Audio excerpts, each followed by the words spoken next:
Great reference.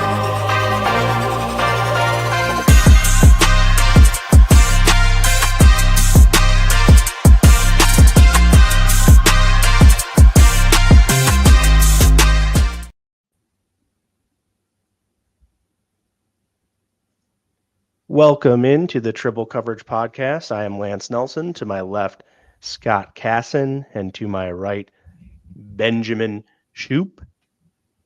In the words of the great Dr. Dre, sup, Shoop? Nothing much. It's the day everybody's, I think, been waiting for months and months now, and it's finally here. And I think I can speak for a lot of Bills fans and say we hope that we don't watch this entire round and then it gets to 30 and the Bills do what they did last year and trade out of it. So I think, I know we were talking about that a little bit, but I think everybody's kind of hoping that, and hopefully we can see somebody up on that stage, or just even in general, getting a Bills jersey, holding the Bills jersey, putting the hat on, and seeing who we're going to be rooting for come September. So you think they're drafting somebody who's there? That's a small list. That's why I said maybe it's just the hat. Maybe it's just the hat that they put on, at their house and everything. But hey, who knows? Who knows if there are rumors of them moving up. Maybe they get crazy and they move way up. We'll see. Do you think they return the 29 other or the 31 other hats after the draft? Like they get their money back? I don't know. It might depend. Maybe they give the option to, like, if the player wants to purchase them and just like give them out to family. Who knows? I don't know. Well, why do you want to have for? I think they donate them to kids. The guy's not on. No, I'm not saying at the draft. Like 7th round pick, you got all 32 hats lined up. You get picked. What do you do with the other 31? Yeah, you donate them to charity, to kids that need hats. Be ready if you get traded. Do it for the kids. That's true. Yeah. So, Scott, how you feeling tonight? I guess any just opening comments, remarks about draft night? In general. Yeah, I'm excited. I don't think the Bills are going to pick at 30. I don't know if that's going up. I don't know if that's going down. Rumors seem to be going up at the moment. Some squabble about maybe trading up with the Steelers at 21. But yeah, I'm excited. The draft is a lot of fun. One of my favorite days of the year. Even a weaker draft class like we have this year, it's still fun to see what's going to happen. I saw somebody say, and I got to get your guys' opinion on this. I saw somebody say that draft day is better than the Super Bowl. That's false. Well, I don't know. My team's never been in it. That's true. What do you think, Lance? Your team has been in it. Oh, you weren't alive for them to be. Yeah, in it, you know what I mean. Yeah. No. What was the first Super Bowl like, Lance? Made me cry. I thought you meant the Bills' first one. Definitely a lot of tears from a young kid there. So we're going to be live, not all of us personally, but Built in Buffalo will be live throughout the entire night here. So make sure you check out the draft coverage starting at 8:00, hosted by Akeem Richins, A-Rich, and Scott and Ben will join them shortly after we end here. And then many other guests. Got Justin from News Channel 4 going to join there, and some other folks from the BIB, Izzy and Ronnie and Anthony Romeo. So a lot of cool content coming your way after this show ends. And then, hopefully we'll be able to announce the pick, unlike last year where we stayed up the whole night and there was no pick to announce in the end. So crazy times. First topic of the night, guys. Trey White's back. And funny thing, Josh Allen saying he just saw him in the locker room, didn't see him get signed because he's off social media and things. And that's not true. Even if you're off social media, how do you not, like, nobody's texting Josh Allen to tell him that Trey White's gotten back? Trey White himself probably would have called or texted. I don't know. But Josh said that he didn't hear that he was back until he got there and saw him in the locker room for his press conference. So what are your thoughts on Trey White being back, and how does it affect the Bills' draft approach to you? I'm really excited about Trey being back. I am going to call BS that Josh didn't know Trey was there. I think that was a joke. But yeah, I'm really excited about it. Maybe not necessarily for him to be cornerback 2 or start at cornerback, but just for his presence in the locker room. Like, you heard all the good things he had to say about Buffalo, that it was basically here or nowhere else. And there's a lot of guys who've said that, but Trey White is one of those guys that, we actually want to have back. But just to have his presence in the locker room, assuming they're going to draft a corner early on, would be great for his development. He knows the defense really well. And that's a thing that's been an issue the past 2 playoffs. It's been depth on the defensive side of the ball. And Trey White's a guy that if someone goes down, you can plug him in there and not have to worry about it. I don't think it changes the draft strategy much because I don't think they're bringing in Trey White to for sure start and be cornerback too. But it does give them that depth that they've been lacking in years past. Yeah. You've heard Brandon Beane kind of even talk. He does expect Trey to, push maybe for that number 2 spot, but I think realistically, like Scott said, it's more going to be that depth spot in case somebody goes down. We'll know the system a little bit more than a new guy coming in. I know there were some other rumors of other players coming in and getting workouts and everything. And I think even the week before, maybe even the day before, we were talking about it and saying that if you're going to bring an older guy and a vet in at cheap, you might as well bring back Trey White. And I'm happy about it. I'm happy that he's back. I think not even just on the field, but just off the field as well, in that locker room during practice. He knows what it takes to be great in this league. And who knows too, like we said, with injuries, especially with an injury like Trey White's, I mean, he came off of 2 pretty brutal injuries. And the one, it usually does take guys a little bit to get back, especially at a position like corner where mobility is massive at that position. If you are even just lingering with an injury in your legs, it can hinder your ability to play the position. So who knows if he ends up coming back, maybe he does end up taking that cornerback 2 spot. And it'd be good to even have a rookie compete with a guy like Trey White if he does come in. And they do draft somebody tonight at 30 or wherever they do in his corner. So I like it. Again, like Scott said, I don't think it changes the draft approach a lot. Just because it's not something that it's not like you're re-signing Rasul Douglas, where Rasul Douglas is going to end up, if he did come back, he would be the cornerback too. But yeah, I'm excited. I like it. I'm hoping that he can he can push for that number 2 spot and at least be somebody that they talk about during camp and everything. As hey, he looks like he's really back, and maybe not back to his all-pro form, but back to his form of being able to be a sustainable cornerback there. So I like it. I'm a big fan of it, and excited to see him back on the football field. I think he'll get a huge ovation as soon as he steps on that football field in Buffalo again. Yeah, I think it's that what's that guy's name? The safety, Derrick, I think is his first name. Forrest. He's got 27 per the roster right now, but I think it was cool being able to pull that 27 jersey back out and saying, all right, we got this one back. You don't usually get the guys back once you lose them there. So nice to have it back. And it was just kind of a fun thing to say, okay, my jersey's still good for now. And, I went quick to the Bill store. They were still clearance. So nice. If anybody was able to jump on them quick, get one. Awesome.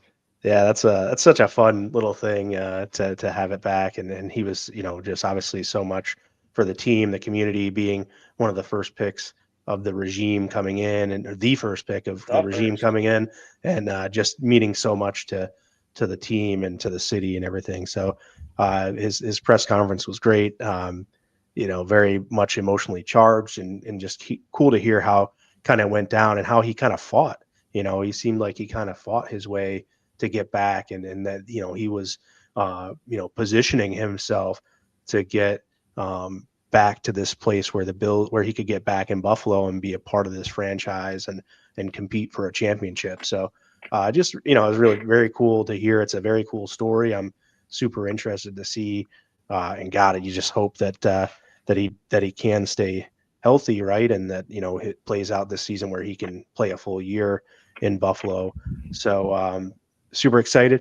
Now, the big question is, and I know Scott's probably going to disagree with me for sure on this, but like I absolutely think it could change the draft strategy. Like I think I was more apt to say, yeah, we have to get one of those top guys at 30, but now I'm like, just see who comes to you at 56 maybe, or wherever you end up picking in the second round. I don't think there's necessarily, I don't have that urgency, and who knows what the building has there. I think this roster, the way it's set up, especially with the addition of Tre'Davious White, really should allow these guys to truly take the best player available in round one, or go get the best player available in round one if that's what they choose to do, because they don't have, that biggest need I think we talked about was CB2. And yes, Tre'Davious White may not be the shoe-in for CB2, but if he ended up there, I wouldn't be like super angry about it. So like, I think he's going to be able to be serviceable in that role. So,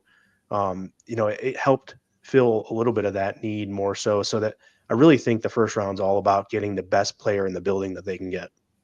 Yeah. I do also just want to say Trey White was the first pick of the Sean McDermott regime. He was not a Brandon Bean pick, though, because Brandon Bean came, I believe, was it 2 months after the draft he was technically fully brought in. But so technically, such a weird way that they did that. Yeah, which is very, very weird, because usually, the GM would like to call the shots. Was it Doug Whaley, right? He kind of killed that draft.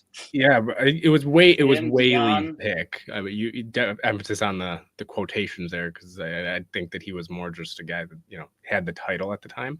But yeah, it's a weird approach that they had there, and I guess it worked out because they got their guy in Trey. But yeah, I mean, like you said, Lance, I think this gives them more freedom to kind of just go with the flow here at the draft and see how the board falls. If you want to take a shot, if you want to move up, you don't have to, force it now, because okay, well, at least if a guy doesn't fall to 21, 22, they don't have to really force that move up to go get their guy at corner. And if they want to move back, it also allows them, like you said, to move back and maybe get more capital in the second and third rounds on day 2 there, if they do end up doing that. So yeah, it really, I think, makes tonight and this weekend really just flexible for them. And I think Brandon Bean, especially, you already have 10 picks. You already have a roster where there's not a glaring need anymore. It's really just, fill out those holes, get a guy to come in and compete. And even, like I said, if you do draft a corner tonight or early round 2 or wherever it is, that doesn't put the pressure on him to come in and have to play right away and come out as a star or stud right there. So yeah, I think it's overall a great just signing when it comes to just how it affects tonight and everything. And there also is, not Bills related but draft related, there's a report saying that the Browns are openly active on trading number 2 as well. So who knows what happens there, if that ends up being a team that the Bills could end up trading with if they end up moving up. Maybe the Browns are the team that they end up trading with when it comes to the Browns trade back. To 2? No, the Browns trade back with the team. The Browns end up being the team that we trade up with. If it ends up being that type of, like the Steelers at 21, they end up moving up to 2. Who knows? I'm just throwing it out there. The Browns are in play now to do a lot of different things. Could change the draft. Could change the trajectory of the draft. Browns, your favorite team? Whole of mankind as we know it, really. That's true. That is true. Schefter just said for the top 10, find the exact quote so I don't butcher his wise words. Expect explosives. So yeah, I think there's gonna be a lot of moves. But it's a weak draft class. Like there's that's top end talent, and then it's weak. So that's like what a lot of teams are trying to move up to get their guy, because there's not a whole lot. I think what Bean said, the Bills have like 12 first round grades or something like that. There's that was a report. Not a whole lot of top talent. He technically said they don't have 30 first round grades, which I feel like every year they ask him how many 12. First rounds. They're like, well, what pick are we at? We're at 27. Oh, well, we don't have 27. Like he always says stuff like that. Yeah, always. And so, I mean, maybe they do have 12 though, but there's a chance. And the 12, you have 12 first round grades, then you better believe Brandon Bean's going to get aggressive and try to go get his guy wherever it is. Yeah, and that's really all I can ask for. I'm not going to say I know for sure, but I think that, position wise or player wise, it's like, I don't know if I care all that much. It's like, if Brandon Bean could actually get obviously maybe he wants Hunter or Carter, and maybe that's a little bit too, but other than that, can he go get like a Matthew Golden in play at wide receiver? Will Johnson at corner. If he wants Barron from Texas, at corner, whatever he may want, whoever the best player they think that's going to fit this team, if they can get that guy, that's a win for me. As long as it's not a tight end. we don't go another tight end on the team. But hey, we don't knows? have a Maybe they're T3 right now, man. What are we gonna do? Yeah, I think if we draft, we trade Knox and Cook, move up and take Tyler Warren. There you go. No, we just released Armani Rogers, right? So we don't even have. That's right. I mean, that's one less tight end we have on the practice squad. Like who else do we even have? So no. Zach Davidson, I guess. Come on down. There we go. So yeah, I would expect like quarterback, tight end, offensive line are the three positions really off the board. Everything else is really in play.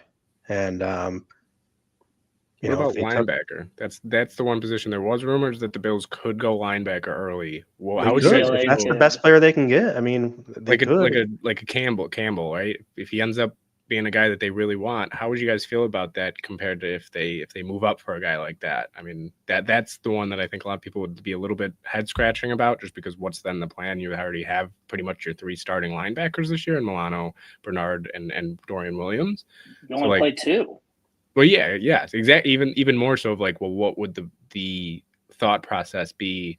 Kind of like when they drafted Kincaid, everybody's first thought was, well, we already have a tight end. What do we do there? Obviously, they're two different styles of tight ends with Kincaid and Knox, but still, that's the thought process. If they do go linebacker, does that change how they're going to play defense this year? Does that change are they going just best? What do we do with Taron Johnson? Well, I think nothing that they do tonight is going to change what they're planning to do in the season. So like, that's the whole thing is like, they're going to go get the best player they can get to add to this roster, but this roster is pretty good as it is. Like there's not anything like, I know people want the one tech defensive tackle. And yes, it would be nice if they had a young stud defensive tackle that can plug up holes and let Ed Oliver, Greg Rousseau, and whoever else, Joey Bosa, those kind of guys be more effective because they're commanding two guys in the middle. That's perfectly understandable. It's a great thought, but it's just a matter of, is that guy going to be available to them? If it is, great. I'm on board.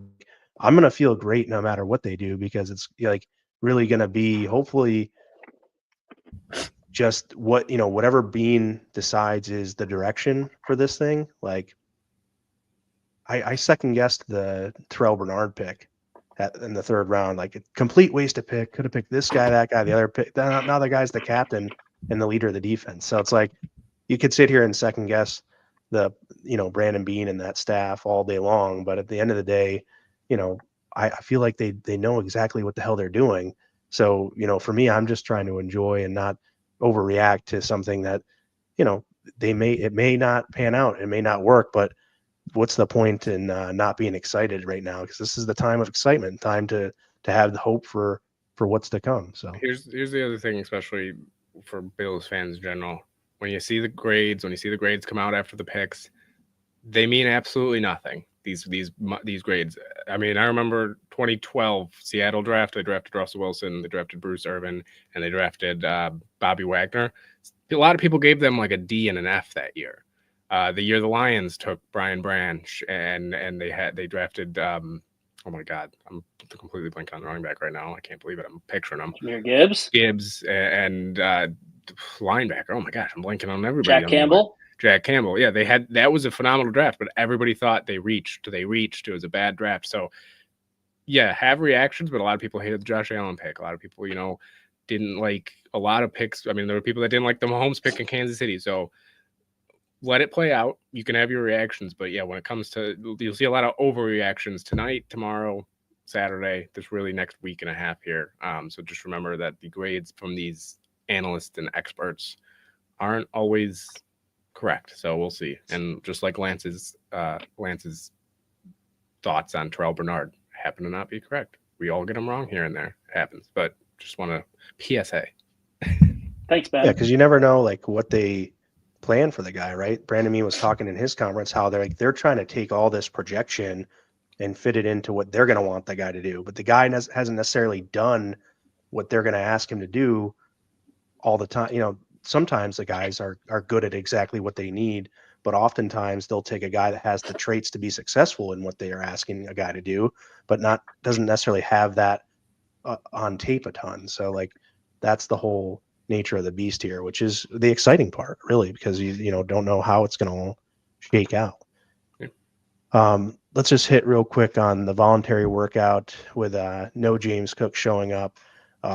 There are different things out there from different people suggesting that it may or may not be likely he gets traded. I suggested it a month ago that it would be plausible. I wouldn't be shocked if they were able to work a deal that involved James Cook, given that he wants a certain contract and the Bills may not be willing to give that. So if you can get something of value for him, now I think the big argument against that is that you're not really going to get the value for him that you would get by him being on your team and playing the season out. So totally understand that argument as well. But what do you guys make of no James Cook at voluntaries, and if anything, and just general thoughts, I guess, leading up now that we're less than an hour away from the draft on James Cook's situation? I don't think it's a big deal that he's not there. They're voluntary workouts. There's other guys who aren't there that no one's even talking about. Like, I tried to find a list of other guys who didn't show up, and I honestly didn't try that hard. But I couldn't even find it. Like, I did a quick search through Twitter and a quick search through Google, and I couldn't even find it. And I know there's other people not there. So I don't think it's a big deal. Obviously, he wants a new contract. I mean, who wouldn't? But I don't know. They're voluntary workouts. If he's not there when, like, mandatory minicamp comes around, maybe then we start to get a little bit worried. I don't think he gets traded during the draft. I think he's still a focal point of this offense. And even if it is for just one more year, I think they'd rather keep him, have him play through the season. And then even if they lose him next year and then hopefully get a comp pick for him, I think that's a risk they're probably willing to take if they can't get a deal done. Because we kind of talked about, like, they have bigger needs in this draft than I would say finding a starting caliber running back. You need to shore up some things on the defense. I don't know if they're necessarily prepared to fix or find someone who could fill that big of a role that the running back does in Joe Brady's offense, especially with James Cook. So, yeah, I'm not worried that he's not there. I don't think it changes anything for the season going forward. Yeah, I mean, unless, who knows, maybe if, day 3 comes around, maybe even late day 2, if they end up getting their guy Blue there, Jaden Blue from Texas, who they brought in for a top 30 visit and is kind of a similar skill set to Cook, that is kind of speedy, athletic back that can do a little bit out of the backfield. Again, another guy like James Cook who was in a crowded backfield that didn't exactly get a bulk of the carries. Who knows if that ends up being a guy that they, if they end up going and getting him, maybe after the draft, then they look into more of an idea of trading Cook. But I think that if they do trade him, it's going to wait till after the draft, because you have to see how the board falls. You have to see what your team looks like after the draft and then go from there. I don't think he does, though. Like Scott said, I mean, when it comes to voluntary workouts, I'm pretty sure Tom Brady, like over half his career, like didn't go to the voluntary workouts. Like, guys just don't go. That's what it is. Some guys never went. I mean, he always did his own regimen, throughout his. It's just they have a process in their off season and they go through it. And no, I agree. It doesn't. If Cook was like going into his second year, I might be a little bit more worried, because younger guys, you kind of want them to be at this voluntary stuff. But James Cook is a veteran at this point. He's been through it. He knows what the deal is. He knows how to keep himself healthy. He knows how to keep himself in shape. So, yeah, to me, it doesn't mean too much. And Brandon Beane's comments too, he kind of commented on it, like, it's not due to the contract. He hasn't at least told me that. Like, it's if him not being there is. And Brandon Beane didn't seem worried at all about it. And if Brandon Beane's not worried about it, I'm not worried about it. So, yeah, I mean, we'll see what happens with Cook. Like I said, though, I think they do play out this year. We've kind of talked about it a little bit, because, yeah, even like you said, Lance, with the trades, are you going to get necessarily what you want out of him or what people think? I know I see people talking about, well, trade him for a second-round pick, trade him to get back into the first. It's going to be very tough to do something like that with a guy like Cook, because, one, he's already outspoken. Some teams already will be turned off by that. They don't want a guy that's going to be that's outspoken about his contract. Some guys. Is he outspoken, or is his brother outspoken? A little bit of both, actually. Cook's been on social media a little bit more, not as direct as his brother. At least his brother's been very direct. Now all of a sudden it's up to 20 million on Twitter. But yeah, it's one of the things where inflation. So, yeah, exactly. Some teams might be just turned off by that. Some teams might not want to pay that money. So that like, how many teams are you going to be left with dealing with to trade? So, yeah, we'll see what happens there and what goes on with Cook. But I think he ends up in a Bills uniform for at least one more year, and then we'll see what goes on from there. Right on. Yeah, I fully expect him to play out the contract. His value is more with the team this year than it is trying to trade him at this point. Coming off one good season, like you guys mentioned, I think if we were to able to draft Blue, it would be nice because my old school fandom would be great, and I would implore you guys to let us get 3 jerseys, and you guys can fight over who has the jersey that says Blue, but then one would say "You're my," and the other would say "Boy," and then the last one would say Blue, and we could line up at the tailgates with our backs, and then it would read "You're my boy." Only 2 of Blue. us go to those, though. Oh man, we would need a guy to show up. Yeah, Brian can do it. Might as well just Oh, call this show the Shoop Doesn't Show show. the weekly roast of Benjamin Shoop. Hope you guys enjoy it. So I just thought that would be cool. But Blue is certainly a good prospect, like you mentioned, and there's plenty of them. So again, I wouldn't be surprised if it happened. I don't predict that it does, but I wouldn't be surprised if someone made an offer they couldn't refuse for Cook, which again you don't really expect to happen, but if it does happen, it wouldn't be that shocking, I guess, in my opinion. Yeah. San Antone, welcome from the Alamo. Charles Barkley's favorite place. You beat me right to it. I was about to say. There you go. All right, Scott, you want to take us through the next little bit here? It's a little bit of a betting flavor segment, so I'll let our resident betting expert here run us through it. Yeah, so we can run through this kind of quickly, but just wanted to hear what you guys thought about the number of picks they might make, number of trades, and hit you some over-unders. So Lance, we'll start with you. Do the Bills pick at over or under, pick 29.5? I'm going under, which means they'll pick in like the 20s or teens. I'm going to go over. I think they stay at 30. I just think the board is going to fall a little bit weird tonight, and guys are going to fall at the positions that they need when it comes to corner, defensive tackle. I think that one of their guys will fall, and they're not going to force it. I'm also going under. I think they're going to move up. This draft isn't that strong in the first round. It's strong at the top, but kind of weaker later in the first. And I think there's going to be a guy that they want, and they're going to move up and get it because they have the ammunition to do so, which leads into the next one. Ben, the Bills make throughout the whole draft, all 3 days, over under 1.5 trades. I'm going over. I mean, heck, they could hit that over today. And tonight, they could literally make 2 trades tonight, and I wouldn't be shocked. I think that Brandon Beane likes to get active, especially late in the draft. We've seen him do it plenty of times where he trades a 6th for 2 7ths, and all of a sudden, there's 1 trade. So I think whether it's tonight or just over the course of the weekend, I think they easily hit 2. I think they might even hit 3 or 4 trades throughout the week. Alternate line. Lance. Yeah, I'm going over. I think it's going to be we just have a lot of assets in this draft, and I'm not sure the roster doesn't need that much. We have a lot of players that we've stashed, we've drafted over the past few years, and it's like if you keep doing that, like where do they all like? There's just not enough spots. The practice squad gets filled up, like, and you just kind of you're going to lose guys to being poached or whatever else. But like, good problem to have. I think that they package some things more than once to move around in different rounds, and almost thinking that every round they might try to do something. Just the way the draft is, they may if they don't get a 3rd round pick before the 3rd round starts, they might move into the 3rd round. If they like a guy in the 2nd, they'll package something to move up in the 2nd. We're predicting here that they may move up in the 1st as well. So I think they have a ton of ability to move around. I think they'll have willingness to move around. We know Beane's aggressive, and will make those deals happen if he can. So I'm excited to see that part. I agree. I think it's over. They hit the over on night 1 last year. I don't know if they do that this year. But yeah, I think they make 2 or more trades. Then the last one, I'm going to go first. Do the Bills make over under 9.5 picks? Right now they have 10. I'm going to go with under 9.5 picks. I think that they trade up tonight. And then I think they try to do something to get a third, and then they have those 3 fifth-round picks kind of all in the same area.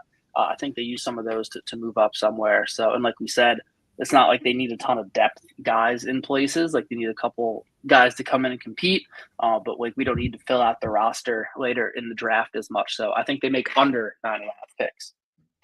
Ben. I'm muted here. Sorry. Just because I have a feeling I know what Lance is going to go, I'll play devil's advocate here. I'm going to go over. I think they stay at 10. I think even if they do move up and they lose a pick, like I said, Brandon Bean loves to somehow trade a 6th for 2 7ths, and I think they're going to end up right back at 10 somehow. So wouldn't be shocked if they go under 9.5. They go at 6 or 7 picks, but I could see them being at 6, 7 picks, 8 picks, and then all of a sudden late in the draft, Brandon Bean doesn't really like anybody, and he ends up trading back to get more draft capital late in the 7th for practice squad guys or whatever it is. But so I'll go with over. Yeah, I'm going to go under for sure. I think they're going to make moves and go around in the different rounds and go up and down to play up who the guys to get the guys they want. And I just think that, again, they don't need 10 players added. They have a lot of depth here, and I'm just not sure that it makes sense to continuously draft that many players. But maybe, again, they know something I don't. Maybe it's more, maybe they just don't feel the way we think about certain guys. But yeah, we'll see how it plays out. All right. That's it. Let us know in the comments what you think about any of that stuff, and what are we gonna do now? A little mock draft action. Yeah, we'll pull that up here. We're gonna do just the first round for tonight. It's just the first round tonight. So we're gonna bring it up here. We're gonna do it through PFF. If everybody's probably familiar with PFF, but we're just gonna do one. We got slow here, so we're gonna just take a pick by pick, kind of see what we're thinking here. Maybe we'll move up. We'll probably pause it around those areas where the Bills could move up and just see potential packages. But we'll see how this goes. We did end up changing these settings a little bit. Went more of in the middle instead of all public, just because, again, public is never right. PFF. I go off the board, as we all go off the board. So we're back here. So just, keep it a little bit more all over the place, because we never know. Draft, you never know what's going to happen. So we're just going to enter the draft here, and we'll start it off here with number 1. And I have a feeling, this is very slow, although I have a feeling it's going to end up being, although Travis Hunter ends up going number 1 in this one. Not sure if that one is. What are you doing with this? We might have to reset this. Yeah, we have to start this over. We're gonna go with. What did you do with the settings, man? Let's talk about the settings a little bit. Yeah, I went with the settings that you told me, sir. We're gonna go public here, because I feel like public at this point is more realistic than it. So we'll go here with the public, and hopefully. Oh, and I went. Holy mother of God! All over the place. We're gonna go down here. This is why I didn't want to do this. Here we go. Now it's all set. Officially all set. Sorry for the malfunction, everybody. But with number 1, I have a feeling. Don't talk about yourself that way. It's Cam Ward there, number 1, which is expected. Number 2, Carter does go 2. That's another one. Travis Hunter does go 3. Patriots. Here's when it gets interesting. McMillan ends up going up there, which I don't know if they end up going receiver at 4. But we'll see. Genty doesn't even go top 6. You'd be losing your mind. The Jets go in Shedeur Sanders. Yeah, like Genty going to the Panthers. Panthers, I don't think would go running back, but again, he'll end up going in that range either way. So we'll see. And then who is going to enter the division? I guess the 49ers are moving on from. I'm just going to pause it here, because I guess the 49ers are moving on from George Kittle here. So the Dolphins, where do we think the Dolphins are going to end up? Who's entering the AFC East in this mock? There goes Jod Campbell, the guy we were talking about a little bit earlier, if the Bills did want to go up the linebacker. And then we got it. There goes my pick that I think the Bills might make tonight, because I don't think he goes 15. Bengals going defense, that's unrealistic. There goes Harmon there for one of the guys. Will Johnson goes as well. So this is the range here where the Bills could end up going up. This is the one that they're, Scroll up. Did Matthew Golden even come off the board yet?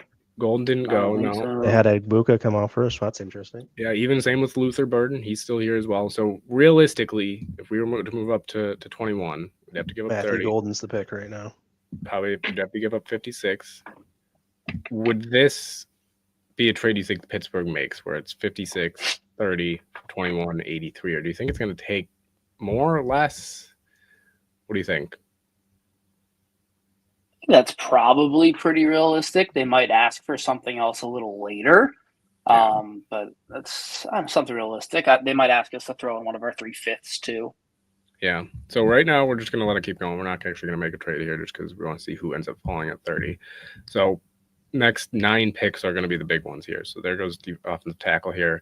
Still Starks. There goes Starks. So that's the big one there too. Starks probably does go before the Bills. I think a lot of people do expect him to. Mike Green, I've seen people talk about. Luther Burden goes before Matthew Golden. Amon Worry, who is a favorite of the show, I guess I'd say. Kenneth Grant there as well. Then Amari and Hampton going to the Lions. Oh, come on. Matthew Golden got taken right before us. Here.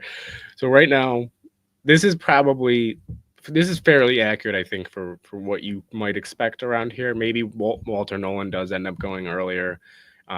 Maybe James Pierce Jr. ends up going. So Amos, I think, is the guy that's in play. I think even Scoriton from Texas A&M is in play as well. Benjamin Morris, we've seen thrown around.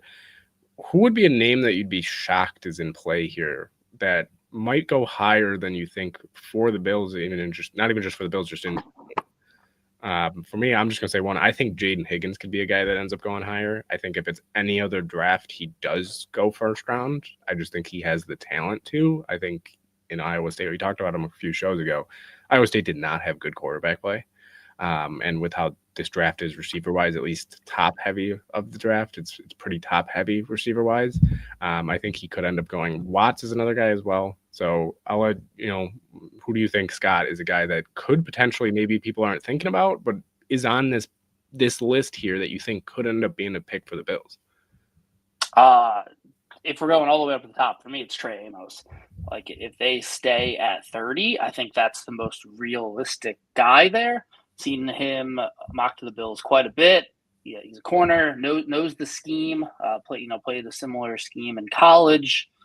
Should be able to come in and maybe not be necessarily a day one starter, but compete for that starting spot with Trey White, like we talked about early in the show. And yeah, if the board falls this way, I think Trey Amos is the pick. He is the highest percentage most drafted by fans using PFF are going Bills. So Lance, what you got another name up here at all that you want to highlight? Scroll down a little bit. Just want to see if Tyleek Williams, I think, could sneak up.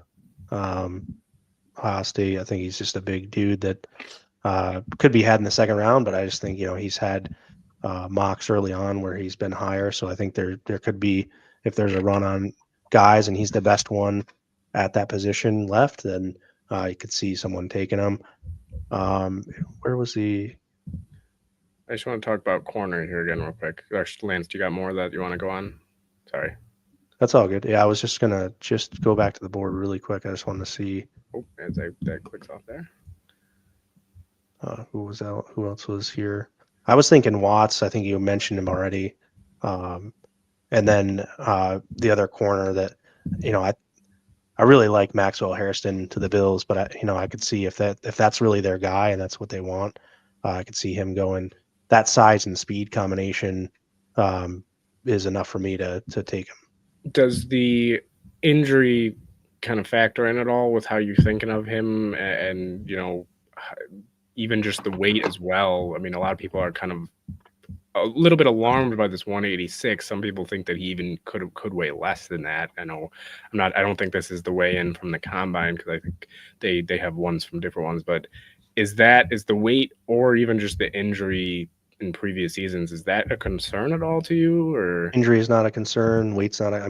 He's going to lift weights, right? They have really good training staff there, so I really think that weight at this point. Go back to how old did they say he was? I'm sorry, I didn't memorize his age, but he's young, right? So yeah, he's. I don't know if they have his full age on here. Yeah, I'll find it, but he's a younger dude, and I think that he has plenty of room to grow. And like I said, that you can't teach speed. And I think just his height and speed is enough 21. For me. 21, yeah. So he's plenty of time to grow into that frame. And put some muscle on if if he doesn't lose too much speed by doing that. Again, just one of the guys from the cornerback prospects that I liked the most, especially for the Bills. Yeah, I do want to highlight the two guys that Bills fan 7883 here brought up about Ravel and Morrison. Morrison's a guy that I think people have been talking about as well. Another guy who is a little bit lighter at corner, but again, played a lot of ball here at Notre Dame. A guy that is a little bit shorter when it comes to corners, but at the same time could be a guy that they end up looking to kind of get in there. The one thing that will always pop out, especially with Sean McDermott guys, is that high football IQ that he loves, and that's even one thing that they said here, and maturity. So that could be something. And then Ravel as well. Ravel for me, the only thing is this right here, tearing his ACL. How much would that affect you when it comes to Ravel? Would you be, Scott, when it comes to a corner, is coming off a torn ACL, is that something that kind of, if you were Brandon Beane saying, I don't know about that might make you kind of lean away from him, at least at 30? I don't think I would take him at 30. If he's there in the second round, I would like it a lot more. He is a guy that I like. Could be ready for training camp. Like, that's kind of right around the time frame for an ACL. I tore my ACL. I was playing pickup basketball in 5.5 months, but not everybody's built like me. But that is, I know I said it didn't change the draft strategy a ton, but having a guy like Trey White who you can put in there and start for the first couple games, like, makes a guy like Ravel an option. I don't know if they like him enough to do it at 30, but I would feel better about it now than I would have a week ago. Still don't think he's the play at 30, but I would like him a lot more in the second round. It did also. Yeah, Morrison's the cornerback from. Did you already go through Morrison as well? Oh, you can. Yeah, go ahead. I talked about him a little bit, but not too much.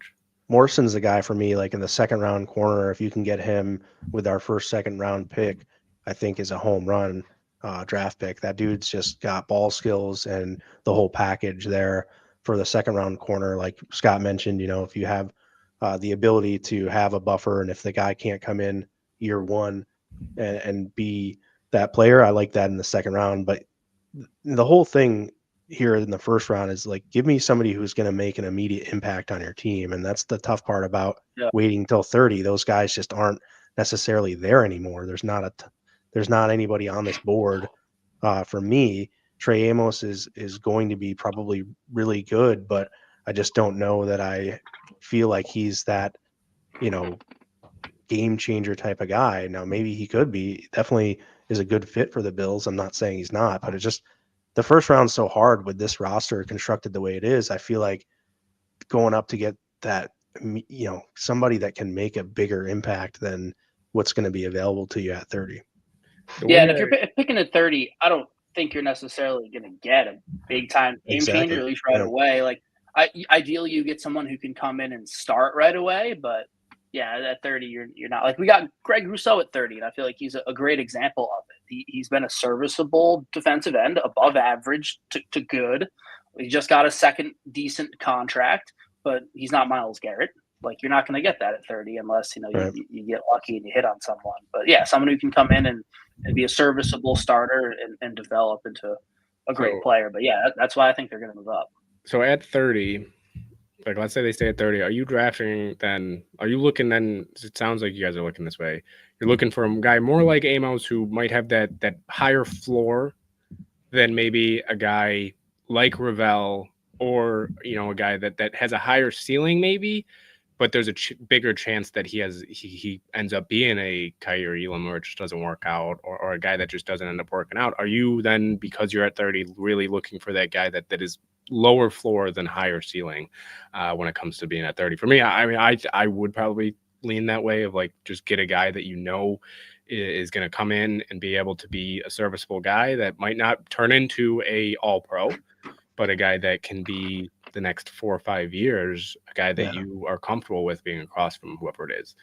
Right. Go to the full board, though, because I'm not even looking at corner probably. I mean, Amos would be fine, but like, before we go to the whole board, I do just want to highlight, if they don't go corner early, keep an eye on Dorian Strong. Was a top 30 visit. Another guy, 6'1", a little bit lighter as well, but another guy who we've seen be able to he's make a G, plays. class G. Yeah. So he makes plays. He's a guy that can be a guy that maybe they do look at if they don't go early. They end up getting back into the third. He could be a guy. So just a guy to keep an eye on there. But yeah, looking at the whole board. He could be a guy. Could be a guy. Could be. But here's the whole board as well. Sources say he is a guy. That's the analysis on him. Walter Nolan, right, is like going to be everyone's favorite pick here if the board falls this way. Oh yeah, I mean I'll be shocked honestly if he falls past 20. Like the way this board fell, I'll be shocked if he goes over Grant. Just personally, I think that Nolan's an overall better prospect. I know Grant. A lot of people do throw that word around of, well, there's the potential. There's the ability to maybe become an all-pro defensive tackle, but I do think Nolan also has that potential, and I think he's already a better prospect coming out. So Nolan, I think, and this brings us to actually the other question that we had that we were going to ask. They're both here, and this was a question we had in the outline here. Actually, they're not both here. It was Grant that was in the questions, but we're going to change it. Nolan, Amos are here. Is it a no-brainer you're going Nolan, or is there something part of you that's kind of like, Amos just might be a better fit for the Bills? So what do you think, Scott? If these two are on the board, who is the guy that you're looking at? Both Ole Miss guys, but who is the guy that you're like, got to go with him? Ole Miss known for their defense. I would lean Trey Amos, honestly. I think he can come in and make an impact right away. Nolan needs a little bit. He's a freak. Like, he's a great athlete. He's a really, really good player. But I think based on what the Bills need, Amos would come in and make an impact quicker than Nolan, just based on what they need. Lance, what are you thinking? Are you agreeing you're going Amos here just because it's more of a need, or are you going Nolan, who consensus-wise is the overall better project or prospect, at least when it comes to the consensus of NFL? I would have went Kenneth Grant if they were both on the board to answer the first initial question. And I'm still thinking defensive line probably. But I think overall, I agree with Scott. Like, Amos is the better pick here with what we have right now, and probably letting Tre'Davious White have a bigger impact on my feeling on that right now than I would have if Trey White's not re-signed here. Amos is definitely probably going to be the guy I'm taking. And then I got one other question for you guys. I know we've kind of spent a lot of time on this one pick, but the one position that I think a lot of people a month or two ago was like, okay, this is really in play. Not so much recently. What about edge rusher here? Edge rusher is a big position that people, were talking about. Obviously, they bring in Bosa. James Pierce Jr. is a guy that people talk about. Mike Green, who obviously in this one went earlier. Same with Shamar Stewart. Nick Scouter, who we talked about. Landon Jackson, who I think people more have talked about as second. And Lance, the other guy that you had, where Donovan, right? He was the one that you had on here. As a Ruaku. Where does the importance of edge come in for you guys? Is it something that you're looking at in round one and saying, well, if somebody does fall in the edge, like a James Pierce Jr. or like a Donovan, I'm not going to pronounce his last name because we all know that I'm bad at pronouncing last names. I wrote it out for you, as a Riaku. Or Mike Green or Stewart. One of those guys kind of do any of those guys over Nolan or Grant or even Amos, do they kind of intrigue you guys at pick 30? Yeah. Not as much to me. I want the best player they can get. So if the best player they can get is an edge rusher, then I'm okay with that. Again, the roster here is going to allow you to pick who you think you can get the most out of. So it may not be the best player overall, but it's who you think can be best for your team. And those two things are much different. And then I did see a comment here actually from you, Bud, if they trade up. Jade Barron. He's the guy that I want to talk about as well, because these are the two that we've seen talk about. Will Johnson, all of a sudden, it's come out that he might have some knee issues that affect his long-term ability to play the game. So Barron, Johnson, if you're trading up, which one personally are you guys really looking to? Barron, a little bit smaller at 5'11", 200, though, is a good size when it comes to that. And then Will Johnson, a lot of people know him. He was projected to go pretty high, especially early in the season. A little bit bigger at 6'2", same weight. But where are you guys looking to trade up for a guy like one of these two? And if so, which one would you prefer out of Barron and Johnson? Personally, I think I'd lean Johnson, even though I know that the knee injuries came out. It's just we've seen it more production at a higher level for longer. And I think he's a guy that can come in right away and have that potential, the word that I've been throwing around here, the potential to end up being a stud in this league. So, Scott, what do you got when it comes to Barron, Johnson? Which one would you lean if they end up moving up? I would lean Will Johnson. I think they're both good options. I think they could both come in and be, for the most part, day one starters. I think Will Johnson, I think it's crazy he's even going to be available as late as he is being predicted to, based on a knee injury that didn't really cause him to miss time in college. Like, he missed time for the turf toe and then he had a hamstring thing. So I don't know if they know as much about it, but yeah, I'd be Will Johnson. I like his size. I think he comes in day one and he's, obviously he'll have to earn it, but a pretty unquestioned CB2 alongside Christian Bernard. And then we have our two corners for the next 4 years, and we don't have to think about that position again for at least 4 years. Yeah, I like Will Johnson over Jahdae Barron at this point in the process here. So I would take Will Johnson. And yeah, I mean, we're butting up here against, we got about 8+ minutes here before the draft does start, and we're going to get some other folks in here. Again, Akeem Richins is going to host from 8 p.m. on here on the Built in Buffalo channels, and Scott and Ben will join A-Rich. I'll be in the background for most of the night, just running things from behind the scenes and watching the draft a little bit. I'll probably pop on here and there, especially if I have something to say, but appreciate everyone out there who's watched the Triple Coverage podcast portion of this show. Please like and share with your family and friends. Go out to our YouTube channel and hit that subscribe button and hit the little bell there to get notifications when we are live. All right, guys, the last little bit. Do you guys have any first round? We kind of, went through the who do we take and when, but do you have any, do you have a final, like, one guy that you want to take a shot at for who the Bills end up with in round one? I think they end up with Trey Amos. Like I just said, I'd rather have Will Johnson. He's probably my option number one for tonight. And if they do move up, I would guess that's who it's for. I think he's going to go earlier than they're saying, though. So I think we'll probably end up with Trey Amos. I do think they're going to lean corner over defensive tackle or edge or linebacker or any of the other spots. So gun to my head, I would say Trey Amos. Yeah. The final mock that I did, which if anybody wants to go check it out, is on builtbuffalonews.com.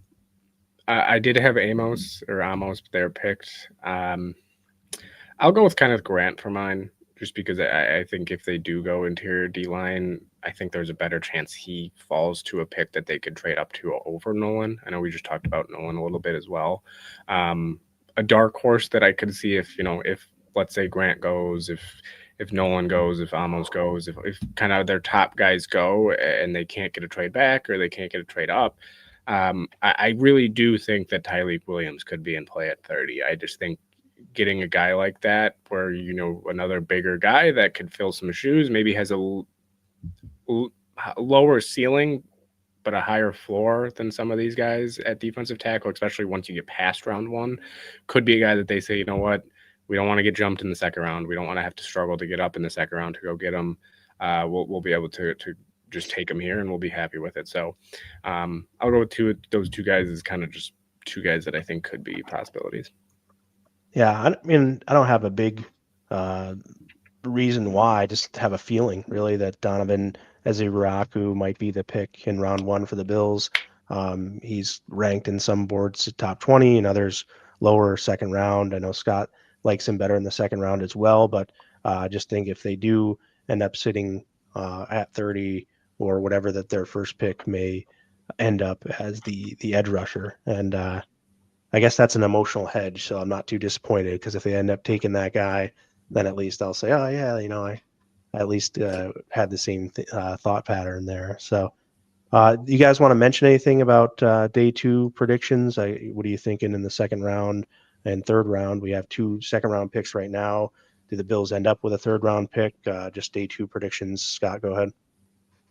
I don't think we pick at 56 and 62. I think we move one of those. Maybe that could be tonight to move up, or we move up or down a little bit tomorrow to try to get a third-round pick. So I predict we're not going to pick at 56 and 62, and we're going to have a third-round pick. I don't know how they're going to do it, but they will. Yeah, I think they could end up trading both of those picks, one to move up and one to move back. You could end up maybe trading 56 to move up in the second round and then trading 62 to move back at some point and get an extra third plus an extra fourth or whatever it is that you end up moving around here.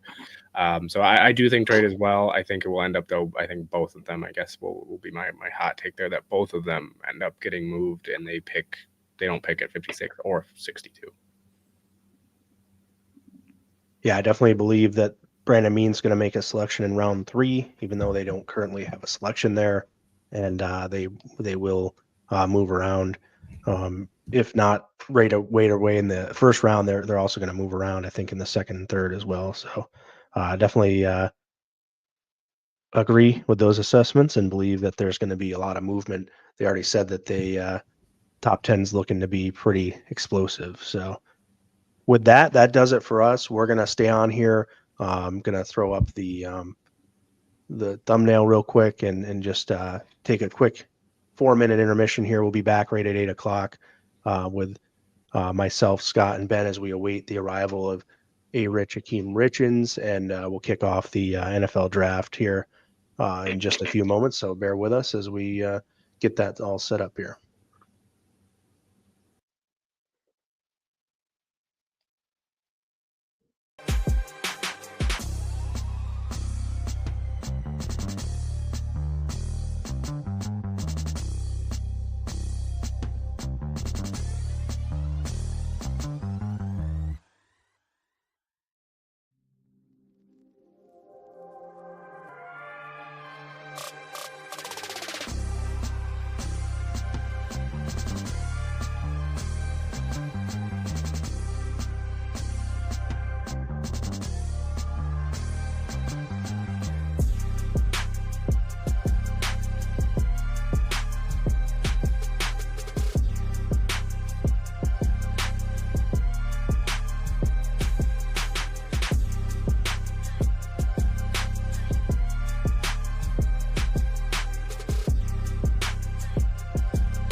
All right, welcome in here to the Built in Buffalo live draft coverage. I am president of Built in Buffalo, Lance Nelson. Akeem Richins will be joining us momentarily. And we're a little bit backwards from the triple coverage here. To my left, Benjamin Shoop. To my right, Scott Casson. So guys, here as the draft gets underway, I think they are getting Cam Ward loaded up here to be selected, and how I know we just got done talking about it all hour here in the 7 o'clock hour, but how are we feeling here as the draft loads up here? Oh, I mean, it's those final moments. I think you're hearing everybody still talk about it. Obviously, number one might not be as much of a surprise to everybody, but after that, it seems like could pretty much go anywhere. We talked about the rumors of the Browns potentially moving out. Who knows what happens elsewhere with a guy like Genty or a guy like even a guy like McMillan. Where does he end up going? So a lot of these big question marks. Speaking of Genty as well, I actually got my little Boise State jersey I'm gonna throw on here for a little fun here, because we all just got this bad boy. So got to throw on the Genty and rep him here. But yeah, it's gonna be fun. See where he goes. Hopefully, he doesn't go somewhere I hate. That's all that matters. But excited, ready to go. Yeah, did you guys miss us? Thanks everybody for staying and hanging out. We really appreciate it. But yeah, I'm excited. Rumors that the Jaguars are maybe trading up to get that number 2 pick with the Browns, which would certainly be something. And you wonder who they're targeting, Carter or Hunter, you would assume. Cam Ward seems to be a foregone conclusion. He's going number 1. Been shouting out his possibly future teammates on Twitch streams and saying that the best running backs in the NFL are Pollard and whoever else they have. He's so good. I can't remember his name, but Spears. Yeah, excited. Should be that's it. It's here. Yeah. Yep. Yeah, should be a fun night. Draft is always exciting, and excited to see what the Bills do. But it's going to be, from what all signs indicate, a wild night. So let's do it. Yeah, I saw a meme that said, "Oh, you know exactly who you're going to pick. You're not going to make us wait the whole clock for you to make your selection, right?" And then Yeah. did you see that meme? That's a pretty funny one. So we'll see how long it does take. I mean, they got to have time for all the hoopla here. It looks like we got some guys riding bikes on stage right now. So pretty weird, but I'm not listening to Ed, it. can So you I don't ride know a what the bike? story. Me? Oh yeah. Yeah. Oh yeah. Training I wheels? can't do wheelies or anything like that. It's Lil Wayne is riding his bike out because they're in Green Bay. That makes a little more sense. But Very nice. How does that make sense? yeah, He's not can't Green do Bay. wheelies or anything like that. But yeah, I can ride it. There we go. All right. Just wondering. All right. Looks like our guy, A. Rich, has gotten into the backstage area, so he's going to just get loaded up here and get ready. So that's exciting stuff. Yeah, so again, NFL draft about to start here. Let us know in the comments, guys, what you think the craziest move is gonna be tonight. Whatever you think, whether it's Bills related, whether it's just any team, what's gonna be the craziest move that happens tonight? Obviously, we've seen crazy things happen before. What do you think? Let us know, and we'll talk about a few maybe as the night goes on. But yeah, if you're watching on X, pop on over to YouTube or Facebook as well and get in the comments so we can interact with you guys, and we'll go from there. Yeah, so we'll see how long it takes for them to pick Cam Ward. After Cam Ward's picked, you even have a little bit of a oh, there he is. Hey, Rich, how you feeling, man? What's going on? Oh, it's draft night, baby. It's an exciting time. It's like Christmas Day for me personally, So I feel good, man. I feel good about the draft tonight. Excited to talk about the Bills and excited to talk about the rest of the teams picking as well. So I'm excited. It should be a fun night. Nice. Well, I'm going to excuse myself here. I'm going to start listening to the draft. I'm get the ticker rolling in the background, and we'll pop in with any thoughts I have as night rolls on. But everyone enjoy. Again, thanks for all the views and everything on the Triple Coverage podcast last hour. And, good luck to the Bills here going forward. And gentlemen, have a fun night. Go Bills. Hey, go Bills. Hey, man. I know I'm late to the show, but welcome to the show for the audience. Welcome to the show, BIB Draft Live. Scott, Ben Shoop, I'm glad to have you guys on. I don't work with you guys as much, so it's an exciting time to work with y'all. I'm a fan of the TCP podcast. I'm a fan of your knowledge, and I'm excited to hear your thoughts as we run through the draft and run through these teams tonight. It looks like it should be getting started underway. It should be getting started in that's my dog. In a minute here, and obviously Cam Ward is the pick. What are your thoughts on the first pick with Cam Ward soon to be the first overall pick? I think I think it's just a weak quarterback class in general. I think if Cam Ward was in last year's draft class, he's probably the third, fourth, fifth, sixth quarterback taken. So I hope he works out. I love his story. Kind of a Josh Allen type story. Not recruited at all. Went to Incarnate Word, worked his way to Washington State, tore up the RIP Pac-12, and then went to Miami this year and played awesome. Almost was a loss at the Carrier Dome away from going to the playoff, most likely. Hey, the Loud House, a tough place to play, so nothing to hold against him there. But yeah, I hope he works out. Has some guys, some weapons in Tennessee. Calvin Ridley, obviously, the two best running backs in the league, according to him, in Spears and Tony Pollard. But definitely a weaker quarterback class. Some are saying Jackson Dart might be the second quarterback taken now, which is kind of crazy. But yeah, I like it for the Titans, but I don't know. I don't like him as much as I like guys in the past. Yeah. For quarterbacks, I always say it's heavily dependent on what they do around him. And any quarterback. I mean, is Josh Allen if he goes somewhere else, if he does end up going to Cleveland #1 that year? Is Patrick Mahomes if he goes to Kansas City? A lot of it is dependent on who and where their coaches are and where they're going. So yeah, I think for a guy like Ward, he's going into a pretty decent situation, especially when it comes to weapons. They just as well brought in Tyler Lockett yesterday on a 1-year deal. Yeah, that's right.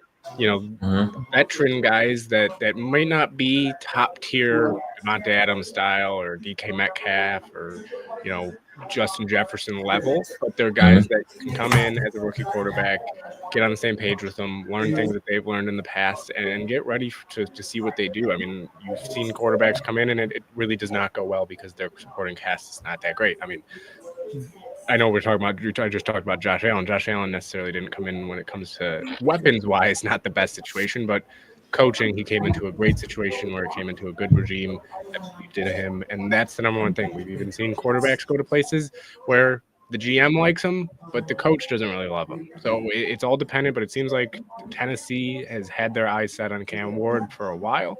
Seems like everybody's on the same page there. So I'm excited to see what he could do in Tennessee. I know it didn't really work out with Will Levis there, but yeah, we'll see how he does. And they are officially on the clock. They got about 8.5 now. Even though we pretty much know who they're taking, it's that last little bit of, is anybody going to make it a last-minute offer?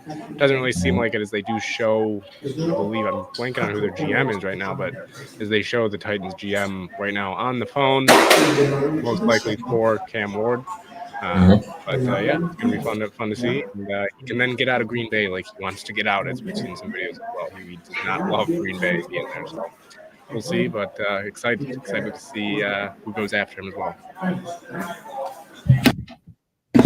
Yeah, like Scott alluded to, it doesn't seem like the quarterback class is rich in terms of high-end talent, in terms of overall talent throughout the course of this draft. Cam Ward playing for the Miami Hurricanes. I like what I see. I like Cam Ward. I don't necessarily love him.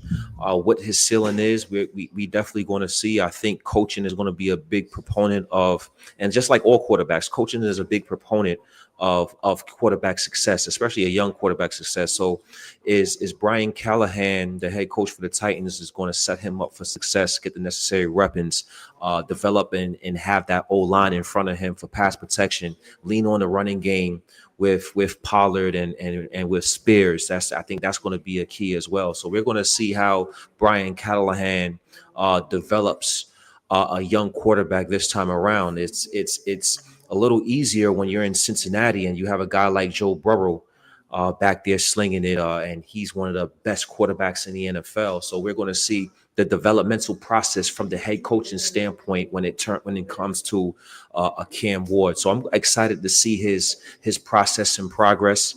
And once again, it's always the AFC teams that's getting the quarterbacks. I don't wish bad on Cam Ward, but if he does pan out, that's just another possible top end or high end quarterback you have to worry about in the AFC. So it's definitely going to be interesting to see and see how the Tennessee Titans develop him. So I'm excited. I'm just waiting for them. They got about 6 minutes left before they pick. And I feel like if they already know, right, number 1 overall pick, you kind of know. I think everybody know. Just run up to the podium once this draft. Just run up.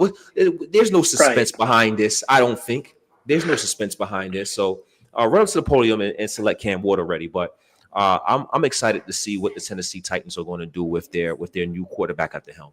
I did get the chance to be at that game that you just mentioned, Scott, the Carrier Dome in Syracuse. I was at that game. JWA Wireless Dome. Yeah, so now it's great dome, by the way. If anybody's never gone to Syracuse to watch a football game, great atmosphere. It's loud in there. It's just a phenomenal atmosphere to watch a football game at. But they lost that game, but that wasn't necessarily his fault. They did have some. They put up like 45. Plays. Yeah, you had Restrepo got stripped for a return for a touchdown. Their defense let up a bunch of points. It just was not exactly the best team game there. So definitely not a game that you look at and you're like, oh well, what more could he have done? He really had a solid game. A guy that was fun to watch in person. But yeah, I think it's going to depend on what they do around him, how the offensive line plays. Even though he is more of a mobile quarterback and a guy that can extend plays, the NFL is a completely different animal when it comes to that aspect of it. Guys chasing you down, they're going to be faster, they're going to be better, they're going to be bigger, right? You're not going up against guys that are probably never going to see the football field in the NFL. You're going up against guys that are top tier talents. You're getting chased by Myles Garrett. I mean, it's a completely different ball game. So I'm interested to see how they handle that aspect as well. If they ease them into it and kind of keep the playbook a little bit smaller at first, don't let them do too much, or if they're just going to say, you know what, we're going to hand you the reins and we're going to just go ahead and let you run with it. So they're showing them right now. They're for Cam Ward, and then the pick is officially in. But we'll see how they end up building around him. Anybody take Cam Ward first pick at minus 20,000? That's some funny stuff right there. Yep, the pick is in, so we'll see how long they take to actually get to that podium. While we're waiting, give me some other teams that you're interested to see what direction they go with their selections. How do you feel about maybe the Browns or the Saints or the Steelers or maybe any other team that you feel like discussing? What are you interested to see certain teams do as this draft continues to carry on? Yeah, you mentioned the Saints, so I'll go with that. Coming out that Derek Carr may have like a season-ending shoulder injury, and part at his career that could very well be a career-ending injury. Apparently, they really like Jackson Dart. The Giants also really like Jackson Dart. Jackson Dart is fascinating to me. He's one of those quarterbacks come from Kiffin's as Goodell goes to the podium. So I'll finish this up after that. Yep, pick is in. Pick is in. Usually is. With the first pick in the 2025 NFL Draft, the Tennessee Titans select Cameron Ward, quarterback, Miami. There it is, Cameron Ward. Official. He's going to be coming out in a second here. I always love these moments for these guys. Whoa, hey, Browns trading second overall pick to the Jaguars. Oh, whoa! That was I know we kind of just talked about Cam Ward. Yeah, so we just talked. We'll go on to now who's on the clock. So down to Jacksonville on the clock, I guess. Hasn't officially been announced. Hasn't been announced yet. Schefter tweeted it. That's gold to me. Yeah, that is good. Yeah, that is gold. That's a fact. Oh, here's that. Rappaport has the official trade. So it's the 5th pick, the 36th pick, and the 124, and a first round next year going to the Browns for the 2nd, 104, and 200th pick. So hefty move up here to go up 3 picks. I mean, that Jacksonville. Whoa, what's that? Wait, can we get that up, Lance? If you're in the background, can we get that trade up for the Browns and Jaguars? Jaguars move up to second. The Browns drop to fifth. I believe they get a second round pick, a fourth round pick, and a first round pick next year. I can pull it up on Twitter. I got it up here right now if you would like. Yes, absolutely. Let me get this pulled up here. Who do we think they're going to get? Travis Hunter? So here are the official trade details here. Got 5th pick, this Browns receiving, and then you got the Jags here as well. This is interesting for me. Because it's not, they're not going quarterback. That's the number. Like, you're giving up all this for Abdul Carter. Are you thinking Carter here? Are you thinking Travis Hunter? It's got to be one of the two, right? Oh yeah, it's got to be. Carter would make more sense to move up and get that game wrecker, but they just drafted the end of the first pick 2 years ago, and it's like going. I don't know. Yeah, I mean Carter and why am I blanking out his name? The kid from Georgia, Mikel. Make great. No, I'm blanking on it. What position? Not Malachi. Is obviously not. The D end that they took with the first pick 2 years ago. Oh, Walker. Trayvon Walker. Yeah, Trayvon Walker. Trayvon Walker and Abdul Carter. I mean, that's a pretty scary bookends of DNs. And they still have Josh Allen. Yeah, true. Yeah. Is this okay? I gotta ask you: is this? What do you think about the trade here? Is this too much that they gave up? Is this right amount? Is like I need to look at my Jimmy Johnson sheet from 1975, and I'll tell you. Because this 2026 first, like the Jags are banking then on being a pretty good team next year. Because if they're not good, this could end up being. If this is like, think about when Carolina made that trade, right, to move out, and the Bears traded their first round pick to the Bears, and then it ended up being the first overall pick. This is a lot to give up, especially for a team that I don't think is 1 year or one move away. You know, this Jacksonville Jaguars team, they have a few holes to fill, and now they're giving up a second round pick. They're giving up a 4th round pick and another 1st round pick next year, as if to say they're going to be playing deep into the playoffs this season with this guy. So this is a heavy investment. Now, I've heard some rumors. Could it be Alshon Jenti? See, but I've also heard they liked him. If they move, for a running back, I know running backs are making a comeback here. I know they're slowly making a comeback, but is Mike Ditka back there for the Jaguars, or like moving up that much? Giving up that much for a guy that you probably could get at 5, like if it is for Genti, I mean, as I'm wearing his jersey here, I think it'd be a good move to get a good player, but is that comes into question is then how much does I don't know if they had to move up to 2 for that, though. Yeah, right. Your timeline is it right. Does it make you a team that all of a sudden is like, oh, we expect to be in the playoffs next year with a guy like Genti? Is he that much of a game changer with a team like Jacksonville? Right. I don't know. I mean, I guess we'll see what they end up doing, but. Liam Cohen making a splash. He's an offensive guy, so I guess it makes more sense to go offensive than defensive. Dave over here, I brought it up here before. Dave thinks it's got to be Travis Hunter. That's an offensive guy, if you technically. Yeah, and that's been the big conversation: is Travis Hunter? Is he going to be more corner? Is he going to be more receiver? He says he wants to play both. It's going to be tough to do in the NFL. What is their plan? I would also like to play both.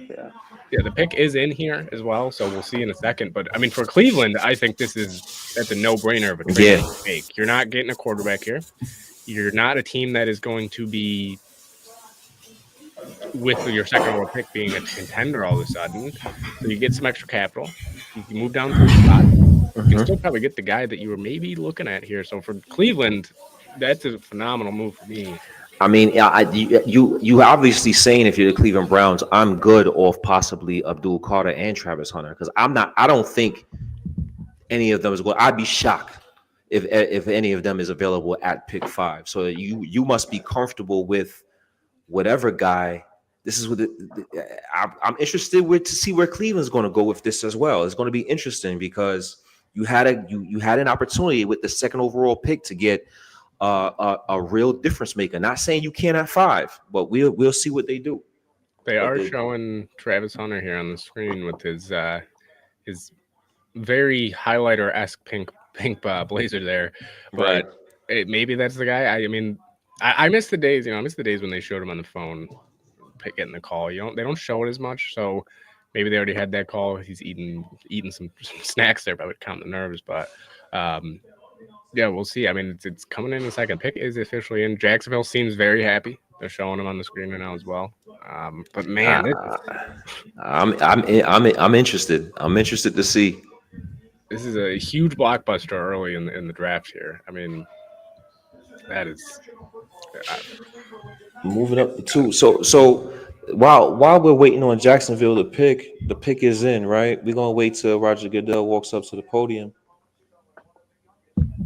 What about Trevor Lawrence? What do you think? Is he a franchise quarterback? What are our thoughts about Trevor? Is he overrated? Can he be fixed? I think they hope Liam Cohen can do it. Yeah, anybody can. I think they're thinking he can. He could do it. Here he comes. All right, so here he comes. The pick as well. I'll just say about Trevor Lawrence quick. I think he's a good quarterback. I don't think he'll ever live up to that generational hype that he had around him. But I think you can win with him. But here it comes from Eric Armstead. Is it right behind him? I believe. Mm-hmm. I'm not mistaken. I think that's him, but we shall see. Major. Eric Armstead, Buffalo Bill for about 15 minutes. Right.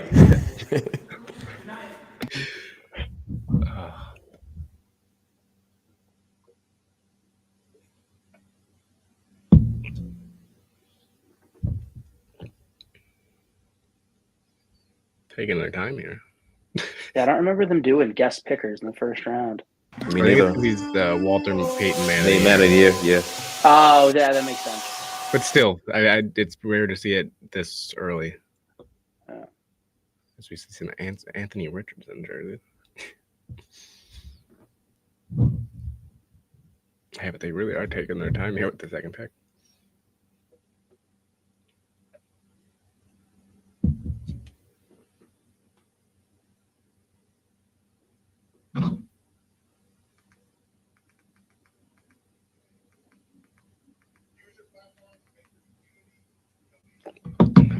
I have it on mute, so I don't know what he's saying.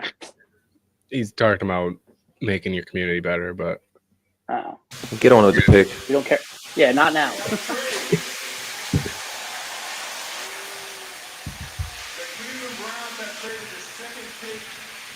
Well, they're now just announcing the trade. Schefter tweeted it, so I saw it. Oh, we put it up too. Okay, Lance. Speedy.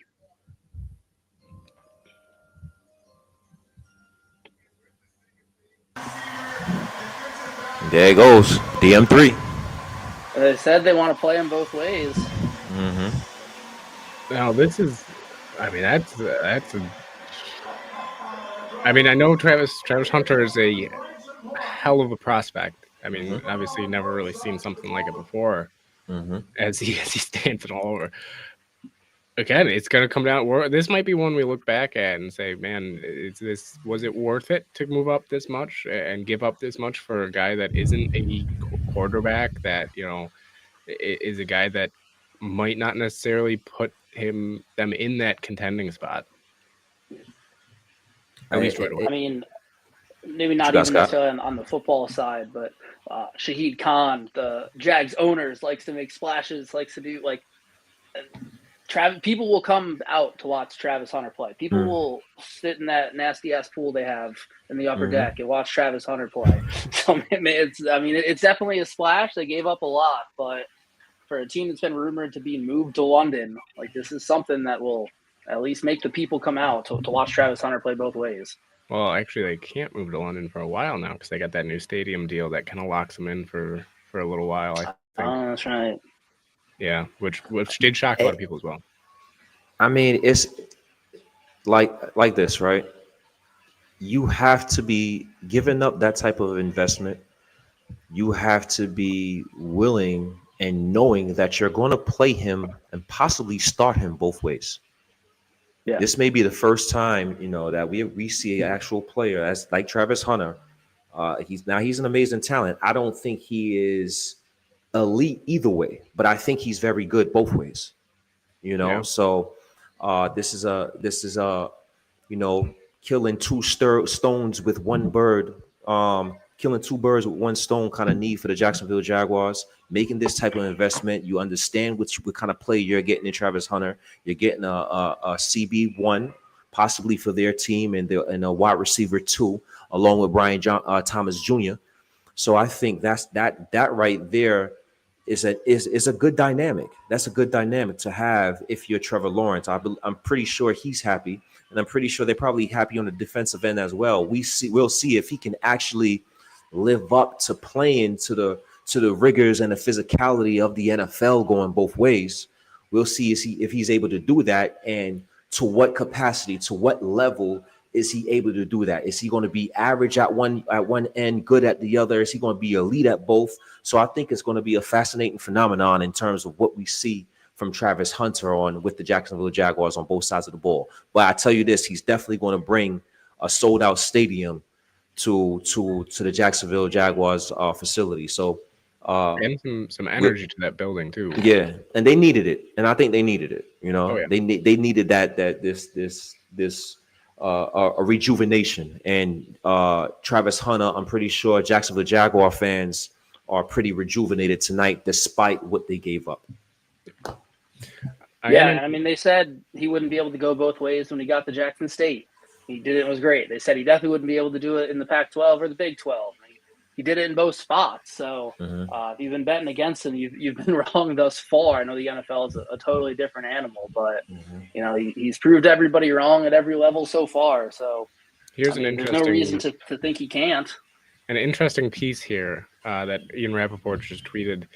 Travis Hunter had 0 conversations with the Jacksonville Jaguars since the NFL Combine, which, I mean, if you're that must have came out of left field if you're Travis Hunter as well. I mean, you have 0 conversation with the team since the Combine. You're probably thinking, oh, I'm still going top 4, and you see this trade come in. I mean, he's got the smile on his face. Obviously, you're excited either way, but I mean, that's got to be a huge shock to have a team all of a sudden come out of left field essentially to make this move and put this much faith into you.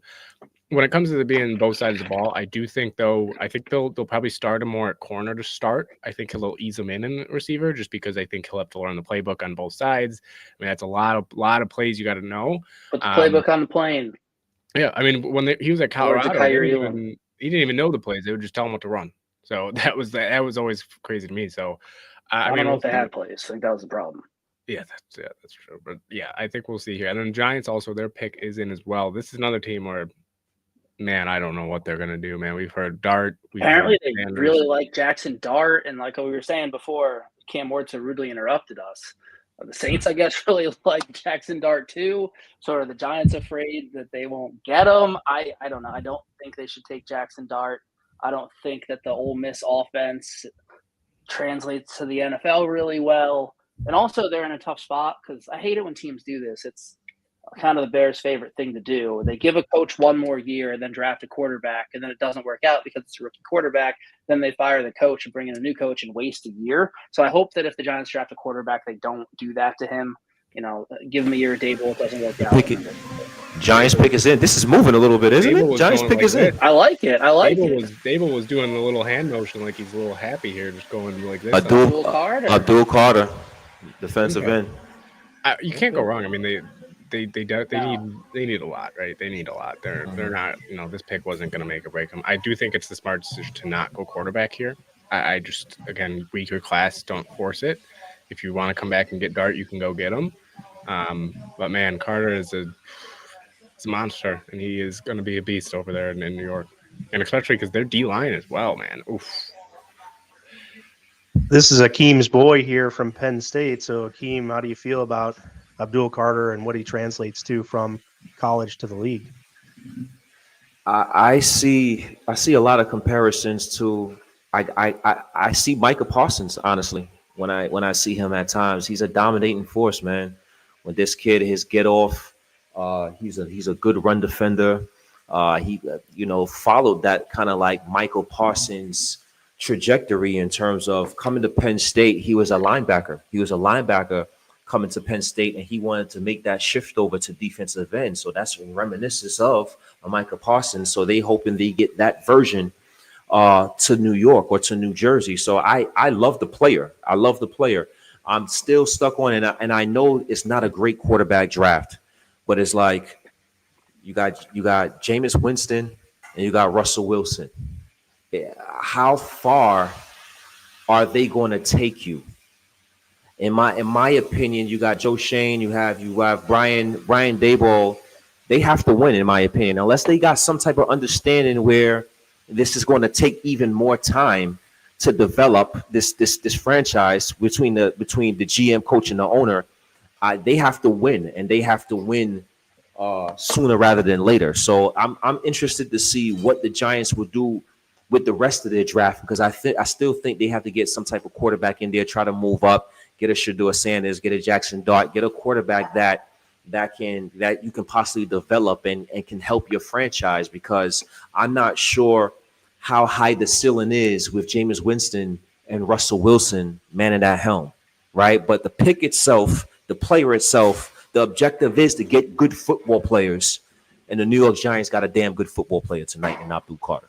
I am wondering though, this has to be, if you're, like you said, if you're Brian Dable and you're Joe Schoen, you have to then understand that this probably means that they're going to give him an extra year. You have to, right? Like if you're going in with that mindset of, oh, we're good at set, and we're obviously there's still a lot of draft left. They could move up for Dart or Sanders, but let's say they don't go after either of them.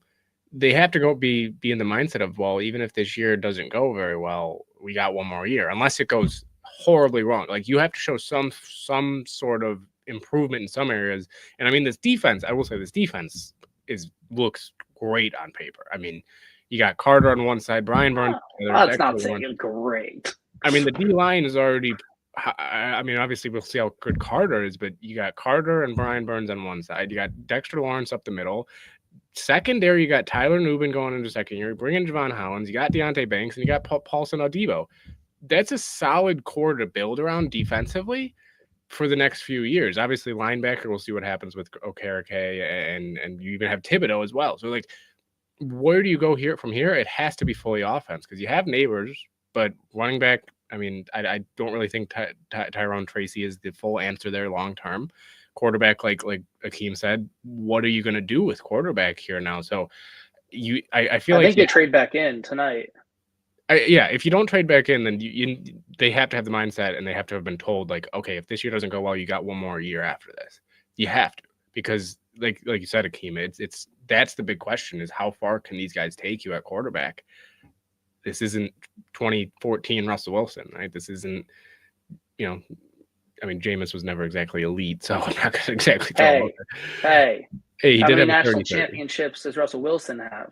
He did have a 30-30, but Giants are kind of in a weird position here, I think, when it comes to just what their season expectations are. So in terms of quarterbacks right now, obviously Cameron Ward is off the board. I'm a big fan of Dart. I've been a fan of him, probably since mid-season during the college football season. Who has the highest ceiling amongst quarterbacks left? That if you feel that if the coaching does what they're supposed to do in terms of developing a quarterback and he reaches his maximum ceiling, which quarterback would you want to take based on that? I think it's Jackson Dart. I think he has a higher ceiling than Shedeur. I think Shedeur is I don't think Shedeur is that great either. I think Jackson Dart has a higher ceiling. I think he's a better athlete. I think he has a bigger arm. And like I said earlier, I don't think his system translates to the NFL at all. So he's going to have to come in and learn an NFL system, which kind of gives him a lot more potential, just because we haven't really seen what he can do with it yet. But I don't really think either one of them are going to make great NFL quarterbacks. But I think Dart has a higher ceiling, but a much lower floor as well.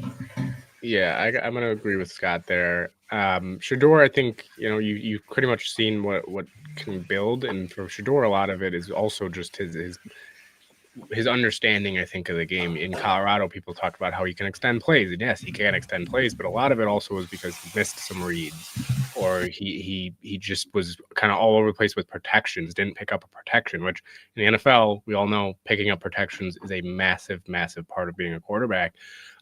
Where Dart Dart has to learn all of it, but that also means that he hasn't learned some of it already, where Shador has probably learned it from his dad a little bit, and over there in Colorado with a staff that a lot of them were in the NFL. So learning that type of stuff, it might be a little bit easier for a guy like Dart to come in and say, well, we're starting from scratch here. Where Shador is, well, I learned this. Now I got to adjust and make a completely different read or call a completely different adjustment at the line of scrimmage compared to what I'm used to, which for some players, I mean, we see it a lot of times during the mid 2010s, right? At Florida State, a lot of these guys came in learning a system. It's hard to unlearn some types of mindsets when you're at quarterback here. So for Dart, I do think he has a higher ceiling, lower floor, just like Scott said. But either way, I think it's going to be heavily dependent. And I said it earlier with Ward, it's going to heavily depend on what the teams do around him and how they develop them in general. Because the Giants, we've seen Dable be able to develop before, and maybe that's a better fit than a guy like in New Orleans or even Pittsburgh, right? So we'll see. Now, I really like Jackson Dart. I do have a little fascination with Shadir Sanders. I don't think he's the greatest athlete. I don't think he has the greatest arm, but I do think he's a winner. I do believe that, everywhere that he went, he won, and I don't think that's a fluke. And I think that that's something that type of trait you have to look into. With Colorado, he didn't have a great O-line. His offensive line wasn't that good. He stood in the pocket at times and took a beating. He didn't have a great running game. So that's the fascinating part I would like to see with Shador Sanders and an NFL team. Give him a running game and give him an offensive line. Something that I haven't seen he had in his 2 years with the Colorado Buffaloes. And let's see his performance then. So that's what I'm fascinated to see. We're going to get into the New England Patriots. I think this is Alshon Jeffrey here. We'll see what happens. I think it's LSU lineman. You think it is? Okay, Campbell. it is. Okay. I'm not mad at it. It was a glaring need for them. Yeah. I mean, and you have a quarterback going into your second year. You can't have your blind side just getting crushed in your second year. You have to see what your quarterback can do with an offensive lineman that I think will come in right away and might not be elite to start, but will be a very solid rookie and then get better over time. So I think this is a no-brainer for New England. I know some New England fans wanted to get Hunter. Some of them wanted to get Carter. Obviously, but neither of them fall. But after both of those went, I think this is pretty much a slam dunk pick for New England. They can thank Joe Milton for not getting either of those guys. That's true. That is solid pick. You got to protect your franchise. Yeah. It's not the sexy pick. We worried about his short arms. But yeah, like you just said, go ahead, no, just like you said, Akeem, it's not the sexy pick. It's not the pick that as a fan you're necessarily like, oh, I can't wait to see this guy play. But it's a pick that necessary. Yep, it's a necessary pick. I will say though, I played left tackle, and left tackles are sexy. Hey Scott, I'm not mad at it. I'm not mad at it at all. What's your thoughts as we wait for the Cleveland Browns? They got the fifth pick here. I'm interested to see where they go, what direction they go. As far as another quarterback that we didn't talk about yet, what about your thoughts on Jalen Monroe? What's your thoughts on him? Is he somebody that can sneak into the first round, kind of like Lamar Jackson did before in 2018? I think he is light years behind where Lamar was as a thrower, and Lamar was not a good thrower coming out of the draft. Right. But I think he's way behind him. Like he no question, a great athlete. Maybe a better runner than Lamar just from his size, but like he was hard to watch at Alabama this season. Just how inaccurate he is. He can kind of like Joe Milton. He can throw a nice deep ball, but like anything intermediate or short, just like I don't think he knows where it's going. So if a team takes him like as a project, but if a team that needs a quarterback is saying Jalen Milroe, here we go. I hope those coaches are renting their houses and didn't buy him. If I'm a team, I might even I would think I'd actually take Kyle McCord over him. I really would. I think I don't know about that. when you're talking throwing of the football, where are you going to go from there? I think McCord could have a higher ceiling when it comes to that. I mean, it's just, I mean, neither of those guys I think exactly are going to change your franchise. But it's just, I think if you end up going in the first round with a guy like Milroe, man, you better have the utmost confidence that you're going to be able to turn this guy around, because if you don't, and you're going to spend a first rounder on a guy like Milroe, I mean, we've seen guys lose jobs over these types of picks, right? I do think I don't think he'll end up falling into the first, but either way, even if it's the second, I mean, this is a pick that you're going to have to look at, and you're going to have to say, man, like, you have to have the pieces in place. You have to have the weapons. You have to have the coaching to be able to develop this guy. And he's one of those guys, you're not going to start him year one. By a mile, you're not going to start him year one. So it'll depend on the situation heavily for him, but either way, I don't think it'll make too much of a difference when it comes to his ceiling. Maybe his floor will get a little bit higher if he goes to a good situation, but his ceiling, I think, is still capped, just because, again, it's pretty hard to turn around accuracy that bad. And I know people to always bring up Josh Allen. Well, Josh Allen is it's a rarity to see a guy like Josh Allen be able to turn it around like that when it comes to accuracy and being able to Josh Allen wasn't even that inaccurate. Like, he just didn't, like, people always talk about that Nebraska game. He threw 4 picks in college. Like, he was hitting guys in the, he just didn't have any help at Wyoming. Like Josh Allen's inaccuracies are overblown by people who didn't watch film. And as we learned, he's a little bit reckless at times too. So that in college, and like he just had a couple mechanics he had to clean up. But one other quarterback, while we're on it, just a crazy stat. Tyler Shuck, the kid from Louisville. We're talking about Trevor Lawrence. Did you know that they were in the same high school recruiting class? I also knew Cam Ward was in the same one as DJ Ugalali from Uiagalelei. And he was the one, and he was a 5-star. Cam Ward wasn't even a ranked. It wasn't even a star. Yeah, he was no star. Yeah, DJ, I remember in high school, they had like a 4-star who started over him and went to Iowa State, but DJ took his job as a sophomore. Like, he was supposed to be a stud. I got a feeling here, Akeem. I have a feeling it's going to be this man right here. It might be. I wouldn't love as a fan of him, but Nick Chubb replacement? Oh, nope. What's up, Peter? What's up, guys? Long time What's up, dude? Wait, was that Mason Graham? That was Mason Graham, Peter. Mason Graham to the Cleveland Browns. I picked 5. What's your thoughts? Just won some money off that pick. I placed it because I live in New York. You can't place like those player props of draft guys in New York. Went to New Jersey over the weekend. Placed Mason Graham, thinking that the Jaguars were going to take Mason Graham. Going in today, I didn't think that was going to happen. So I won some money. Oh no, that's a good pick, right? I feel like it's like the boring pick, right? Like Gentry's the fun pick and Mason Graham's the boring pick, but there's a chance Mason Graham's your starting. Boring picks generally are what? Yeah, teams though. Yeah, you can always get a running back like a Travion Henderson in round 2, and that's kind of what I think. DM3 is not a fan.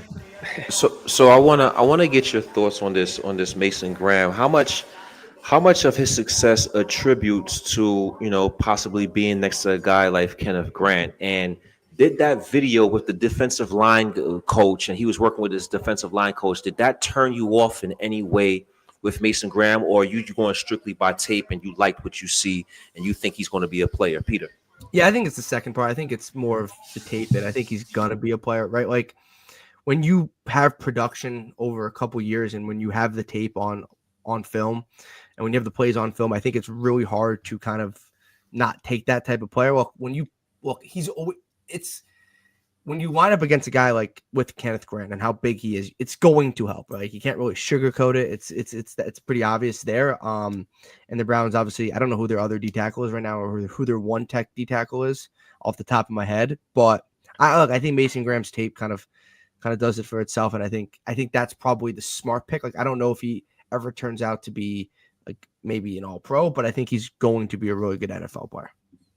You think this was more of a safer pick than for the Browns compared to like we're going for the home run guy that has the potential to be that? generational type of Hall. Yeah, look, it might not be as flashy. You might not be like Mhm. watching Nathan Graham tape at midnight when you're laying in bed tonight because you're so hyped to have a D tackle, right? Like, but if you have Genty, and you remember, are. But it's just kind of what it is in the NFL.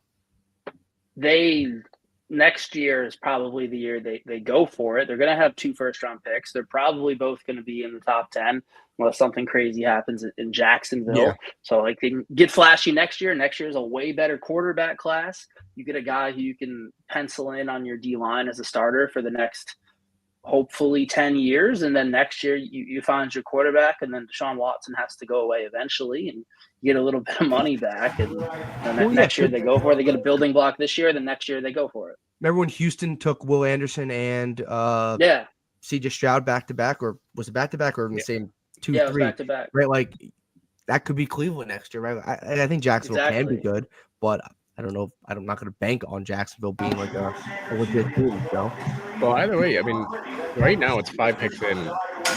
Cleveland is an early favorite right now. Even 5 picks in to be winners of the draft so far, because you also not even just add a first rounder next year. You add the 5th overall or the 4th overall pick in the second round. So you add an early second round as well, and you didn't give up really much. You gave up a guy that at 2, where he's a game changer, but again, how much is it going to be a game changer for a team like Cleveland? I as much as I'd say Cleveland's doing a phenomenal job early on in this draft, and then I think just great job by their front office, even this whole week, facilitating trades and getting to where they need to be. Cleveland, if they're known for anything, is having a good front office. Yeah. So, what do we? First of all, appreciate everybody for tuning in. Built in Buffalo Draft Live. Myself, Akeem, Scott, Ben, Peter is on the live with us. The pick is in for the Raiders. What direction do you see the Raiders going here, Las Vegas? I agree with Dave. I agree with Dave. I think it's Genty. Yeah, I thought they were going to lose out on Genty at 5 right there. So I thought they would have to like pivot to like Membu or something like that. But I think it's Genty. Well, and their run game last year, man, was brutal. And it had to do a little bit with the O-line, and it wasn't a great O-line, but their running backs were also just weren't getting the job done. And how many times did Pete Carroll do some weird stuff in Seattle? Remember, like every time they were picking the 20s, some stuff like they picked some guy, and you're just like Rashad Penny, and you're like, probably not the best, but Pete Carroll. Russell Wilson, that's maybe a better example. Alshon Jennings is definitely the pick, fellas. Alshon Jennings is the pick. Pete Carroll got his version of Marshawn Lynch. I think it's a fabulous pick by the Raiders. Yeah. Fabulous pick by the Ravens. You have Geno Smith that they acquired. You want to be able to run the ball. You want to have success running the ball. You want to be able to set up that play action. I think this is a good move. It improves their running game, and I think it improves Geno Smith in that passing game as well. So I think this is a solid pick for the Raiders. And Peter, I'm with you. I was thinking Genty at 5 as well. Yeah. But again, this running back class, we all loved, Genty's probably the head and shoulders above 1, but this is a very good, very deep running back draft class, and you can get some running backs later in the round. So I think Genty's great. I think he's probably going to be like an all-pro type of running back. I don't think it's anything to do with Genty. I think it's the position. I think when people talk about not taking a running back in the first round, they don't talk about the player. It's more of like the position and you not wanting to have to pay running backs, right? Like if he turns into Saquon Barkley, that's different. But the Giants, the team that drafted him, didn't even want to pay Saquon Barkley. So look, I think Saquon being on the Giants would have made no difference. They could have been bad with him. They could have been bad without. So yeah, it's just unfortunate for the Giants that he went to the Eagles. If he went to, I don't know, the Dolphins in the AFC, they would not have that same impact. But no, I think I agree. I'm on the thing of taking a running back in second or third round. Like, well, you're also starting to see. Sorry, Peter, didn't mean to cut you out there. You're also starting to see it slowly starting to become running backs are starting to get their importance back compared to 5-10 years ago, right? I mean, it became that meeting they had really worked. That Zoom meeting that worked. It's becoming more of a running league again. And now for the Raiders, you have your running back. You have Mostert as a kind of just a change of pace back, maybe a little bit. But then you also have Brock Bowers there at tight end, which setting up play action for your tight ends will be massive, and getting Brock Bowers open, I think this helps him. You have Geno there, who has a good arm, maybe not necessarily the highest ceiling for a quarterback. Obviously, he's 34 now, so he's not going to grow much. But you have building blocks on the offensive side, and you're running back your tight end, and you can go from here. And I do like this move for them. I mean, obviously, I'm literally wearing his jersey right now. But yeah, I mean, Genty I think he's going to be a game changer for that offense there, especially with Pete Carroll. And it also probably helps them long term when they bring in a young quarterback. Oh yeah, Geno Smith's not the long term answer. He's a year or two answer. So if they let's say they draft a guy next year, I don't know, who they draft, Drew Aller, for example. If he's the guy next year, then you already have like your running back in place, and to help a young quarterback to have a good running game is always important. And Pete Carroll, he's not getting any younger. He only signed a 3-year deal. So getting a guy like Geno makes sense. Like, they have to show quick progress, or else he's going to be out at least in 3 years. So getting a guy like Geno to kind of build, and then, like you said, and get a guy next year or the year after, setting himself up how they have Genty.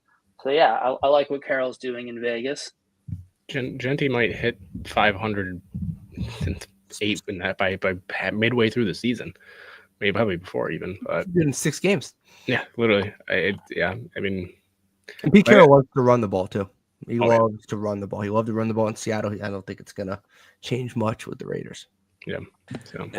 And how good is that Raider O-line? As much as I love Saquon Barkley, we talk about Saquon on the Giants and Saquon on the Eagles. It's almost like 2 different players. But the reason why it was like 2 different players, because it was 2 different O-lines. The Philadelphia Eagles O-line is amongst the best in football, and I think that extremely helped the progression and the ability of Saquon Barkley. We saw the best of Saquon Barkley because he played behind one of the best, if not the best, offensive line in the NFL. So I think the offensive line is just as important as the running back position. Now, if the Raiders can get those beefy guys up front, those mounts and movers up front to help out Genty, of course it would definitely help. So we'll see how good that offensive line is as well for the Las Vegas Raiders.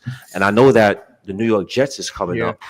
Our AFC East foes. What do you guys think about the New York Jets? What they might do? I'm gonna let Scott go because at 9:00 we have somebody else coming up. So I want to get Scott as much time as possible, as much talking time as possible. What you think, Scott? Whatever they do, it'll be wrong. I can almost promise that. That seems to be what they're best at. I could see them going one of these tight ends. Loveland or Tyler Warren are both there. They brought in Justin Fields to be quarterback this year. He's going to need all the help he can get. Their defense is relatively set. So I don't know if they go linebacker. Jalen Walker is the best available right now, according to ESPN guys. I don't know if they go linebacker. CJ Mosley getting a little bit older, but their defense is mostly set. So I could see them getting the tight end, a playmaker there, someone who can also help block in the run game. So I think it could be Tyler Warren or Loveland. Try to get a playmaker. I just accidentally had it ruined for me, so I'm gonna skip myself because I did see it come through. And it's I'll say, Scott, I think you'll be a little bit surprised by this pick. And your pick's in already?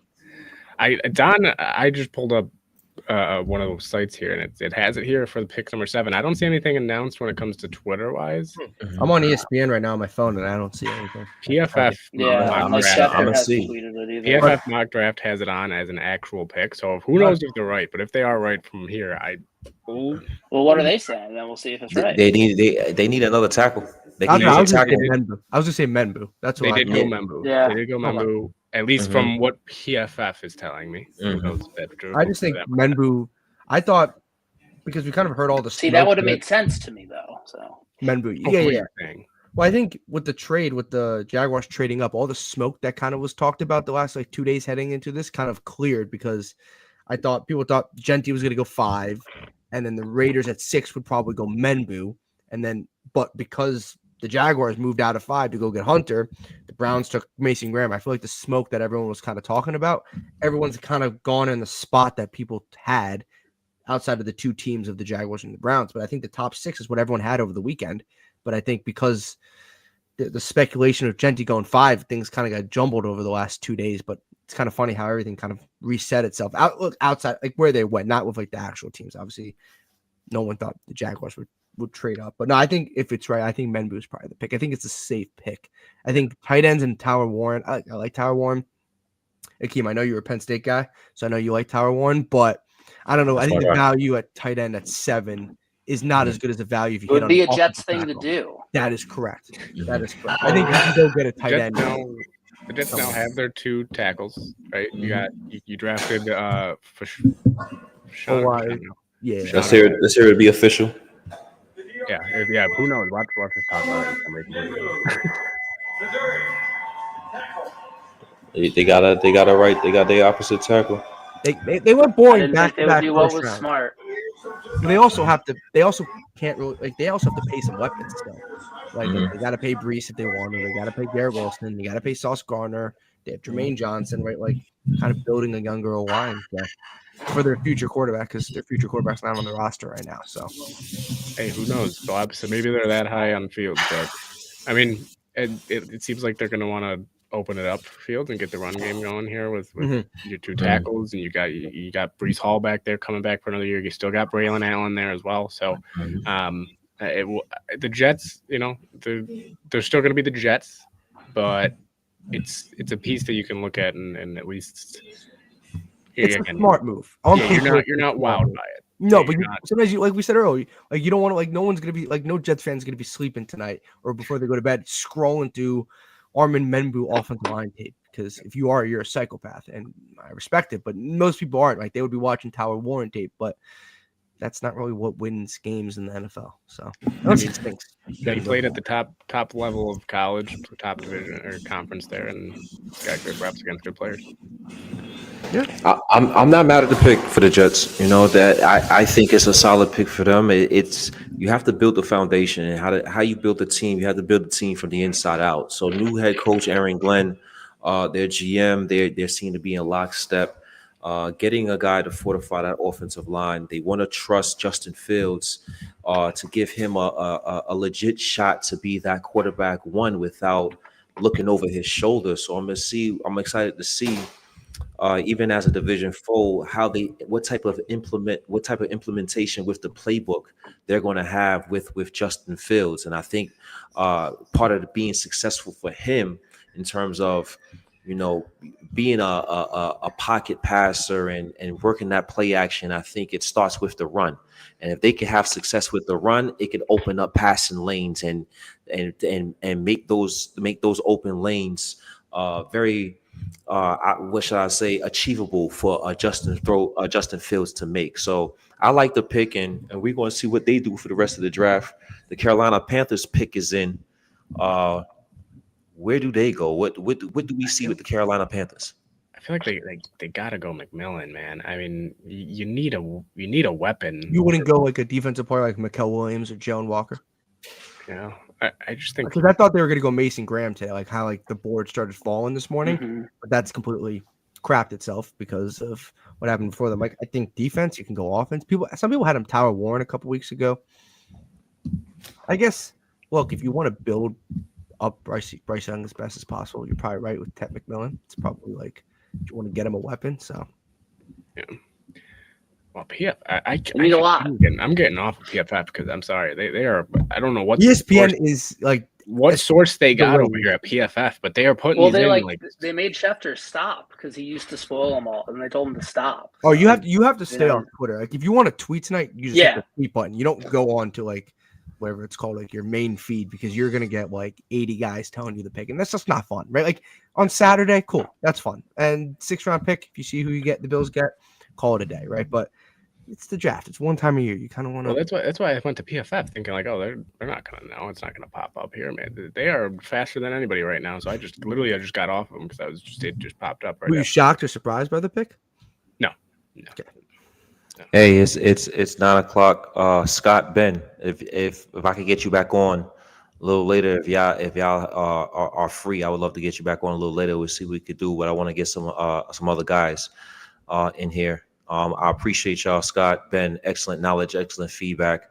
We're going to see what the Bills do. And, if y'all are around, if I see you around, we'll definitely get you back on. But I want to get my next 2 guests up here. Yeah. And appreciate you guys. Go Bills. Appreciate you guys. Thanks for having us. Of course, Scott. Of Fun. course, Ben. Appreciate it. I want to get up Anthony Ramiro, my guy Ronnie. See if I get Ronnie up here. What's happening, Akeem? What's going on? Ronnie, what's going on, fellas? What's going on? What's up, man? How y'all doing? Tuning in. How you doing? First, Anthony, let's get Anthony. What's your thoughts so far on the draft? Anything surprised you? Yeah, the Jacksonville trade up definitely surprised me. I mean, new regime, not exactly knowing what to expect from them, but big move for them, obviously, giving up next year's one, huge. So Cleveland definitely comes out well in that trade, getting next year's one, but also still keeping a top 5 pick and bringing in, a hell of a guy for themselves as well. So that was a bit of a surprise. I definitely did not see that trade coming. If anything, it was, another team coming up for one of those guys, but interesting trade. I could see why Jacksonville wanted to do it. But that's the story so far in terms of shock or surprise for me. Ronnie. Yeah, I probably would agree. There's not, other than that, not much has really changed, I guess. No big surprises. So yeah, that's probably the big one. That's the big one right there. That's the big one. Well, I mean, Carolina. Go ahead. Andy. I was just going to say the other story is obviously Shadur Sanders falling now with the Giants choosing not to take him, at 3 or wherever you thought he might go in these top few picks. Then there was rumors of, okay, well, if he fell, would the Vegas Raiders take him? Would the Jets take him? And so far, obviously, that seems like a pass. And now it's the later draft talk or later draft season talk of, does he fall later into round 1 and one of these teams trades back in to get him? And obviously the Giants trade. Yeah, right. The Bills are right there in an area where that could be 100%. Something that appeals to them. I know people were talking about the Giants trading back in for Dart. I know that's someone that people have talked about today. Yeah. Pittsburgh with what are they picking? 21. They could go Shador. That's actually not a bad landing spot if you're Shador Sanders. Carolina pick is in. The 2025 NFL Draft, the Carolina Panthers select Teteroa McMillan. The wide receiver. Oh, Ted McMillan. Yeah. Hey, Peter, go ahead. You got a young, like we said, Ben said before he left, you got a young quarterback, right? Like you want to see if he is the real deal. We're going to year 3 of Bryce Young. He took, I guess, steps forward in the second half of last year, but you kind of need to get him some weapons. And I think this is kind of a weapon. And yeah, I think it's more important than to see what he is than getting a defensive player. Hey, Rich, you're muted. Can't hear you. They got 2 big weapons on the outside, man. They got the kid they drafted last year, the wide receiver from last year, Mingo. And now they got McMillan. Ronnie, what's your thoughts on this pick? Yeah, I'm with the rest of them. You got to get Bryce Young some weapons around him. Still not sure Young is the answer there, but I guess if you get him and kind of build some guys around him, give him a supporting cast, we'll see. Anthony. Yeah, I'm a little surprised they didn't go defense here. There was a number of names, they could have gone pass rush, they could have gone linebacker that were floated toward the, last week or two. Jalen Walker was one that I know had been linked to them a bunch, but we'll see. They obviously have needs on defense as well, but McMillan was, one of the best wide receivers in this class. All of these top teams were in conversation of getting a guy like that, really. And the fact that Carolina's the one that takes him isn't surprising when you're trying to support a young quarterback. Again, you give him every weapon you can, and that's a good addition for them. Let's get while we waiting on the Saints pick is in, but while we waiting on the Saints, let's get back to the Bills right quick. Peter, your dream pick for the Buffalo Bills is? I would say Kenneth Grant. I would say he's my dream pick. I think it's going to be Trey Amos. That's my prediction. I tweeted this morning, but I think my dream would be realistic dream, right? I feel like that's what we're asking, right? Like realistic dream, because like Jahdae Barron at 30 would be awesome. I don't think he's getting to 30, so that's the dream. But realistic dream, I think Kenneth Grant would be my kind of pick. Anthony. Nobody's gonna like this, but I'm team trade down right now because we've heard it all this draft season that there's only 12 guys. who have first round grades. Some teams only have less than that, So where the talent is in this draft is that second round to top of the third round. There's a ton of guys in there that I really like for the Bills that have been mocked to the Bills. Obviously, we have 2 second-round picks, but I'd love to trade down, get another top second-round pick, maybe get that third-round pick that we're missing, and grab the guys we need. Because we all know cornerback, defensive tackle, edge, wide receiver, in that order for me is really what we desperately need. So Trey Amos, I'm on board with that, right? If one of the big defensive tackles falls, draft him at 30, great. But right now, if those guys are still on the board at 30, multiple of them, and you're thinking about who you like in the second round, I think they have to trade down, get more of that capital. And again, it's all going to depend on if they can trade down. But now the Giants or one of these quarterback needy teams, if these quarterbacks do fall to the end of the first round, that could mean good things for the Bills in terms of teams trying to trade back in who are in the top of the second round. And you still get potentially a Kenneth Grant who's been all over the board, or a Trey Amos, again, who could go at the end of the first or maybe in the top of the second. So I'm teed, trade down, get as many of those players as you can in the second round. Ronnie. I'm going with Kenneth Grant. I've been pounding that table since February. The one thing, when I look at the Bills, one thing to me that's keeping them out of the Super Bowl is that defensive line. Year after year after year, they continue to try to build that line, and it's just not working. But you don't stop swinging either. You keep going for it, just like a quarterback. When these teams that need quarterbacks, they keep swinging until they get that guy. And I think Kenneth Grant could be that. And not only that, but you get a guy like Grant, it instantly improves your secondary because it helps them out. It improves the edge guys. It improves the linebacking core. Like, it helps out with every position group on that team. And that's what this team has been missing for the last few years is a defensive front that can push the pocket and really wreak some havoc. And that's what they need.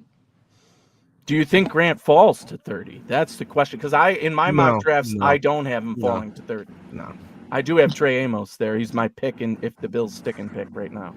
I don't think Kenneth Grant falls. I don't think so I don't think so either. I think they would have to probably move up. Trade up. My thing with the cornerback position, I know we need a CB2. Everybody knows we've been talking about it for months now. But this staff has proven that they can get a guy in the later rounds, day 2, day 3, and turn them into more than quality corners. You got Taron Johnson, I think was a 4th-round pick, I believe. Christian Benford, we all know, 6th-round pick. So they've done it before. So I don't see them a need to get a guy in the first round that's a corner. And when they did, they whiffed. I mean, that was a complete miss. True. So, but those were draft and develop guys. They're looking for a play now guy. Again, that's what Elam was supposed to be theoretically with the plug and play. I mean, you can get what you can out of Trey White and the rest of the gang there at CB2. But Saints pick is in. Is it Shedeur Sanders? New Orleans Saints select Kelvin Banks. It's not. wow. Ooh. Now the Sanders slide starts. Yeah. Unless some team trades up, which I would be shocked. Like if you start, I did this on my podcast over the weekend. I had Lance on, and we did the mock draft. After Sanders didn't go 9 in our mock draft, we started breaking down like where does he go? And if you just start naming the teams, you're just like you get to 21. It's kind of how you do it. You get to 21. That's probably the next team. Like you could argue a couple teams. Like you could argue the Colts at 14 need a quarterback, but they're not going to do it this year, right? Like it's probably a next year thing for them. They want to give Anthony Richardson another year. Seattle, but they just signed Darnold. Like it's 21. It's Pittsburgh. So there's not a lot of teams that are currently picking that need a quarterback, unless the team trades up like the Giants. Yeah, I think I think the Sanders slide begins. I think it definitely begins. What about this? What if the Buffalo Bills trade up? Is that scenario possible? I know Anthony spoke about trading down, but what about trading up? Can that be possible for the Bills if Kenneth Grant's the guy? And like you guys said, he may not be there at 30. Do you trade up for a player that's possibly not playing a premium position? Do you make that investment, Peter? What if they trade up for like Will Johnson?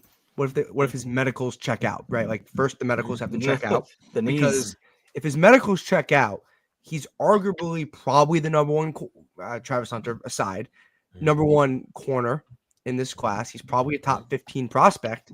He's a guy that if his medicals check out, you can start him week 1. Like he can start week 1 and he can be your cornerback too. I would say like that type of guy. Or if John A. Barron fell to 2021, you can kind of go get him. I think it has to be the right guy.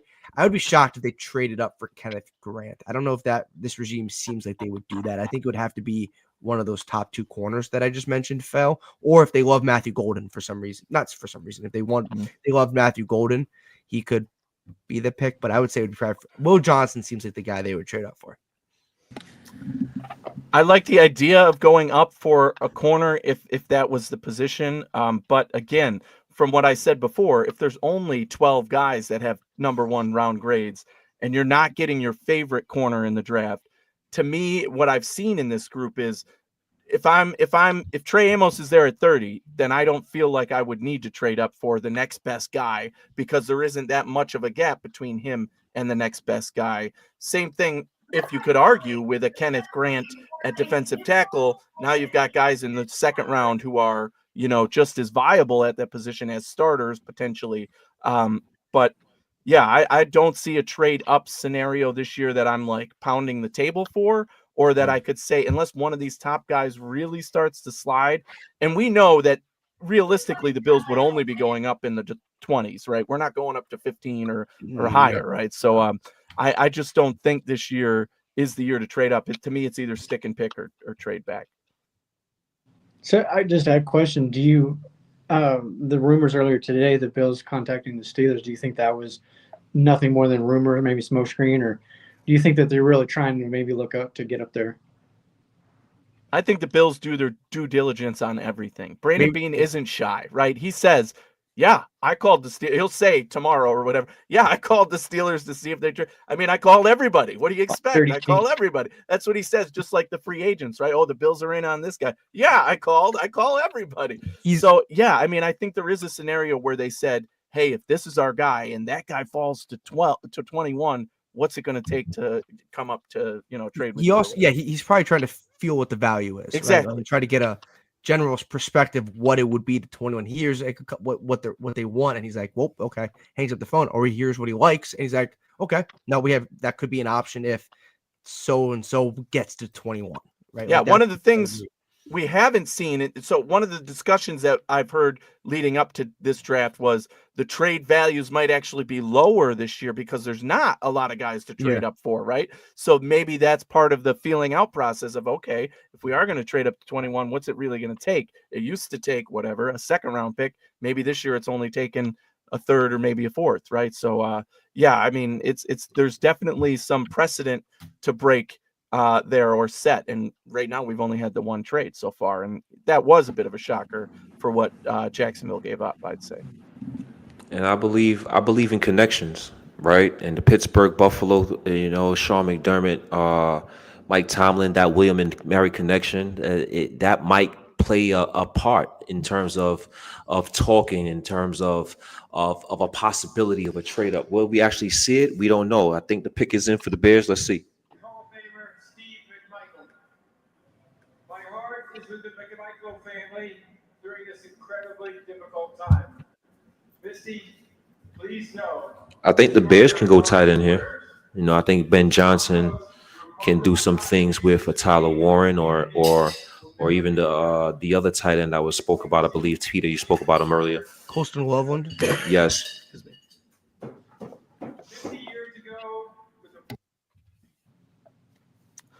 Yeah, I wouldn't be surprised if they go defense here either. They have some needs there. I think in my last mock, who did I have them taken? I had him taking Warren in the last mock. I went Warren. I thought Genty would be the pick if he fell to 10, but thank goodness he didn't. That was one of the three I've nailed so far is Genty. But a lot of people had Genty going to the Raiders, though, obviously. I nailed Genty at 6 going, and then I nailed Graham going at 5. I placed a couple bets on those two things, so I was happy that when that happened. I didn't think they were going to happen when I woke up this morning. I placed them about a week ago, so I'm happy those two. There you go. Yeah, I wish I had done that because I got a few of those. I got Cam Ward, obviously, Travis Hunter, and then Carter and Graham. Mm-hmm. My wife is a Raiders fan, and we live in the Boise area, so we're pretty connected to that. Oh. That's a fun little connection. Yeah. Oh, pick is in. Did you see that? It's a tight end. It is. Yeah, the tight end. Why do I feel like this pick's either going to be like the greatest pick ever or like the worst pick ever, and Tal Warren's going to be exactly right. Kittle, Yeah, that's or Hall of Famer, and Colston Loveland's going to be like just like an average, like 15th rated tight end in the NFL. Part of what I was thinking as well right there is there's a few teams who actually could have drafted tight end in the first round this year, which isn't always the case. And with these two guys available, you knew they're always going to be compared. But the fact that I'd say 95% of the drafts I've seen have had Tyler Warren as a better prospect, and Loveland actually falling later to the Chargers range. Yeah. Now it's wow. Yeah, here we go. And he's selected first. Not that I don't think they both can succeed from what I've seen in the NFL, but yeah, definitely a little bit of a surprise that he goes above Warren. Bears are building a nice little offensive core. You have Roman Dunze, you have DJ Moore, you obviously have Caleb Williams, you have Colston Loveland. I think they're gonna probably add a running back tomorrow. I would assume to go with DeAndre Swift. They don't really love DeAndre Swift, so I would probably assume they add another running back tomorrow, like a Travion Henderson. So building a nice little core in Chicago offensively, if Colston Loveland turns out to be good. Yeah, I'm not surprised that they selected a tight end with Ben Johnson being the head coach. I'm surprised at who they selected. I definitely thought Tyler Warren would come off the board here, but we're going to see what happens. Ben Johnson has a interest in mind in terms of devising plays for his tight end. So he must see something in Colston Loveland that he really liked more than Tyler Warren. So we'll definitely see. While we're waiting on the next pick, this draft seems like it's moving faster than years past. Yeah, I could be wrong. Yes. I could be wrong. So. But we on pick 13 already. It's 9:17. It's been about an hour and 17 minutes in. Talking back up to the Buffalo Bills a little bit in terms of that trade up. The only person, if we're talking about corner, because I agree with Ronnie in terms of the Buffalo Bills do a great job developing cornerbacks. And there are cornerbacks, especially when you got Tre'Davious White, you got Dane Jackson, you got guys. They're not the cornerstones over there at CB2, but you got the guys that can hold the fort down, while guys with abilities and talent and potential to develop, right? So I do agree with Ronnie there. Only reason I would trade up, me personally, if I'm thinking about trading up for a corner, for me is Jahdae Barron.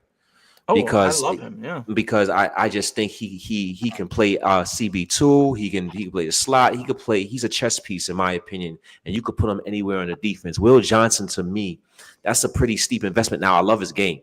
I didn't necessarily like his tackling this year, but when he's healthy, I love his game. But the question is, when is he healthy? And do I want to make that type of trade up investment for a guy that I don't know, or a guy that does have injury history, So that's the one thing I question there. So if it's not for Jahdae Barron, I wouldn't necessarily trade up for a defensive tackle. So as much as I've been clamoring for a trade up, if the right guy is not there, I wouldn't do it. I'll stay put at 30, if not trade back, like Anthony said, and acquire some more picks. So Ronnie, the San Francisco 49ers is on the clock. What direction do you see, or can you see the San Francisco 49ers going? They had an interesting a year last year where Christian McCaffrey got hurt. Brock Purdy showed with lesser talent he is not the quarterback that he was with the talent he had when healthy in years past. Robert Saleh is now the defensive coordinator over there with the San Francisco 49ers. What direction can the San Francisco 49ers possibly go with this draft pick? And then I want to get Peter's thoughts. Well, I think they're a team that it almost feels like they're in maybe a mini build. Yeah, they got Brock Purdy. I think he does need some help. He's not an elite guy. He's not somebody who's going to carry your team. They did lose some guys. And, looking at ESPN, they've got corner, because we're talking about them, listed as a pretty high need as well there. So maybe they go with Will Johnson or maybe one of those positions. But there's multiple directions that they could go. Yeah, I'll give you guys my opinion, then I'm going to bounce, but I appreciate you guys having me on. It's always a pleasure coming back to Built in Buffalo. I like corner. I think corner's a great option. In my last mock draft, I had them adding to the defensive line. I had him going Walter Nolan, maybe a little higher than people like it, but I think if he fits their scheme, I think Walter Nolan could be the pick. But I like corner Walter Nolan kind of here. I think 49ers usually tend to draft pretty well, pretty smart. So I think Walter Nolan's my guess. But guys, appreciate it. Hopefully the Bills do what we want them to do. I know everyone will disagree because that's just how everyone is, but it's part of it. As long as they don't take like, I don't know, like a quarterback, we're gonna be okay. Or running back. They might take running back. But I'm gonna bounce, guys. Appreciate you guys having me on. Appreciate you, Peter. Appreciate you, Have Peter. a good one, guys. Good to see you, Peter. Have a good one, Peter. Love Peter. Izzy. What up? What's going on, bro? What's going on, bro? Izzy. Hey, Excited to have you on. but I'm pumped. Hey, we going to this. The pick is in for the San Francisco 49ers, Izzy. But what are your thoughts on the draft thus far, and where do you see the Bills and the player that your dream player you would like the Bills to select? But what are your thoughts on the draft first thus far? So the draft so far is pretty much what I thought it would be for the most part. Just not the Browns and the Jags thing. Didn't see that coming, but for the most part, I think that it's kind of fallen the way it was supposed to fall. A lot of people were, saying there would be surprises here and there, like Jackson Dart at 3 to the Giants or something like that. I'm like, I don't know, man. That'd be crazy. But same time, if you think he's your guy, you go get your guy. But I think that the draft's kind of falling. The players that I thought would be top 10 are top 10. What's your thoughts on the Bills? Where do you want? What direction do you want the Buffalo Bills to go? Only one defensive tackle has come off the board so far, and so we're on pace for that. And only one corner has come off the board so far, from what I remember. So we're on pace for that. So I think we're in a good spot to get one of the top 2 positions of need, corner and defensive tackle. Also, only one defensive end has come off the board. And you got to think that Shadur's coming up soon. That's going to be another spot that doesn't get taken. And I think that you might see some of these receivers come off the board, like Luther Burden might come off the board somewhere like Baltimore. They have Rashad Bateman, but he's been there for 3 years, and he's just starting to look good. Are they going to let him play and then pay him? They could use another outside receiver because they have him, and then they have dude from Boston College. What's his name? They got Nico Collins. Oh, no, I'm sorry, that's Texas. Yeah, Zay Flowers. There we go. Zay Flowers. They got Zay Flowers. They got Rashad Bateman. They could use another guy on the outside. They could go tight end, the Ravens. So there's a bunch of guys who I'm not caring about that could take spots up to where those players that I like fall to the Bills. I like Trey Amos, though, if he's there. But so, one revelation I did have is Savon Revel. Savon Revel, because the injury scared the hell out of me. But then we picked up Trey White, and so that kind of lets you let Savon Revel sit for a while before you're forced to play him. And I'm sorry, Izzy. My fault. The pick is in for the San Francisco 49ers. Michael Williams is the pick, the edge from Georgia. Yeah. I didn't get a chance, but that's who I was going to say for them. It was my prediction here. I had him actually as the Chicago pick the pick before, but because they went that direction with him still on the board, I think he was definitely the top talent there and would fit well with that San Francisco defense. So I like that pick right there. It's a good pick. Dallas is on the clock next. The unpredictable Dallas Cowboys. I can see the unpredictability there. Who knows what direction Jerry Jones is going to go? I kind of like the Texas kid here, the wide receiver Matthew Golden. I like him opposite of CeeDee Lamb. I think that can be a interesting dynamic there. I like Matthew Golden a lot, actually. He's not falling to 30, but I like the kid a lot. I like the way he stretched the field, dynamic receiver. We're going to see where the Dallas Cowboys can go here. Anthony, what you thought out? What Texas guy was you thinking? I was thinking about Jahdae Barron. No, Shamar Stewart was the player that I had them picking. So the edge, the A&M guy who is right. So when you said that, I was like, oh, defensive side or offensive side? But again, Dallas always, because of the way they're run and that organization does things, totally unpredictable. What they will do and what positions they think they value. I don't know, but I could see them going wide receiver if they thought, Matthew Golden is their guy. Great. It wouldn't surprise me if that's the pick, but I don't think that's the best player in this situation where Stewart, to me, as an edge player, more value, in this top of the draft here. And because of the Texas connection there, maybe they're brass in Dallas will like that. But yeah, that's who I have mocked going to them actually in this spot. They're pretty excited about whoever they got. Yeah. I think that, they missed on Mozzie Smith a couple of years ago, and they may be looking to go defensive tackle there, like a Walter Nolan, Kenneth Grant, guy who we might want, but they missed on Mozzie Smith obviously because he's trash, and so they go defensive tackle. Wouldn't surprise me. And they also lost to Marcus Lawrence. Right. The pick is in for Dallas. As we wait for the pick, Ronnie, the Buffalo Bills, in terms of drafting a receiver, where do you see them fall in line here? And answer that question after we get this Dallas Cowboys pick.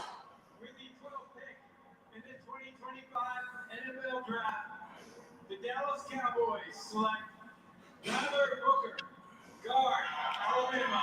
Wow. Guy who was rising up the draft boards as the draft got closer. He was invited to the draft. I think people knew he was going to go early.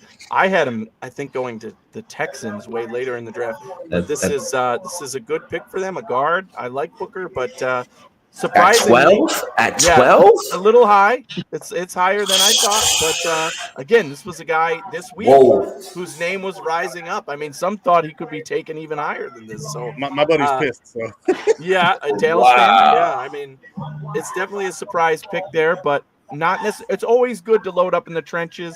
I think he's one of the best guards in this class. So that's the direction they go. It's a value pick for sure because it's offensive line, but not who I expected them to go with, obviously.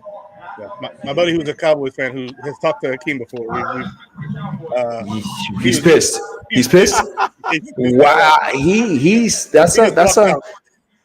that's a high pick for a guard, man. We gonna see what happens there. He's excited to be a Dallas Cowboy. I like to see players excited about the teams they go to, man. That nice. living your dream coming true. You get to play for that star. So that's an exciting moment for him, Tyler Booker. So congratulations to him. But wow.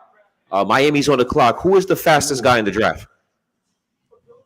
Fast? Because that's who they're taking. Will Campbell here or what? You think? Let's see. Well, there has been, Will Campbell is one that or not Will Campbell. Jeez, I did that again.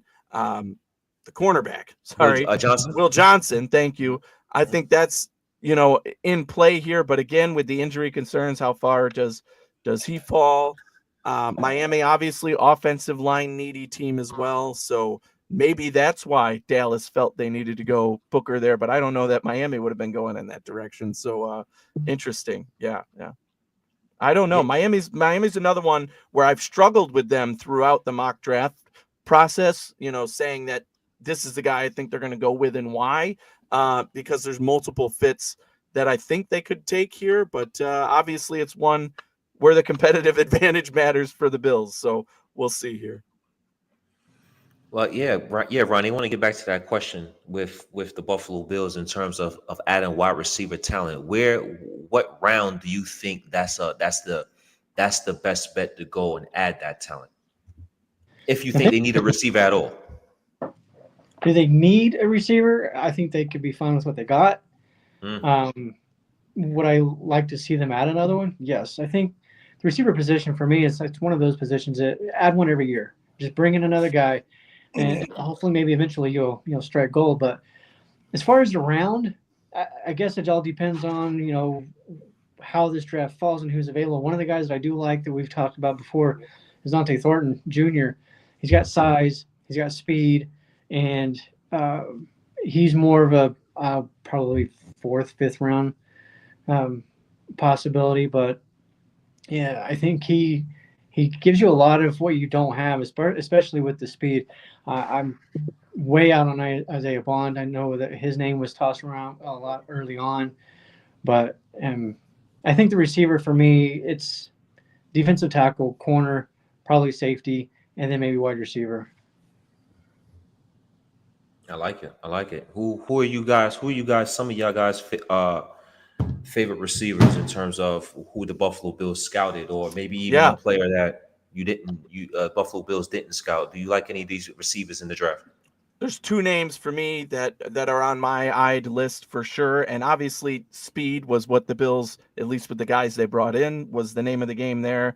Ty Felton was one, and Torrey Horton from Colorado. Colorado so State. Yeah, so there's I like two guys. I mean, those two are the ones. Again, where are you looking at them? Probably 3, 4, maybe. So that's where I think the Bills are looking to add a receiver, and those two guys were the ones that stood out to me of the ones that the Bills brought in for sure. I like it. I like it. Now the Miami, and now everybody was flowing. The pick was in early. The Miami Dolphins come up. It seems like they're going to use their entire clock. Yeah, they were throwing a party on stage. Right. So the pick is finally in for the Miami Dolphins, another AFC East division foe. What direction can they go here? You know, I think they can go in a number of directions as well. I got an idea. What you got? I think they go safety. Ooh. Just lost Javon Holland. Emin Warrior's on the board. Malachi Starks is on the board. And both those guys are dynamic. And you need a guy who's a thumper. If they think that that's Emin Warrior, you know, you got Kader Kohu in the slot, but Emin Warrior is gonna be dynamic off the thing. He's bigger than linebackers. He's bigger than Terrell Bernard. So that's gonna be a problem right there to try and get away from him. And then Malachi Starks can read, react, and he can move. So if he's at the line and you need him to cover deep, he can get down the field to cover down the field. So I think that one of the safeties might be on the board for the Dolphins, either that or corner. I like that. I'm not a big fan of Bradley Chubb. Jalen Phillips seems like he's been injured, significant injuries. Shamar Stewart can be in play here. You have Josh Allen in that division. Josh Allen has been torching you every game that they play. You have to find some way to try to minimize Josh Allen a little bit, you know. So Malachi Starks can be an addition, but they might want to rush the passer. They might want to get a guy that has the athleticism to keep up with a guy like a Josh Allen, right? So Shamar Stewart can be a guy that could definitely be in play here for the Miami Dolphins. They may also want to block for Tua. That's what I was thinking as well. Definitely offensive line needing, but who would you take? They can go a number of different directions here. The Miami Dolphins tackle is definitely on the board. With who's left on the board, which one would you go with here, though? Let me see. I'm not looking at the board. That's right why, now. because I don't have. I mean, Banks already went, and so on my board. Let's see. I mean, like Josh Simmons down at the end of round 1, maybe, but. It's tough. He's on the board. Also, sleeper Gray Zabel was a guy you might look at. Right, but you're not. I mean, taking him here would be nuts. I mean, they took Membu just before, so or not Membu. Who just went? It's the Cowboys. Cooper. Yeah, right. So that was kind of a reach. You never know when somebody's like, we're desperate, so we're going to take him. And Zabel can play the entire offensive line. Yeah, it's gonna be interesting to see what direction they go. They seem like they're milking a little bit. We're going to see which direction the Miami Dolphins go here. You know, they also haven't replaced Christian Wilkins either. That D line was pretty garbage, and they lost Calais Campbell. He's a Cardinal again. So that D line needs attention in the middle and on the outside. So now you could look at competition for Buffalo here. Do they go Harmon? Do they go Grant? I mean, again, it depends on how much they love the player. And this is about where the drop-off begins that we've talked about with the how many first-round talent players are there. You know, 12 was the number I've heard. And now, obviously, at 13, maybe some of those guys, the quarterbacks or whatever, don't necessarily fit into those 12. But here we go. Pick is coming. Okay. Roger Goodell's walking out. We'll see. Dang. I think mine's a little ahead. I was going to say, you got it before me. Don't say it. Whoa! We just mentioned it. Izzy spoke it into existence. There's a ton of angry Bills fans now. This is why I honestly, I did not even have Kenneth Grant on my radar for the Bills. Not even on my list, because I expected him to be gone before the Bills even had a heartbeat chance to come after him. So I did see him knock the Dolphins a lot.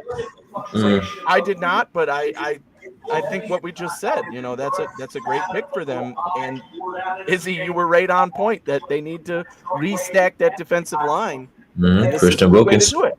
Yeah. Yeah. How ironic though that the Bills' love player, goes to Miami and now becomes a hated player. Yes. Hate him now. Hate him. Just Hate him. Hope you get a sunburn. Oh man. But That's so funny because he was down the stretch here and in my list, not on recent. Solid pick. I expected him to go. I didn't expect him that high though. This high is higher than I thought, but at Right. least in the 20s, I did not think the Bills would have a shot at him. So, There was a chance, but Kenneth Grant. Wow, that's a guy. Hey man, hey.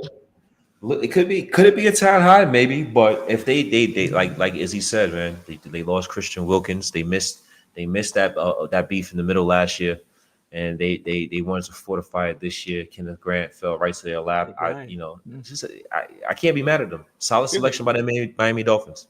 Here's a question. Remember when Mario Williams came out in the draft and we took John McCargo, right? And the question was of the players on that defensive line, who was the one benefiting from who? And clearly it was John McCargo benefiting from Mario Williams. Well, now the question is going to be who was the guy, Grant or Campbell? And then you look at last year, Tavondre and Mason Grant. Texas.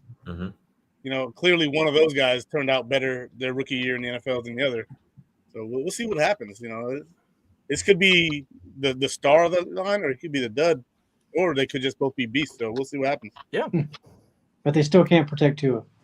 Yeah, they cannot play offensive line. That's true. Actually, I'm gonna correct that statement. Not they cannot, they will not. They will not play offensive line. He could probably play guard in a pinch. Just squeeze him in there. That's all. Tua's gonna have to sink or swim, baby. Figure it out. Read the field faster. The pick is in for the Colts. Very quick pick here, and obviously this is the one where I think is another one of the frequently mocked was Jalen Walker. The fact that, or not Jalen Walker, sorry, the tight end Tyler Warren. I'm getting my last name letters mixed up tonight. And so, pick is already in. Look at that. It's in. Yep. It's Tyler Warren. That was probably the same pick that I've seen in almost every mock draft since the beginning of mock drafts coming out. The most commonly stayed the same pick was this one here with Tyler Warren, except the times where I saw him going higher to maybe Chicago or another team. So, I think this was clearly a match made in heaven, and the media people and all those making mock drafts had it right? So I'm glad I kept this one the same here. As you guys are talking, I'm about 20 to 30 seconds ahead. I'm mad at that. Straight face sometimes when you're talking about the guy that this is a good pick. This is a good pick for the Colts. They need whoever the quarterback is going to need that safety blanket. Ooh. Whether it's the Daniel Jones or Anthony Richardson, they're going to need that safety blanket for. And Tyler Warren's a beast, man. See that one-handed catch right there? Yeah. Tyler Warren's a beast, man. He's a beast, man. Was that the fastest pick in so far tonight? It must have been, because that was like that, man. And they even announced it quickly. The Saints pick was pretty fast. As soon as they were on the clock, they were done. They were like, all right, we got this. The Atlanta Falcons are on the clock. Last year, they drafted Michael Penix Jr. They still got Kirk Cousins in the fold. Where they might go? I'm thinking defensive side of the ball for the Atlanta Falcons. Edge rusher from Georgia, the other one. The other edge rusher from Georgia. Walker. No Shamar here. No A&M kid. Nah. Okay. I can see it. I think they're going Javon Walker, Georgia, edge rusher. Dude can bend. He's got bend, and he's gonna be chasing down quarterbacks. I think that's what he's gonna be doing. Yep, they on the clock. They got about 5.5 minutes left on the clock for the Atlanta Falcons. Desperate need of pass rush. So pick your favorite pass rusher here. If it's not, I'd be completely surprised at this point. I was the Falcons, I would go someone a little bigger, like Shamar. But it's the Falcons, so they have a type that they usually go after, and it's usually smaller, more bendy guys, Von Miller Yep. types. Like remember Vic Beasley type guys. Mm-hmm. This is where I in my final mock I had Izaraku as the pick here for Atlanta, but Shamar Stewart was already off the board for me. So we'll see. Yeah, we'll see So- which direction they go. So are there any concerns from any of you guys with Shamar Stewart's lack of production, or do you just see the athleticism and the potential he could be, and we draft him off that? There's any concerns? not When really. it comes to edge, Yeah. always concerned with production when it comes to the edge. I feel like that's a huge thing. If they can't get it done in college, what makes you think they can do it in the NFL? I think that if it was the Bills pick, I would certainly be concerned about it, right? I'd say, no, I'll pass on that guy. Give me the guy who has certain production. So, Yeah. yes, there is a risk, but with the talent comes potential reward. Do you think you can groom this guy to get it done, to be the finisher in the NFL? Like Ronnie said, I'm leaning away from that in terms of my evaluation and who I would want to bring on, especially to the Bills. But, Well, yeah, the Bills so they haven't exactly been no, we need superstars at developing defensive line talent. Correct. You really have to believe to take that risk. But So- I mean, he's definitely a top talent, right? Again, I have him in the top 15 myself, so we'll see. So, We'll see which my direction. buddy they here- go. My buddy here is a big Texas guy, right? He's a University of Texas fan, therefore he scouts his enemies like clockwork. Oklahoma, A&M, as he said just now, A&M sucks. But he was showing me and discussing with me the scheme and way that Texas A&M runs their defensive scheme, and they're very, very strict and rigid in how they do things. They don't give the players as much freedom to move and respond the way their instincts would normally tell them, and they want their players to stay within the structure more. And that really can hinder a player from completing the job of getting a sack or intercepting the ball based on instinct. You see a lot of the guys who get a lot of interceptions or sacks or forced fumbles. They operate on instinct. They're more following their gut and being right a lot. Whereas at Texas A&M, they're more of a, hey, stay within your job, and your talent will show later. And it is showing later. Like he's now creeped into the first round talk, but he doesn't have the production to back it up. A lot like Odafe Owe with the Ravens. He didn't have that production in college either. Yeah. Well, Could Atlanta be looking to trade here? They're still on the clock. They're right? still on the clock, Pick in? yeah. Yeah. So they're really still on running clock. down the clock. They run it down this clock. I'm They need a interested lot. to see. And they need a lot, so they might be looking to stack picks. We should ask Ronnie. He's 30 seconds ahead. Does it say pick is in? Ronnie, how much time is on the clock for you, Ronnie? I'm on commercial. Me too. How much time is on the clock? It should be at the bottom of the screen, right? 155 for me. I just looked. They're not showing. I'm watching. I think NFL Network. Oh, maybe that's why you're ahead. That's why you're ahead. I'm on ESPN. I'm on ESPN. Yep, ESPN. I got that ESPN subscription, baby. They're a minute and a half left, and their pick is not in. Okay, I'm at a minute 45, so you're a good 15 seconds ahead of me. They're debating in house whether they want to stick and pick or try and make a trade happen here. Maybe Or they may this be on the speaks phone with somebody trying to make that trade happen. exactly. This speaks to the what I said earlier about the value of a trade. Not a lot of people wanting to come up in this range, knowing that there's still other guys on the board at similar positions that they could nab. So we'll see.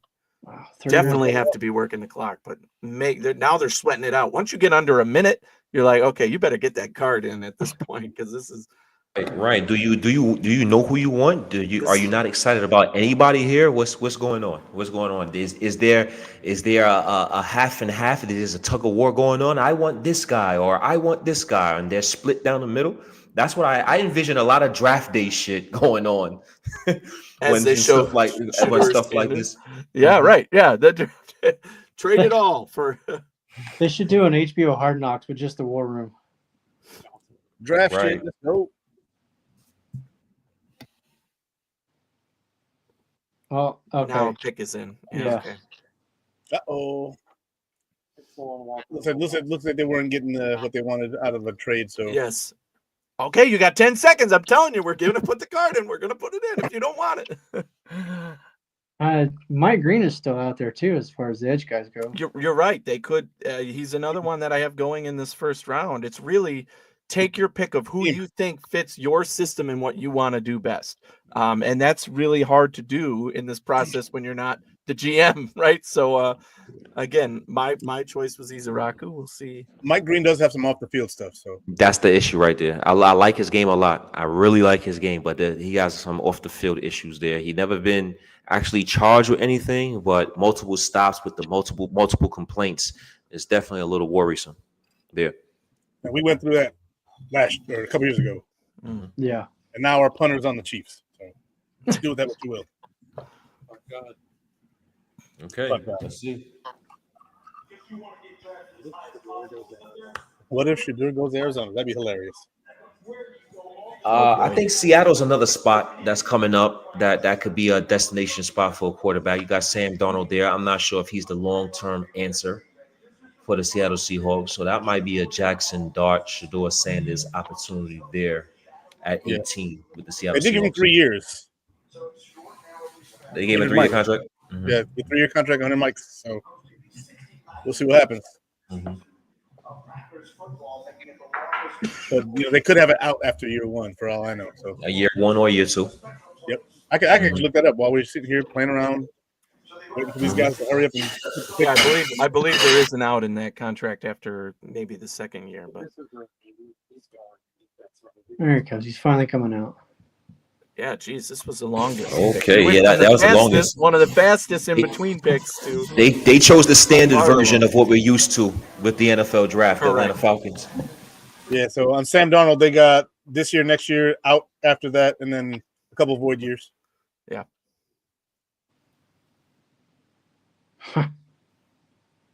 Called it. Walker. Yeah, I mean, I had him going a lot sooner than this, so I like that pick a lot. Again, pick your favorite pass rusher and put him in your system, and so many good ones you can attack. Yeah, right. Like linebacker in the second round. Yeah, definitely a pass rusher.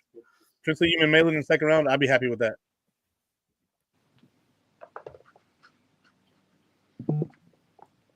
Okay, Falcons.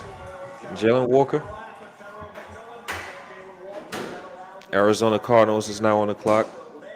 Well, that means that the Eagles are not getting an edge rusher from the Bulldogs. Right. So, any thoughts on Jalen Walker? Any thoughts on him? What you think about his trajectory in the NFL? He's got skills. He's really good off the edge. He only had, I believe, 6.5 sacks this past year, 7 sacks. But the defensive tackles there were pretty much eaten, and they were more of a pressure you with the line and then force you to throw the ball into the beast of the secondary they had. So we'll see what happens. But he's got talent, he's got skills, but he also had another beast on the other side of him, Michael Williams. But he was definitely dynamite coming up the air. Just ask the Texas Longhorns, they could not do anything with Michael's more of a run stopper, though. He's a bigger guy, whereas Jalen can be more of a pass rush attacker. Yes, right. He's coming after the quarterback, attacking, getting through space. They're showing some good highlights of him here, but yeah, I mean, when you play on a good defense like that, I do expect him to be a good player in the NFL. I think I had him going to Carolina in my last mock draft, so a lot higher up in this draft. Certainly one of the best available on my board right here for them to take. So good pick. I think he'll fit well there. Atlanta has, again, the most needy pass rush team in the NFL. So adding a guy like Walker who can get through at multiple levels on the line is always good. Season, I think it was. What was that? 31 sacks for the Falcons on the year. On the year. Oh, yeah, that's rough. Yeah, that is rough. That is rough. 31 is, geez, like he didn't tackle anybody. Like they fell. They were like, oh, crap, no one's open. Not they even just went down. The offensive line two a game. Dropping back. Hey, Arizona Cardinals is on the clock. All right. Their first round pick last year, Marvin Harrison Jr. Can they? My guy Lance in the background saying, "Hey, 16, look out for wide receiver here." What are your thoughts on what the Arizona Cardinals can do with Kyler Murray? What's your thoughts on Kyler Murray? He seems like he's a good talent, but he hasn't been winning, so to speak, ever since I believe his first year where he did go to the playoffs. But after that, he's kind of tailed off. What are your thoughts on Kyler Murray? Is he a franchise quarterback? Can the Arizona Cardinals win with him at the helm? I think the jury's still out on that personally. I think that he had the talent at the time, and then the talent around him started kind of shifting. DeAndre Hopkins got old, and they got rid of Christian Kirk. So his whole group around him, other than James Conner, basically dissipated. And they just drafted Marvin Harrison Jr. last year. Trey McBride's now come along as a top 10 NFL tight end. I think that they could be looking at a receiver here, and I think that they could be looking at Ohio State receiver Emeka Egbuka here to play the slot. I think that right there, you reunite him with Marvin Harrison. Those two guys ate together at Ohio State 2 years ago. I think that could be the move, unless they want an outside receiver. They could go Luther Burden, but I think it's a little high for him. If you want the top slot receiver in this draft, you go Emeka Egbuka. You don't think Golden in this spot, huh? No. Golden to me is the outside guy. Positional, yeah. Positional, yeah. It doesn't fit as much, yeah. I mean, they have a big need at defense, too, so that's where I have them going. And again, if you're talking about best players on my board right now, the edge players and even who I have mocked to them I still have players available above that, but Jihad Campbell, was who I had. So edge, linebacker, again, pass rush, premium in this draft. They did acquire Hassan Reddick. Defensive tackle, could they go there? I mean, they did. Yeah, they got back Campbell too. From Miami. Yeah. So Ronnie, now that they're showing Matthew Golden on ESPN, you thought he wasn't a fit, but they're showing a lot of him. I don't know. He looks quiet though. Right. He looks good in that suit, that golden suit. That's right. I like that. Hey, that's crispy. That's a nice one. Yeah, if I wore that shit, I'd look as sharp as a spoon. I should have worn mine. I'll go get it. No. You won't do it. Hey, Ronnie, your guy Kenneth Grant is gone, right? Did you have a backup plan for the Buffalo Bills? Do you have another guy that you wouldn't mind seeing going to the Bills at 30? At 30, I like Tyreek Williams, but I think they could drop back for him. Yeah. So I'm kind of leaning in that direction now at this point. I think if Trey Amos gets to 30 and he's there, then maybe that is the pick. And because I think you can get somebody like Tyreek Williams in the second round, and maybe need to come up a little bit in the second to do that. But I think if they could land Amos and then follow up with Williams, I do think that would be a home run. Let's see where Arizona goes. I mentioned him. I don't know if I called it. Oh. I mentioned Walter Nolan. Okay. Walter Nolan. Defensive tackle. Yeah, Walter but Nolan. wrong one. Yeah, so that's.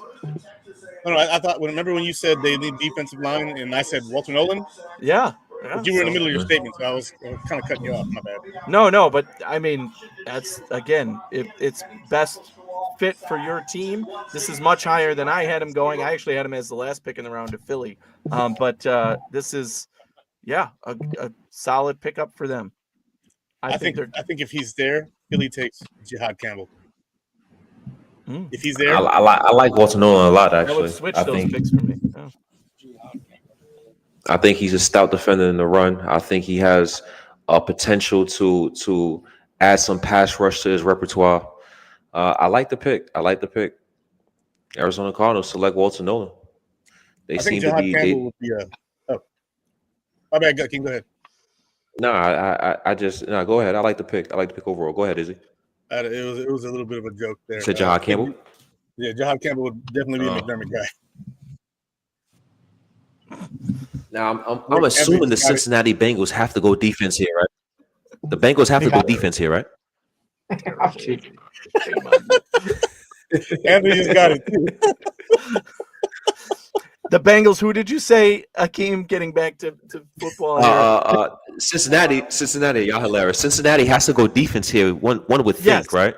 That's exactly right. Again, I've said for the last three pick, edge, pass rush. Cincinnati certainly is in that boat. But this is actually one of my favorite destinations for Jahdae Barron, the cornerback, right? So again, a guy we talk about cornerback, the Bills needing. That's been one of the names out there. How good is this guy?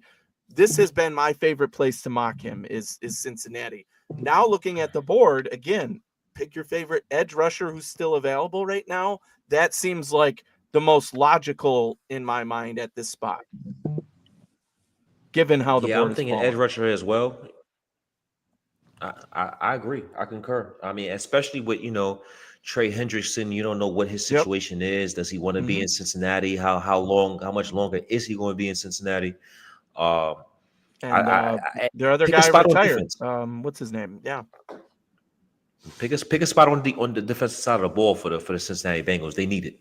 They need it. So yeah, but they're not picking safety here with the players that are on the board. I don't think Malachi Starks and Nico Mori. Starks probably could go here. I actually have him going to Tampa Bay at 19, so I mean it wouldn't be too far away from where I see him going. But I just think with the edge and pass rush guys available, that's got to be the direction they go. I think so too. Yeah, I think Shamar Stewart's probably gonna be the guy. They lost the other edge rusher they had too. They had him the one who retired. Oh my God, that was an H2. H. Hubbard. Yeah, Hubbard. Sam Hubbard. Sam Hubbard. That's where the Sam Hubbard. Yeah, Sam Hubbard. Yeah, Hubbard. Sammy boy. Good call. Yeah. Well, the pick is in, so they got it relatively quick. We're gonna see how long it takes Roger Goodell to actually walk up to the podium and announce it, but they seem like they seem like they didn't. I'm just messing around. Yeah, we're gonna see what direction they go. Appreciate everybody for tuning in to Bills and Buffalo Draft Live 2025 NFL Draft. Myself, A. Rich. I got Izzy on the podium with me, along with Anthony and Ronnie. Appreciate everybody for tuning in. We have about 660 people in this chat right now. Let's see if we can get some comments from the audience. Let's see if I get we got my bro DM3 here. Might be on run on defensive tackles. We're gonna see it. It's definitely possible. You got Mason Graham is gone, Walter Nolan is gone, Kenneth Grant is gone. So it definitely looked like that run has started. We got Jim says move back out of first. It takes two to tango. It takes two to tango. So we're going to see what happens there with the Buffalo Bills, especially if they see that they can get somebody of their liking later in the rounds. Would you be frustrated if we waited all this time and the Buffalo Bills do not end up selecting a player in this first round of the draft? If only we knew what that felt like. Yeah. Ronnie, what you going to say? That's exactly what I just said. Like we've done this before. Right. Last year, yeah. Jeez. Yeah, hey, if it happens, it happens. I'd rather that as long as it's not a trade back with the Chiefs. As long as it's not the Chiefs. That's true. That would hurt a second year, in a row. But yeah, I don't think they're the ones that would be wanting to trade up in that position. It feels like it would be for quarterback or some other position that falls, maybe offensive line, because that selection falls off a little more heading into the second round, I think. So yeah, we'll see. Although Kansas City is an offensive line needy team right now for sure. Pick is in, but still not announced. Yeah, it's been in for like 23 minutes now. Yeah, right. Yep. This has been, the NFL milking as much as they can for the time and the ads. You gotta sell those ads. Gotta get that commercial money, baby. Bring in that money. Okay. Cincinnati Bengals are on the clock. We're gonna see who they select. Coming out finally. It's coming out. Boy, Adam Schefter getting a little chunky. Adam Schefter's looking a little thicker in the face. Let's see what direction they go.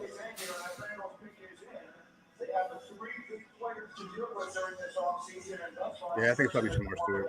Or Shamar.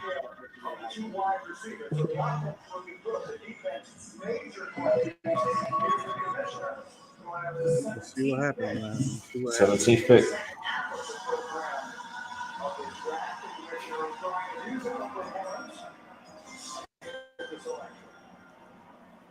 They're going to have the name up before he announces it at this rate. Yep. They have. Hey, Shamar Stewart. Called it. Yeah. Okay. They had to go get defense. They went and got defense. They're gonna put Shamar Stewart on the opposite side of Trey Hendrickson. I assume get that pass rush there. I like the pick in terms of the position. Again, me personally, do you have the defensive coaching staff to develop this kid? Do you have the patience to develop this kid? Because I do think he's going to need some development. I think he's going to need some refining of his tools. So all the athletic ability is there. All the necessary traits you can't teach is there. Is he coachable? Does he have the teachable traits to maximize that potential in Shamar Stewart? And we're going to see with the Cincinnati Bengals. That's a big question. That is the question that they have to answer. Because that defense was god awful this past year, and they had talent. Seattle is on the clock. Let's see. Do you feel like that's the better pick with Stewart over like James Pierce or Donovan? And I'm going to pronounce his name wrong, but Raku. To me, it's more about fit and exactly what we've been talking about: skill level, readiness to play. I think that in the Bengals case, they're saying, well, we're picking Shamar Stewart because he's plug and play. We're going to just let him learn on the job in the NFL and start right away for them because they have a big need there. I probably would have thought Izaraku over Stewart for them. Again, just thinking in terms of need, fit, success. But yeah, I'm not surprised they went Stewart. So I think that's the difference there for me. I think they went this way because he's probably going to play the strong side. Generally speaking, Hendrickson plays the weak side. Mm-hmm. So yeah, this guy's gonna be the big guy going against the tight end and the right tackle. According to Jordan Schultz, it looks like that the Seattle Seahawks are talking about trading down, according to Jordan Schultz. So we'll see if that comes to fruition. I mean, obviously we saw it with Atlanta. There's a desire there to trade down. It's about finding the right partner in the right position. Mm-hmm. And obviously for the Bills, if we're looking to trade out, we hope nobody gets the chance to trade down until those later picks. And these guys just have to stick and pick for now. And you have to think about who you're jumping as well. I mean, with Tampa Bay and Denver coming up next, is there a player there? Oh, it's in. It's in? Oh, yeah. They said no. We don't like anybody. We don't like none of these offers. Let's go get out. Right. Yeah. Dang. Okay, we'll see what happens. Showing the Bengals room on ESPN. I think Golden will be pretty nasty here. But Seattle? Matthew Golden here, along with Jackson Jigba, will be nasty. What about the kid from Ohio State? Egbuka's a slot guy, and so is Njigba. So is Jigba. Mm-hmm. Yeah, I mean, Njigba can play outside too, but he performs best out of the slot. When he was there this past year, it was Lockett and DK on the outside, and Njigba 8 in the middle. So you want to get somebody who can take the top off, so that way he can continue to eat in the middle. Seattle Seahawks on the clock. So they got Sam Darnold. Yeah. They got Sam Darnold. They got they got the two running backs in the backfield. They may want to add receiver protection. They can possibly go offensive line would be a good thing for them. But is there a guy? Again, it kind of the way the board fell. I had them going offensive line, but he's long gone now. So you know what they've been looking for the last couple of years? Linebacker. Right, they picked up Terrell Dodson. They brought back Bobby Wagner. It didn't work out with either of those guys there. They've been looking for a guy to take that middle of the field back. Okay, Izzy's on it. Okay, Izzy. Campbell right here. He's a top 15 talent for me in this draft, but he's a linebacker, so they don't value him like that. But right here would be a perfect spot for Jihad Campbell. Mm-hmm.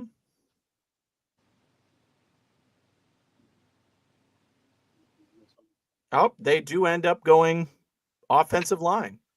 Okay. Guard, Gray Zabel. Okay. A little early, but I like it. That's right. I think this is the first guy that I did not have in my first round that was picked, but certainly a first round capable player. So I'm not surprised they went offensive line. And again, with Booker off the board and other guys that have been picked, it's more of a find your guy now before somebody else takes him. And this makes sense why Seattle may have been trying to trade down, but they said ultimately, if we don't trade down, we have to stick and pick him here because all these other teams coming before our next pick might be able to, land a guard as well. And he's the best available. So I think, this is a good pick for them, maybe a little high for my liking. I agree. You're muted, Akeem. Can't hear. So based on how the board has fallen thus far, how do you like it for the Buffalo Bills?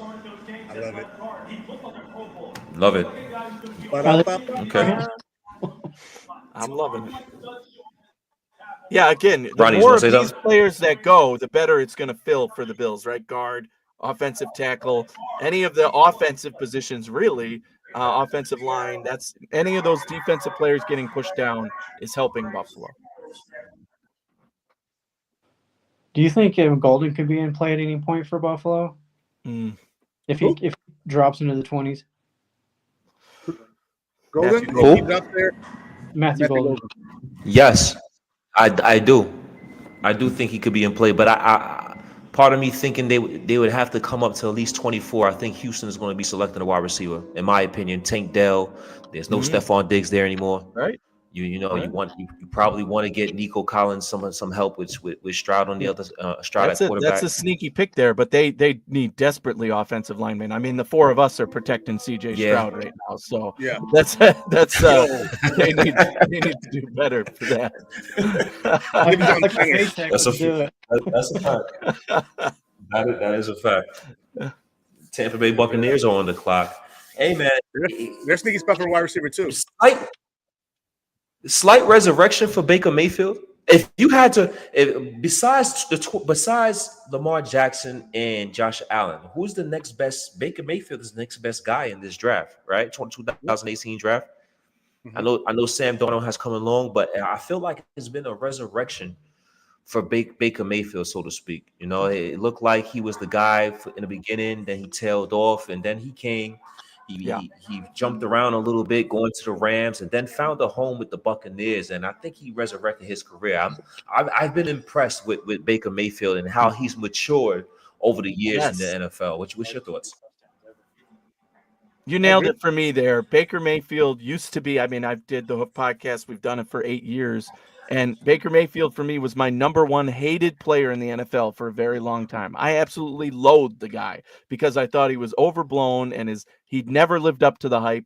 He had one good year and then everybody crowned him. I absolutely hated that. And it was really his attitude. Even going into that draft when the Bills needed a quarterback, I was team anybody but Baker Mayfield. So I was glad when we drafted Josh Allen, but I didn't want Baker Mayfield. And I've been impressed since he's gone to Tampa, really. You've seen an attitude change with him. He still has the swag on the field, but it's more of a fun, relaxed, I'm just going to be me and not worry and not try and overblow it, And so Baker certainly has earned my respect with what he's done in Tampa, but there is miles and miles between obviously the first two quarterbacks you mentioned, Josh Allen and Lamar Jackson, and the next in that draft class who was actually the first overall pick in Baker. So he's got my respect, but that's about it.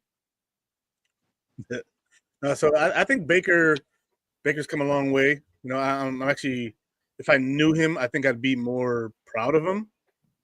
But I don't know him, so just happy that he's grown up as an adult. And I think that Tampa was a place that allowed him to do that. Having a veteran receiver like Mike Evans was able to, hey, dude, you need to get your shit together before you start acting like you're the shit, because you're not. You're just the next guy, and you're following Tom Brady, and you need to make sure you got your ducks in a row before you come out here thinking that you're going to just start ordering people around. And Mike Evans probably was a big part of bringing that guy down, along with Tristan Wirfs on that offensive line. Dudes who have established themselves in the NFL from day one, and consistently put on the field what they've needed to show. And now Baker is following suit there, and it looks like now he has become the leader that he was supposed to be. Here with this pick, I think that receiver could be a play because Mike Evans is getting up there in age, and Godwin is, has had his injuries. But I don't know for sure. They could use edge rusher, and they could also use linebacker. Levante Davis getting up there in years too. There's a lot they could go with, but I think they're in a good place. I think that the Baker Mayfield experiment has finally found success in Tampa. Mm-hmm. Mm-hmm. This is my favorite destination. I said it earlier, but for Malachi Starks, right? This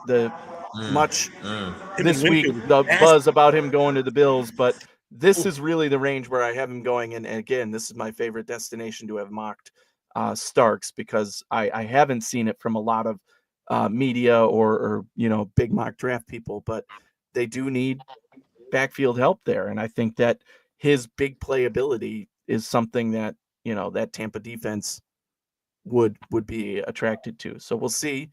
If he doesn't come off the board here, it's more of a question of which team will Stark still be on the board when the Bills pick is going to be my ultimate question there. Looks like the pick is in. Yeah. Ronnie, you're our resident. Pick is in. Dell's walking out. He's heading towards the podium. Yeah, they can go a number of directions here. They can go edge, they could go linebacker. Yeah, there's still a number of guys. They could go corner.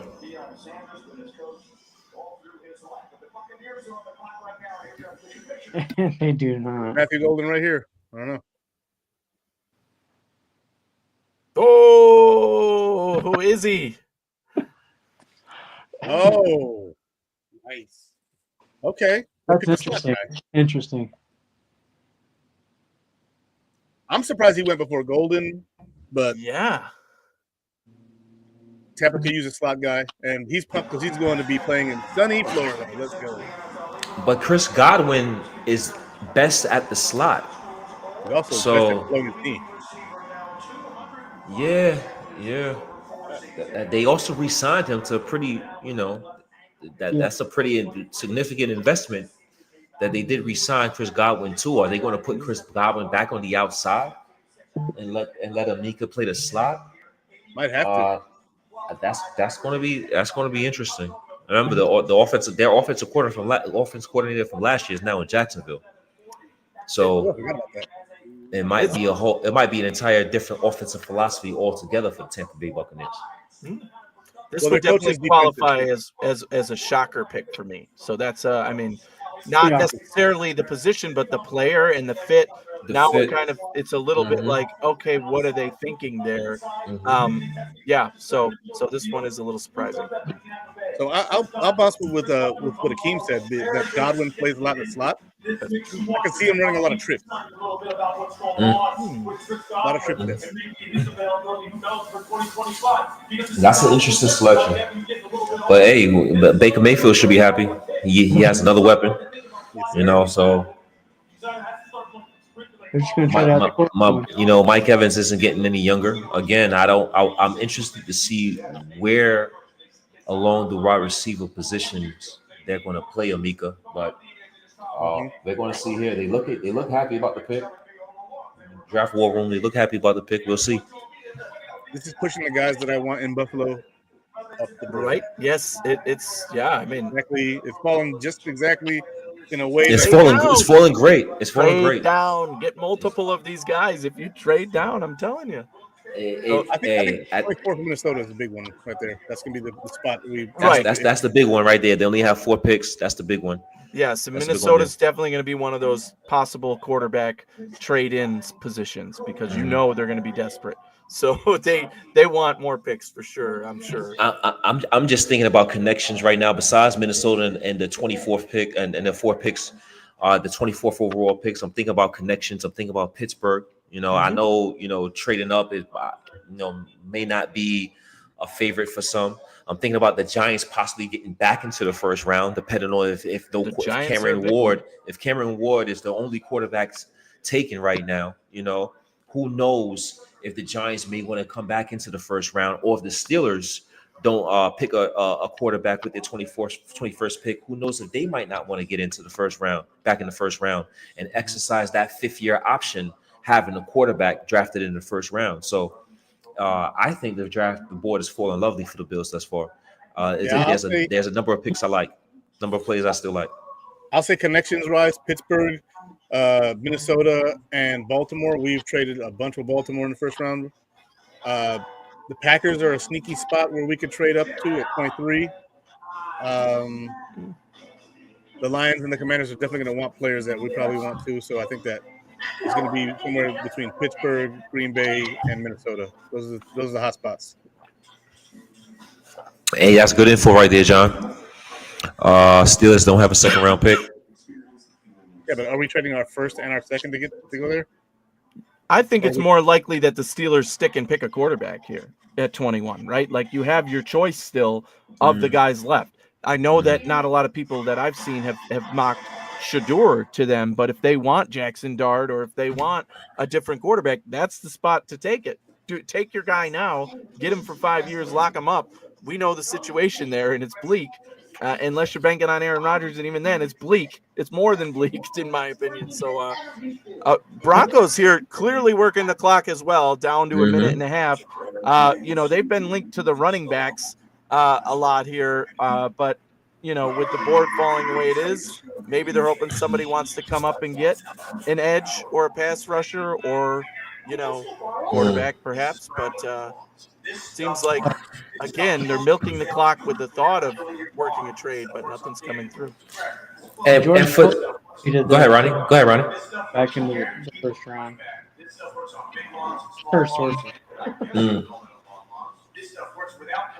Yeah, it's going to be interesting to see what direction they go. Now, I'm sorry to cut you off, Izzy. In terms of just moxie and certain things, Bo Nix kind of reminds me of Josh Allen. I'm not saying he's Josh Allen, but I'm thinking about his attitude, his moxie, his style, the way he plays, his style, and the way he plays the game. There's only one Josh Allen, but there's a lot of experts and evaluators back in the past that always wanted to compare Josh Allen to somebody, and I just didn't agree. I didn't agree with Trey Lance. I didn't agree with Daniel Jones, but I can see some Josh Allen in Bo Nix.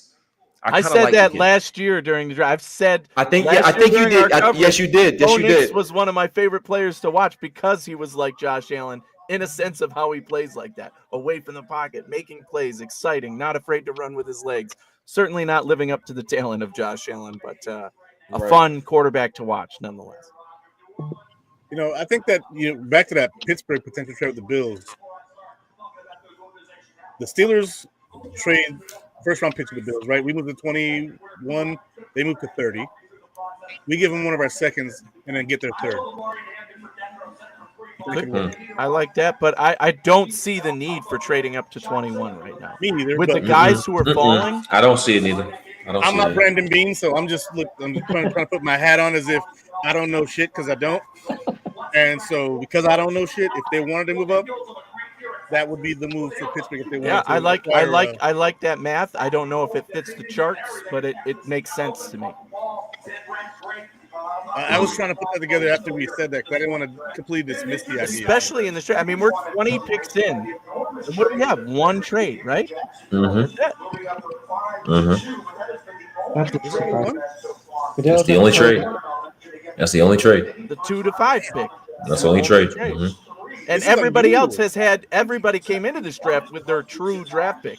So the only team that did not draft where they're supposed to are Jacksonville and Cleveland, and they swapped. But still, every team has a first-round pick. Let's see where Denver goes. Handsome kid.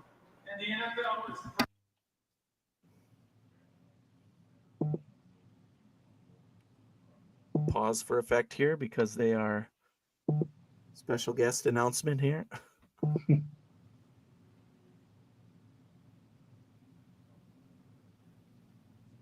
Pittsburgh being up next might also be interested. I mean, if they were talking to the Bills about a trade, they're probably thinking the same thing. If we want a quarterback or we know we need a quarterback, we could probably get him later on if somebody wants to come up here. But I don't see a team rushing to the stand to want to get up. So next is the Steelers. Well, let's take a pick after. It kind of blows my mind that a 17-year-old kid.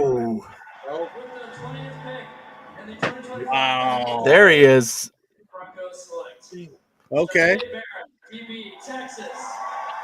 That's an excellent pick, man. It is. That's my a great guy. pick. Yeah. I had him going way higher. I had him in Cincinnati. That defense so. is stout now, dude. Yeah. Like, that's stouter. You got the defensive player of the year back there, right? Yeah, Patrick Surtain, and now you got this guy next to him. Ooh, okay, Denver. Okay, I like it. Jeez, that defense just got. Hey man, some coaches just pass on that, Patty. Come on now. Sean Payton is an excellent coach, man. He is. Sean Payton's an excellent coach, man.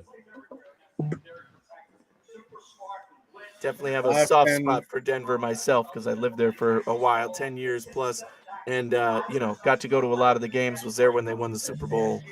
So happy to see them doing well, and that is a great pick. Again, I talked about him earlier. One of the guys I would have loved for Buffalo to get, but I didn't think he was in the range either. So great pick, especially, man, they're creating a hell of a defense there. And they got a nickel. That he's a nickel, a true nickel if you want to play him there.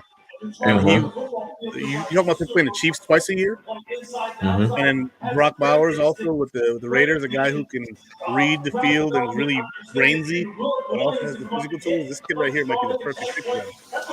They just waited for him. They got him. That's crazy. So Pittsburgh Steelers is on the clock. You're not. If I'm a Pittsburgh Steelers fan, I would be devastated to go into the season with Mason Rudolph and Skylar Thompson as my quarterbacks. Correct.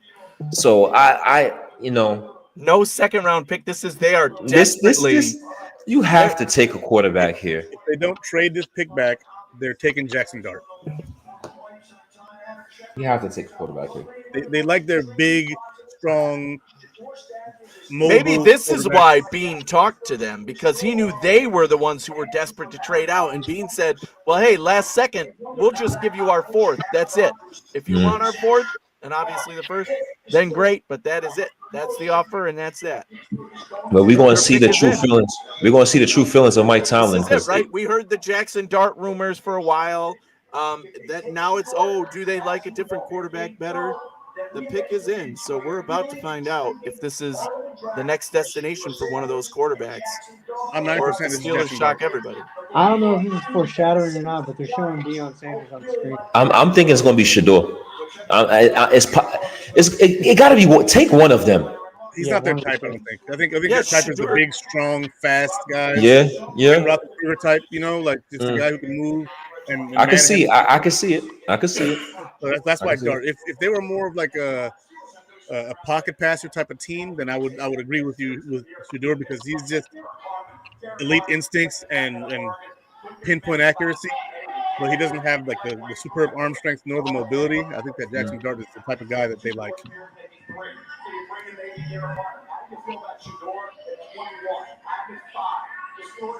I will be right back, guys. Yep. The pick is in. We're going to see. Gotta love Mel Kiper waving his hand, getting into it. Mel Kiper is into it. Who's the pick, Mel? Tell us. Here he comes. Goodell's coming out now. If it's no pick for the Steelers, then the only way I would do a trade with them if they're giving up next year's first.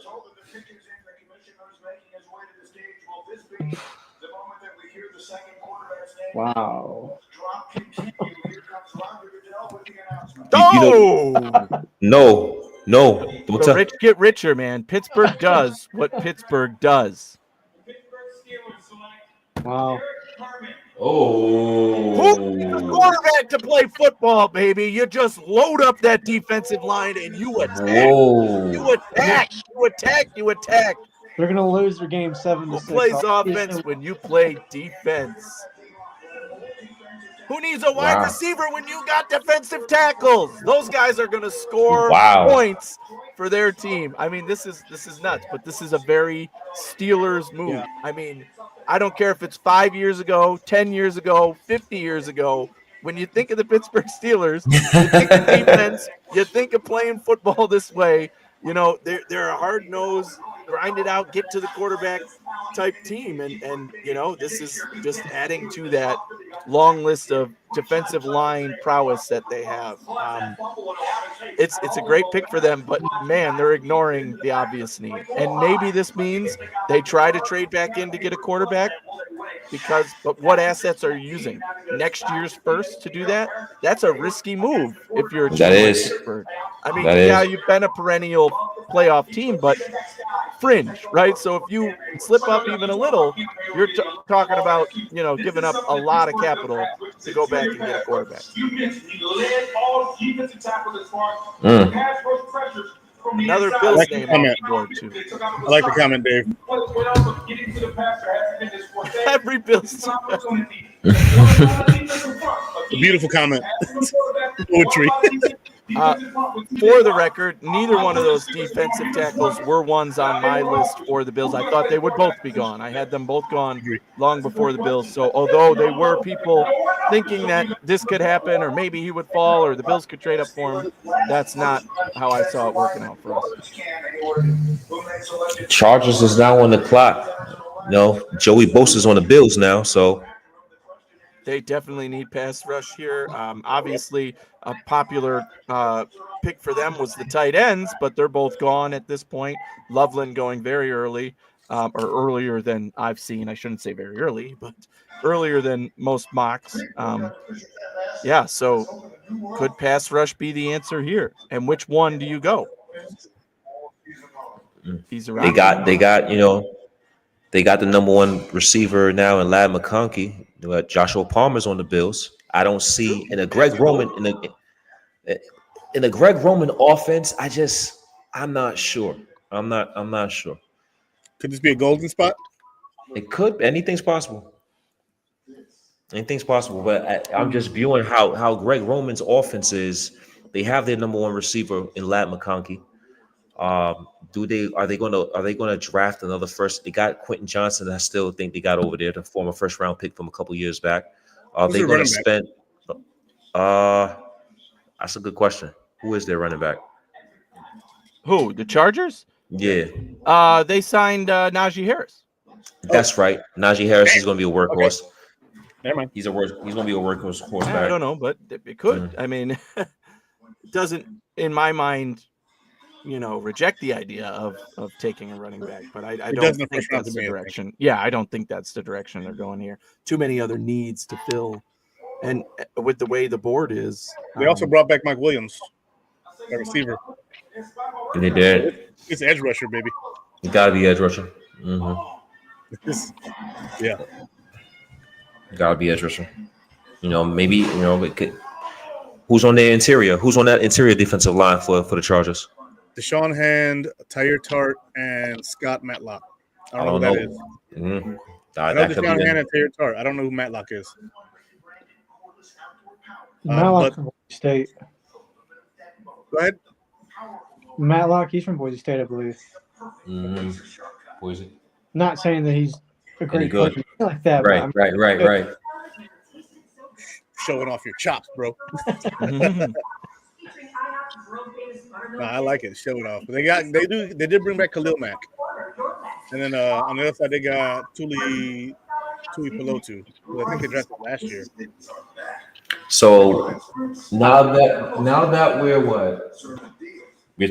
that we're 21 picks in, I know we're Bills fans. Who's your favorite pick of the draft so far by a team? That's a damn good question. I like the Jahdae Barron to the Broncos. That is a sick. We were all pretty excited about that one, actually. I like that pick a lot. It's a surprising one, but it works. It fits. I like Michael Williams with Niners. If I didn't hate the Dolphins, I would say. I almost said it too. I almost said the same thing. I didn't hate the Dolphins. I and I were on the same page there. That I was like, but I fucking hate them. I don't want to give them their flowers, but Grant does fill a big need for the Dolphins. Michael Williams to San Francisco is one that I really like. I just felt like that one, the way the board fell. My man DM3 said this draft is drunk. Yeah, kind of is. But some of the picks make total sense though. Like Johnny Bear to the Broncos. Absolutely. Colston Loveland to the Bears makes total sense. Michael Williams to the Niners makes total sense. Tyler Booker to the Cowboys makes no goddamn sense. But we know Jerry's sitting there with a bottle of bourbon having his fucking fun. So here we are.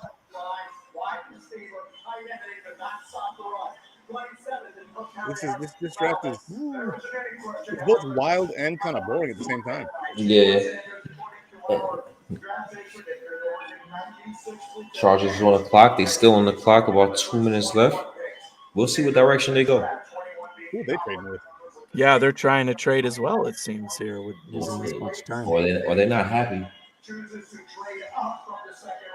They might not like who's on the board right now. Right. I mean, because you can get good edge rushers in the second round. J2 Tuimalu from the Ohio State is still there. Princely Human Malin is still there from Ole Miss. Like you got some guys in the second round you can go and get. So if they can find somebody who wants a Matthew Golden or one of those top-notch guys who are still in this round or perceived top-notch guys, they may be looking to trade.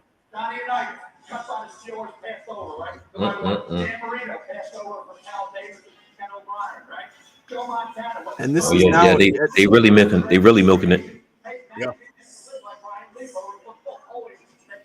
I'm telling you, teams must be desperate. We're not going to hear until afterwards, but there is something going on with these teams that are clearly waiting for trade calls to come in or making calls saying, hey, come on, let's make this work. And it's just not getting done this year, which is what we heard coming in, that like, look, there's not going to be a lot of trades because there's just not enough talent that makes the mouth water to want to give up what you need to move up. And when there's guys still on the board, if you're Buffalo right now, you are sitting so pretty. You're just leaning back like this is phenomenal.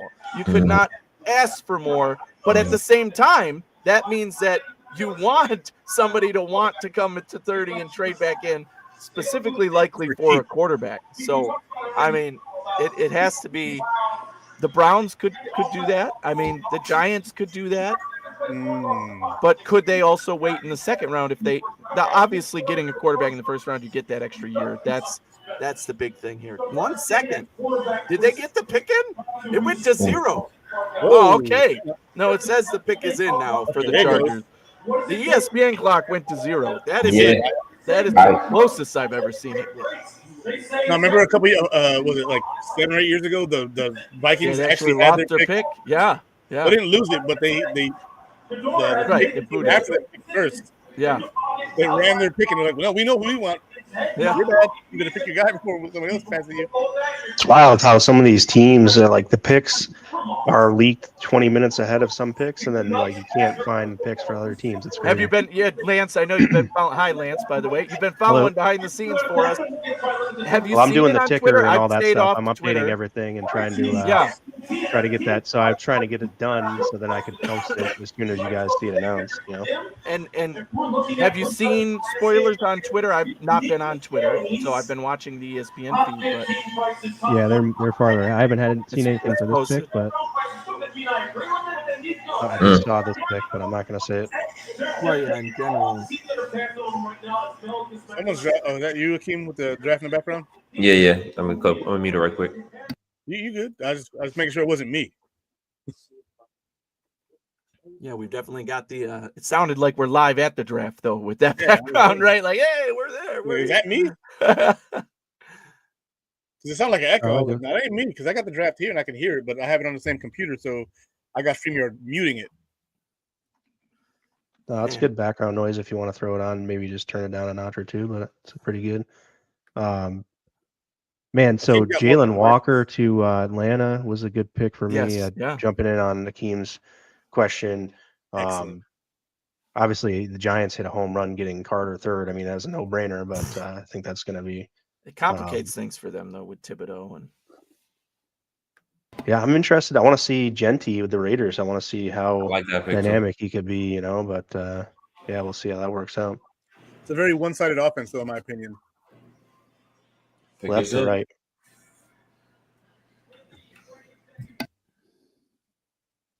Running back. Wow. Is that where they Can't went? believe it.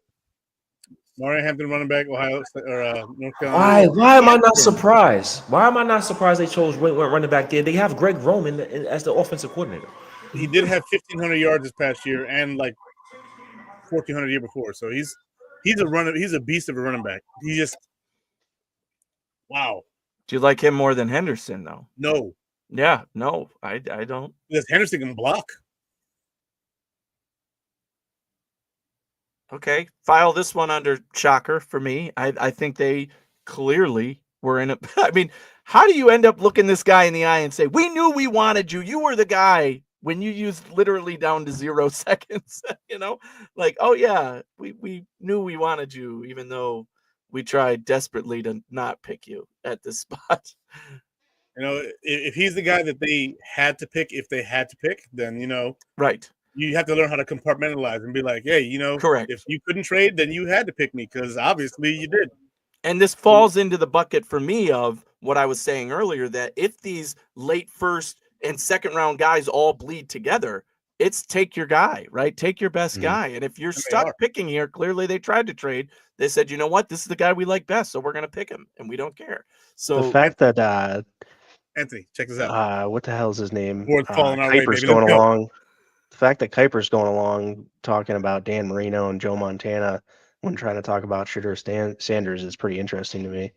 I'm not going to hate on a guy, but like Joe Montana, come on, let's not bring Marino and Montana into the conversation when you're talking about Shedeur Sanders. I mean, I love that these guys have love for Dion and they want to be respectful to his family, I'm sure, but like, let's judge the football player by who he is. You know, I know he's Dion's son, but he's not look somebody that's mentioned with Montana and Marino, in my opinion. I'm a Syracuse fan through and through, but Kyle McCord is the most underrated quarterback in this class. I don't know why. I'm not a huge scouting expert where I can say, okay, this is why people are scouting Cam Ward and Shedeur so much better than, you know, they are McCord. But whoever ends up with McCord is going to be the lucky team in this draft, right? They have a quarterback who can do things. I would love to have him as like Josh Allen's backup, for example, like a guy who can throw that like that, still use his legs. Yes. In today's NFL, you can plug and play that quarterback on pretty much any team, and he's going to succeed because he has the intangibles. Now, is he going to be a superstar in the NFL? No, I don't think so, but he can get it done. And a lot of these other guys, I'm not as certain on. Like when I see Shedeur play, like to your point, Lance, yeah, he's got flashes and he can make big plays and he's fun, but he's not as polished as a Kyle McCord in my mind. Yeah, Dan Fates just made a good point on X that Harbaugh passes on Will Johnson, who he brought to Michigan. So it could be a potential red flag there. And we knew about the knee situation there, or both knees, I guess it is. I don't know, but that's definitely been a hot topic this week in draft circles for sure. Yeah, Anthony, go orange, right? So we'll start there. Absolutely. How many wins do you think Syracuse has without Kyle McCord this year? Oh man, it depends. Who's going to start at quarterback is the question, right? That we just got another one on board today. So yeah, they got so many players coming in at the Qs. It's nuts. Ask me in August, but still, I'm talking about last year without McCord. Without McCord, yeah. Oh my God, the year we had McCord, half as many, because we still had a good, talented offense. We still had a good defense. Gadsden, and we had playmakers. We had Meeks. Right.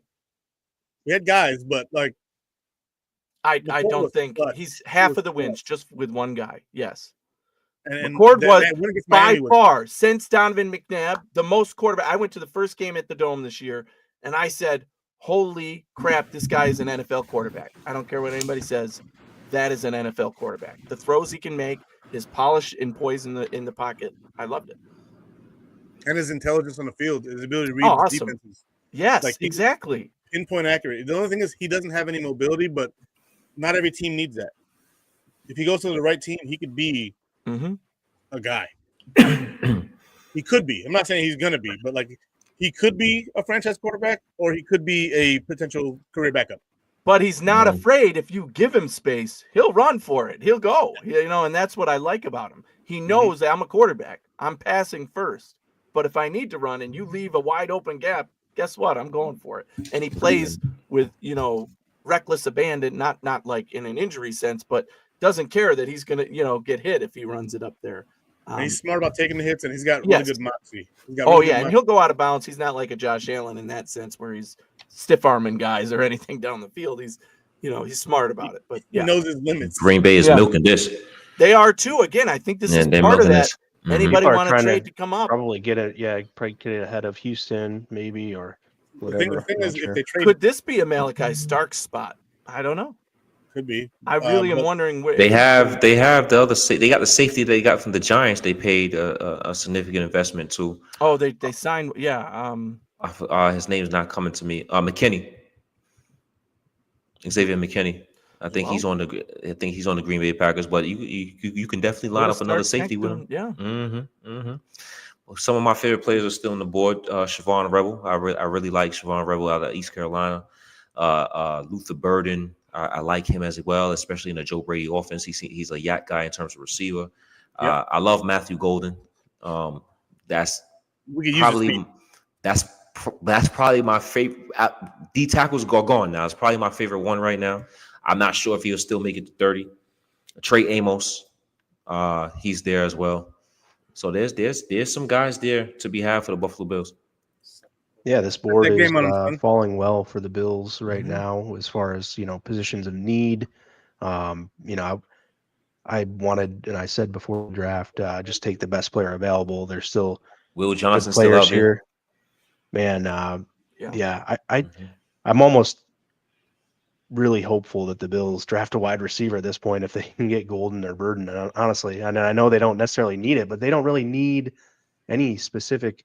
Their roster is pretty well set. Right. They don't, and they need a D tackle for the future, but they have Daquan Jones this year. They need a CB2, probably the biggest need this year. But Tre'Davious White could play. It could be okay.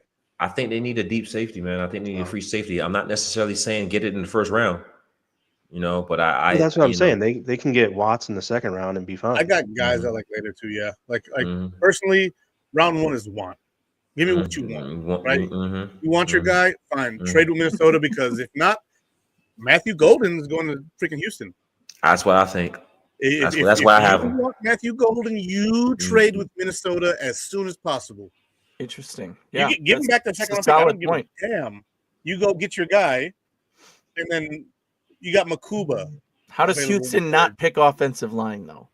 Right, you would yes. Yeah, we've got Lance is here now. We've got our fifth offensive lineman now between us and Ronnie, and now Lance. We got five of us protecting for CJ Stroud right now. Here's the funny thing about the Bills is that we can still rock with the same 9 dudes we had in the roster last year at offensive line, and correct. That's why I'm happy when offensive line is picked. It means more stuff is falling to the Bills that we can draft. Bingo. That would improve our team more. I think. I would hate for an offensive lineman to be the best player on the freaking board when we pick. They'd be like, we don't need any of that. No. We had the second best offensive line in football last year behind Philadelphia. So obviously this pick is a big deal because the draft is in Green Bay. So this is probably the biggest pick of the first. Go ahead and play that in the live with your draft. sound, Akeem. It's okay.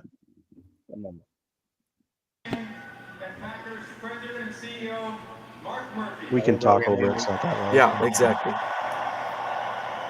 Who is this raising? So Minnesota, if Minnesota does not trade this pick, I'll be more surprised than anything. That's going to make me worried that there are people who want to trade in this draft. So. I sent him a first and trade first, send him a fourth and a fifth, and take back a sixth.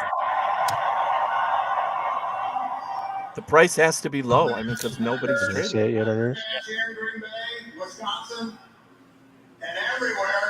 But they need picks because they need players. Correct. They don't just need picks; they need players. They only have 4 picks, right? Yeah. So you give them this year's first, you give them the 5th and the 6th, and be like, "You're happy with that, or bye." Just announce it, guy. We know. We love you, but just announce it. Yeah, just give the pick already. We heard the music. Yeah, you bastard. Field goal. How many of you are owners? You can't ask that question anywhere else in the NFL. Hurry up, bro. You can't at owners meeting. I got you. Professional football. That wasn't as bad as your last year. 2025 I don't remember what my last pick was. The 13-time world champion Green Bay Packers. For the first time since 2002. Draft the wide receiver. Matthew Golden got to go. Oh, there it is. Wow. Wow. So the Well, they Packers. did lose two of their guys last year to knee injuries or significant injuries. Christian. Somewhere Aaron Rodgers is throwing a fit, by the way, because the Packers just picked a first-round wide receiver. Yeah, wow. That's How so many years crazy. did they go defense, defense, defense, defense, defense, defense? Damn it, DM3, you had to do it. Had to be right. Oh, you're mad at you too? Cool. I don't know if he was right. I think he's plugged in. I think he's more plugged in than being right. Oh, he had the info, huh? He's got the inside Somebody passed him the card. DM3's on that PFF business. He's got connections. My Minnesota Vikings is on the clock. He looks like a young Deion Sanders, though. 5'18", 5'13". I expect them to. Damn, man, I'm that damn. That's my guy. That's the weapon that I did want. I'm not gonna lie, Matthew Golden. Yeah, for sure. That's a good pick, though. He was one where I never got my hopes up for that pick either. Right. I just thought he would definitely be gone before the Bills pick. I think the lowest I had him going was Detroit, and not making it to Buffalo. Oh shit! Oh shoot! Vikings pick is in, ladies and gentlemen. So they ran that shit in. That did not take much time, and I thought this would be their trade spot, but they said, you know what? We got one shot at a first-round talent, and this guy is still on the board, and we're taking him. This is Imanwari or Malachi Starks. Oh, I originally had Imanwari going here. Yeah, it's one of those two. Safety because Harrison Smith is getting old, and they're not used to not having a safety blanket. They even had the jersey printed. Yeah, that suit is nice, dude. I'm telling you, that's fly. I like it. That shit's fly like a zipper. I literally have a suit just like that. I'm not. No, I mean you need to wear that shit one time on the show. I need to. We need fly Dr. Romeo. That's right. I should have dressed up more tonight, but I, working all day, didn't put the suit on. The Vikings have 4 picks and they ran to the podium to put their selection. They must love their next pick. Exactly. That's what I'm saying. To not trade out and say like Will Johnson. Could it be a corner here? Could it be Will Johnson? They do need a corner as well. Yeah, it could be. Could be. Yeah, they got to get everything cleared off stage though for Golden. Yeah, and right, they're gonna let Green Bay exactly let them enjoy this pick. Yeah. We knew this one would take a while, but which goes to Bay. I mean, Buffalo's petitioning to potentially host a draft here. I think that'd be really, really crazy. Right. How fun would that experience be? Because I'd be there. I'd be in this crowd right now. That'd be some fun shit. I would have been there 18 hours ago. Yeah, exactly. Whether I'd still be standing or conscious is a better question. Yeah, Yeah, that must be that would be a boatload of fun to go to a draft that's in Buffalo. That shit would be. Oh my gosh. Well, we did request it for when the stadium opens, so we got to try and make a date. Like if we get the draft in 2026, 2027, we all got to show up. Oh, I'll be here. We'll have our own built-in Buffalo booth there, right? Let's go. We'll need more than a booth. They already got a booth. Matthew Golden. Okay. All right, Vikings. We'll see where I can see a cornerback or safety here for the Vikes. Yeah. I mean, is it Starks? It could be a Starks spot. Yeah. I mean,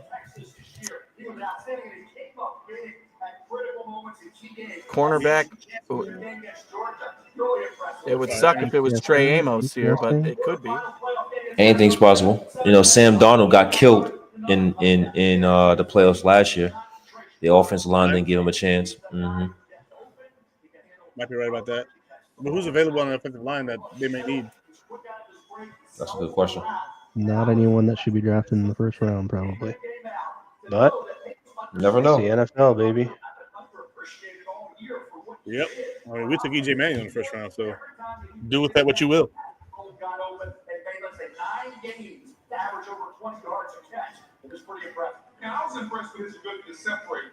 That's what a quarterback wants to see. Separation from the defender, knowing that you can throw the football to him on time after it. Now, when you look at Green Bay, you talk to say that Green Bay has a lot of receivers. They got a lot of number two. Might he be the number one that they covered? And you look at Yeah, so I mean, for the Bills, who we have left? We have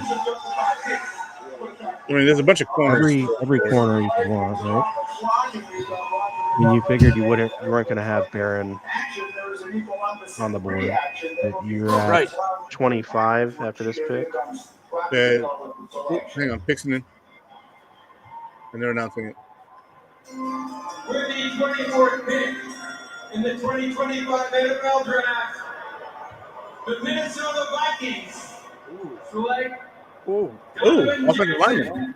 The second best guard available, according to ESPN. Wow.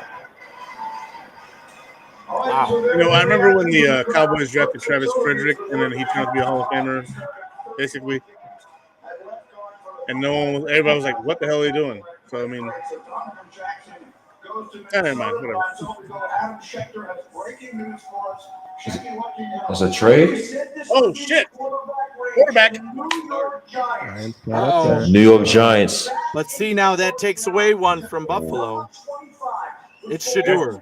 It's a quarterback, yeah. It's Shedeur or it's a Jackson Dart. And here's the thing. Sneaky spot for the next quarterback is the next pick. Wow. This is what you want. I like it. Wherever they go here, I like it. Because Abdul Carter, I love him, but you got to get a quarterback if you want to keep your damn job. In my opinion, you got to get you got to do something here. What was So the cost? Jackson Did Dart they announce should- the cost? I don't think they did, right? A first, a third, first. They announced it. They announced it. Let's see if we can get it up. It looks quiet in Shedeur's camp right now. Probably dark. Could be looks dark. quiet. Well, so I think that in New York City, Shedeur is the guy. I He's don't had know. the Look at spotlight on him his whole life. ESPN is showing Shedeur? Sanders' camp, and it did not look. They don't look happy. Yeah, they don't look happy. Giants are getting pick number 25. Jackson Dart is taking pictures, smiling. Houston, It got to be dark. Oh, they took the next Eli Manning. Oldest 34, quarterback. 99, and a third in 2026. What is it? So Giants are going to get pick 25. Houston's going to get 34, 99, and a 2026 third rounder. 34 and 99. Yeah, third rounder next year. Okay. 2 top 100 picks, barely, but that's still a good move for the Texans. I think they will end up getting offensive linemen in that second round. And Maybe with the guard going ahead of them, they said, you know what, we'll give this one up. So they get good value for that guy too. So if they can take an offensive lineman next round, and you get assets for it, the value is nice. Skyrockets, yeah. And I think this is a good move for the Giants. So this is a necessary move for them. But I could see the Rams after that taking Shedeur Sanders. Really? Matthew Stafford's got like one more year. That is true. He's 37, 38. They are a team that is a sneaky quarterback possibility. I think the Rams could take, and Shedeur could fit in LA or New York. Like he's a That guy is who very had the true. Yeah, spotlight his on him personality. the whole time in his life. Even when he was at Jackson State, he had a spotlight on him the whole time because he's Deion's son. And so who's better to handle the spotlight of an LA or New York market? Somebody who can take it because they've dealt with it their whole life. And then you put him in a Sean McVay offense. Yeah, that's interesting. I wouldn't hate that for either party there. Sounds like a good marriage. We made it all the way to pick 25 to get our second trade in this NFL draft. And our first team to, so far at least, not be picking in the first round, which is Houston. So my pick before the draft was Donovan Ezeraku.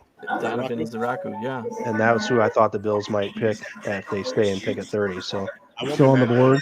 Eighth Still best on the player board. left. Yeah. Got Will Johnson, Maxwell Hairston. I like Hairston as a really good fit, but obviously I wouldn't take him over Johnson for the Bills. So do you think Mike Green, do you think edge rushers in play? What are you guys' thoughts on the edge rusher? After the whole thing, I don't touch him. On football on the football field, you just talking tape. I really like Mike Green. If you're just talking, on the football field, it's the off the field concerns that, I'm not sure if Brandon Beane is gonna, McDermott wants no part of that. Beane and him. I think they go the opposite way. If anything, they lean more in favor of the high character guys and boost them up their board, even if they don't necessarily knock. I also think that knocks Isaiah Bond off our board too. And Correct. I like because of the accusations. Not a name I have. I agree. I agree. Well, there's no commercials on YouTube, so we're going to obviously keep rolling here. Yeah. So you guys said edge. It's probably not something. I mean, wide receiver Burden is the only one that's really first round draftable right now, I believe. Left on the board at wide receiver. Yeah, and I did see some people early in draft season, early mock drafts that loved Luther Burden to Buffalo idea.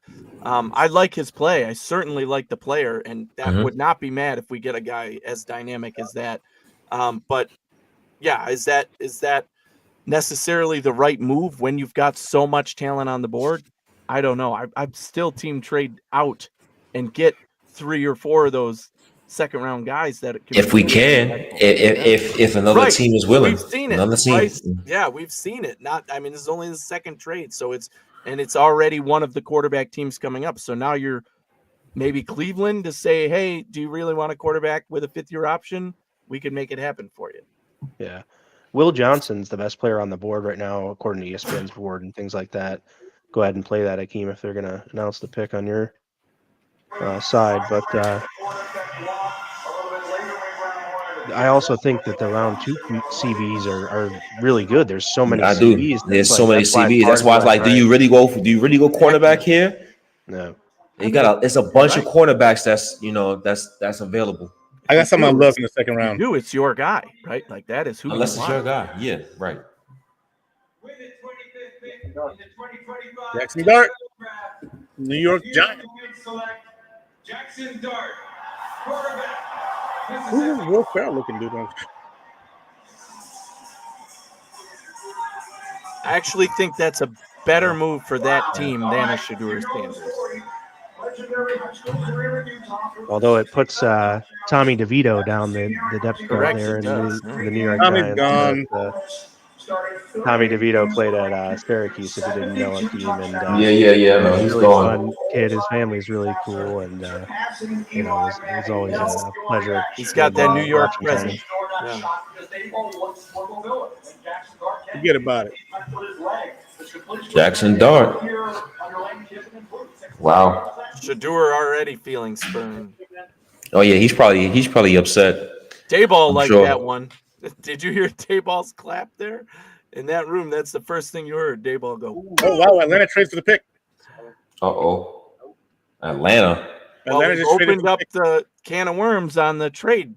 Atlanta. Obviously not coming up for a quarterback, although crazier things have been done. So, is this another pass rusher? I had earlier Umayori being their guy. They end up going with linebacker, so they could end up with an edge player here too. We said it. They're desperate for some defensive line help. Desperate. So we'll see. We'll see if maybe they're like, Jesus, we wanted this guy at 15, and now we can get him at. But it's like their pick is in that quick. It's like, who do they want? Who do they want? Who? It can't be. They just drafted Michael Penix last year, didn't they? Yeah, so it's not a quarterback. One would think it's not. I mean, is this in my mind? Yeah, Will I don't know. It's got to coming be up to get him? pass rush. I think it's got to be. I mean, they already took pass rush. Yeah, they need more. They have none, right? I could see them going defensive tackle. I could see them going linebacker, Jahad Campbell. I could see them Pierce going Jr. is what I'm seeing could be an option here. Yep. I'm not saying that's the pick. I'm just saying that the James Pierce Jr. could be an option here for. I for think so. Edge, I mean, it's pick your favorite pass rusher again. I mean, if you're thinking about the position that they evaluated the most, again, they probably said, "Oh, we were between these two guys, and we went with the linebacker."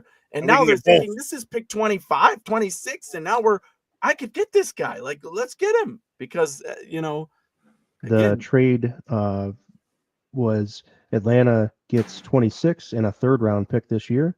The Rams will get a second-round pick, first-round pick next year, and a 2025 seventh-round pick. Yo, the Rams are paying money, son.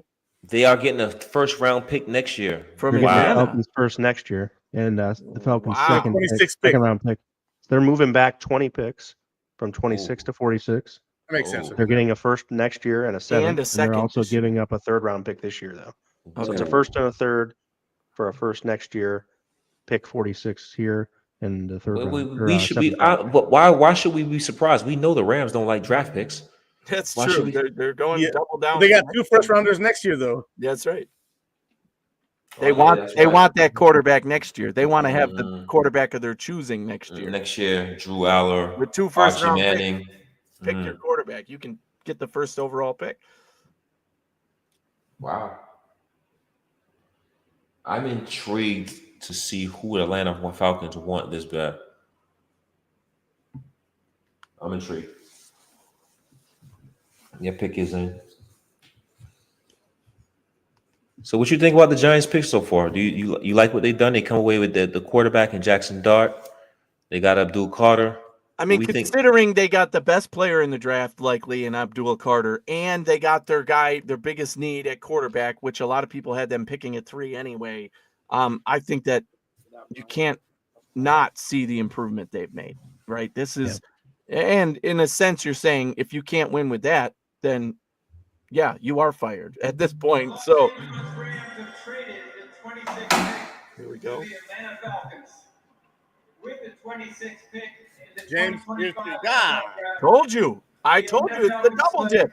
Hey, man, I was right early. You're right late. Solid. That is the double dip. And you're talking about, again, in early draft talk, Pierce was one of the top pass rushers in the draft. So, I mean, you get him. Unbelievable.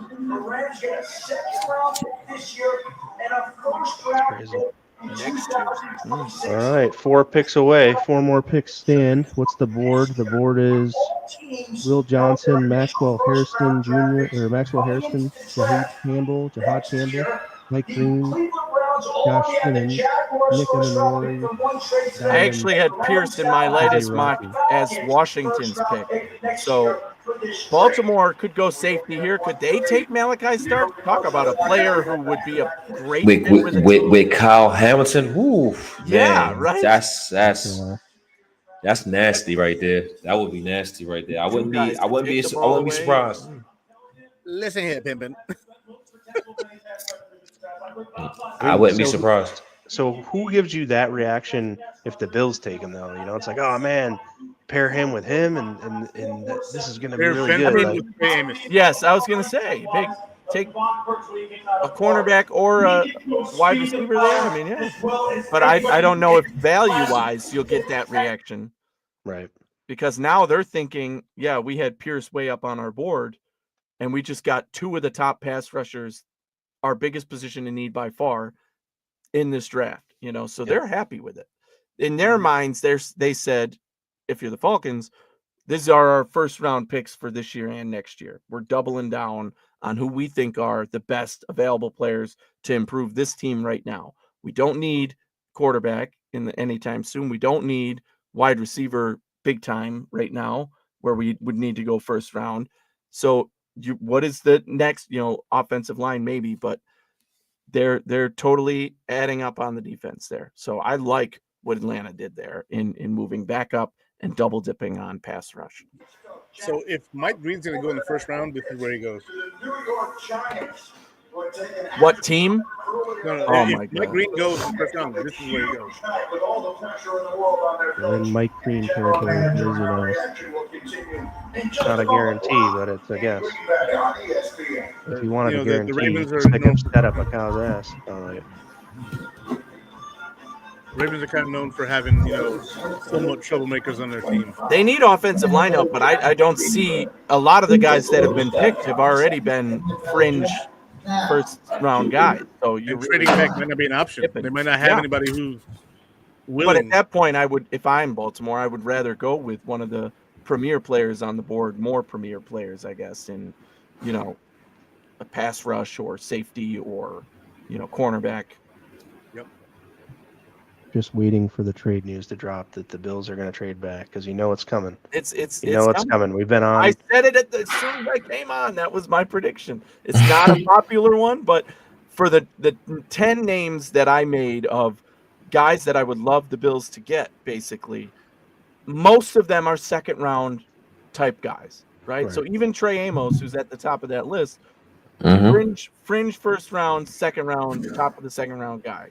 Then you go to my list, Landon Jackson. But your big Alfred trade-in Collins. target that wanted to trade in was the Giants, and they've already done it now. That's right. Who wants to come in and get Cleveland. Sanders? Does anybody want to? Cleveland might be that team. I mean, who else?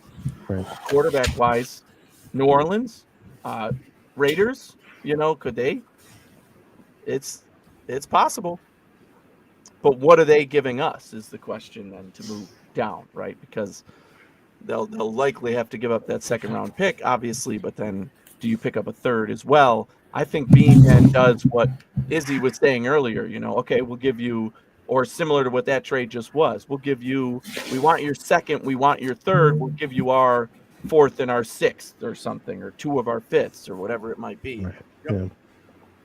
Yeah. The pick is in for Baltimore. Yeah. Uh-oh. I'm thinking Malachi Starks here. I'm thinking that would be huge for them too. They lost Brandon Stevens to the Jets. Brandon Stevens, their corner from last year. It could be corner. Could corner be in play? Siobhan Revel, Will Johnson. I think if they draft a corner, it's before they can play now. Because they got Marlon Humphrey, and so if they draft a corner, it's make play now. We're not limited to that because we brought back Trey White. They are because they lost their second corner. We're not limited at all. I agree. I mean, I don't think the Bills are limited. I just think you have a little bit more wiggle room. Like if you don't need to stress out. Like Trey White can be there for you, and no, he's not going to be all pro, but he's going to be a solid CB2 for you. Should you employ him in that role? And I think they can, and they should, if they can get better value with this pick. If it turns out to be the better value is more, more picks, move into the third round and, get those guys at the value that they're valued at. But I don't know. It's a little bit frustrating though, that you can't just go up and get one of these top guys with all these picks, 10 picks in a draft. You've kind of been stocking your pipeline, it seems, in 9 picks every year or something like that. It's just continuing to do that.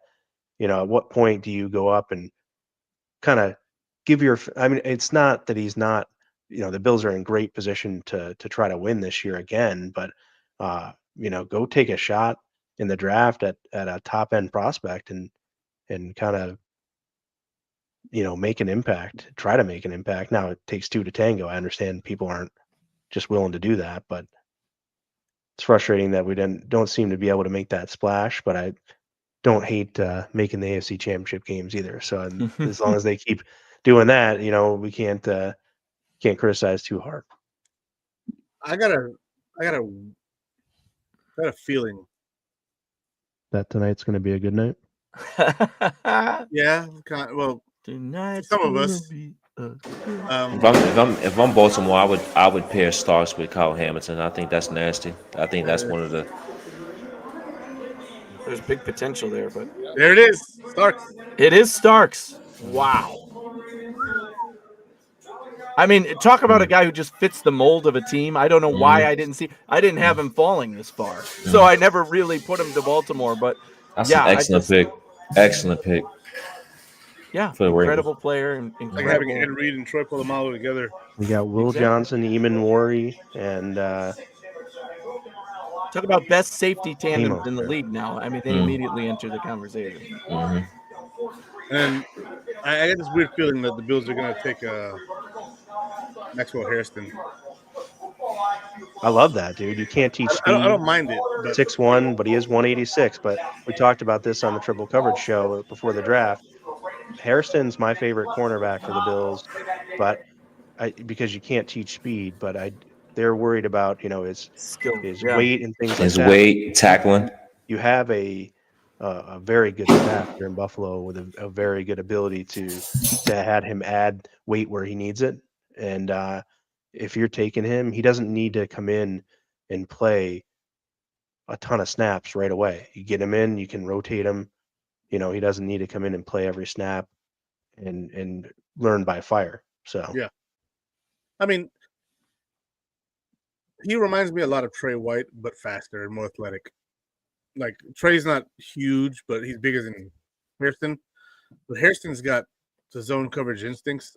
He's clearly a zone guy. You don't want him man to man, that often. He can play man to man, but he's better suited for a zone scheme. But I think that speed is so tempting because when you get to the championship game, you can play the Chiefs, and you got to have a guy who can recover and catch their speedster, and that's what he is.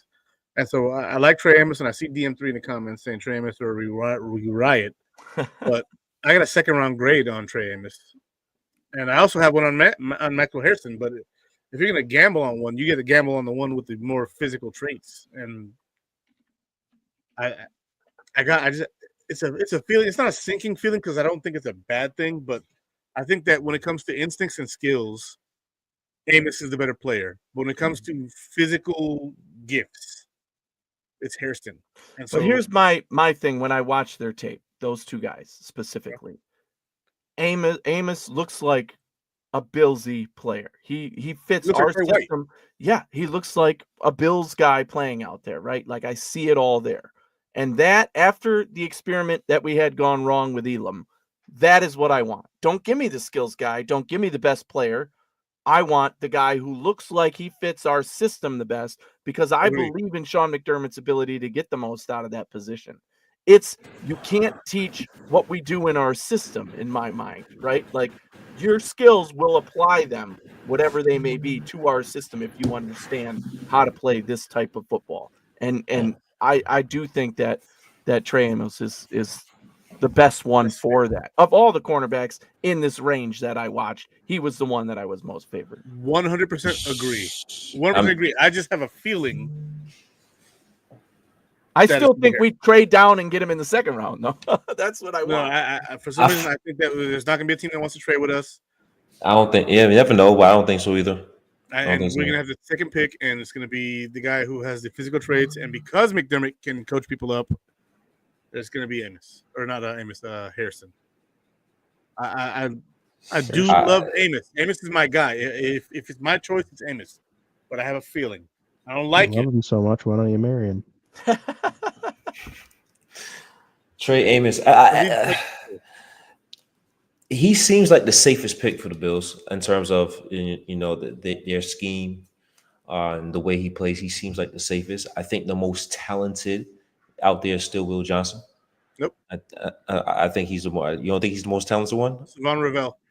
That's my favorite one. That's my favorite one right there. The guy from Eastern Carolina. Sure. Von Ravel. But the injury. He's going to be there. He's going to be there in the second. There's no reason to take them the first round. So will Amos, though. If we don't take him at 30, he's going to be in there in a second. I don't know if he gets to 56. There's going to be a run in the mid-30s and then another one. But we have trade ammo, bro. We have trade ammo. If we go back up in the second, yeah. But, right. So if you trade down from 30, you basically have whatever second round guy you want because you're going to use those picks if you want to get back up. Is the Lions pick in? Is that what that wow was? Yeah, sorry. I have to look early because I have to type it in. You're putting it in. So. It's all good. But that was an interesting wow. Now we're reading the wow coming out of Lions. But Lions on the board. Imagine they draft Jihad Campbell and they have Jack Campbell and they have Jake Campbell and Jake Campbell, the law firm at linebacker. Campbell and Campbell at linebacker, the law firm. They didn't draft a linebacker. Interesting that the way this draft's gone has been insane, and it's the Bills are going to take a defensive back. I thought they would take defensive line just the way this stuff was going, but here it is. I mean, right now there's so much pass rush. Man, if don't tell me Siobhan Rebel. No, don't. Okay. Siobhan Rebel. Wow, son of a bitch! That's what I wanted. Oh wow! Yeah, see, he was on my list.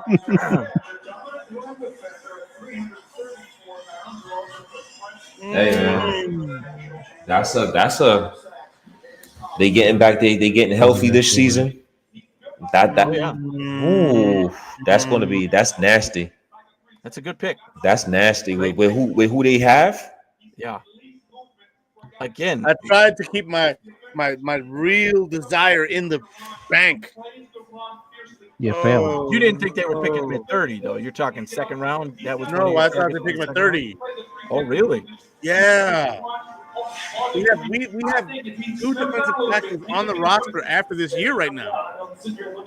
Dwayne Carter and Ed Oliver. After that, everybody else is gone. Mm-hmm. No one's there's a kid from Ole Miss later in the draft. Pagan. I don't know how you say his Pages. There's a kid from Texas as well. Yeah, Alfred Collins. Alfred Collins. Alfred Collins, I really like. Yeah, he's a true Joshua Farmer was the first second round pick. This Collins is a second round pick, and the thing is, no, we're talking about getting it later. We're not suggesting getting it 30. Oh no! It's gonna be defensive back. Now this Washington pick is interesting too because we know they need pass rush. That's definitely corner. They could use corner too. Exactly. They're mirroring the Bills one pick away, right? So, and then not only they're mirroring the Bills one pick away, they're mirroring the Bills schematically as well. Dan Quinn is a zone zone kind of guy where they can use a Trey Amos. Did we just get hit with a draw 4? Like, what the hell is going on right now? This was always my fear going in, that whoever the Bills want, Washington could take one pick ahead of us. I don't see Washington passing on Will Johnson if they're going to go corner, though. I do. Because I would. I would take Trey Amos. That's what I would do. You know, again, pick your favorite pass rusher still on the board. There's plenty there. Yeah. Like that kid from Boston College. Nick Scorton, right? I mean, Izaraku is still there. Even Malin's still there, yeah. Oh, no.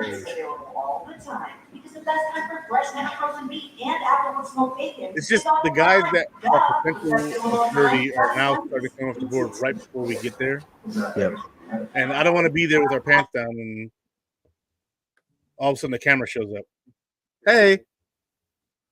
Yep. That sucks. Yeah, this is probably really good though. Please. This is probably going to be good for the Bills. There's just a ton of secondary guys there. Eamon Wari, if you want them. The corners, you get your pick of the litter, really. Minus whomever Washington might draft here, and then you still have a couple of edge guys that you could take if that's where you want to go. This is really put up or shut up time now, because it feels like you've got plenty of options that have been talked about, and you really gotta, if you're sticking and picking here. What if the Bills take Trey telling? That would be very telling, wouldn't it? The right Henderson. Yeah, then we lose all leverage in trade talks. You know? Yeah, right. Exactly. Because they'll know. Oh, we'll only give you a 4th round pick for him now. Just giving him up. So yeah, watch this. Judkins, you're running back number 3.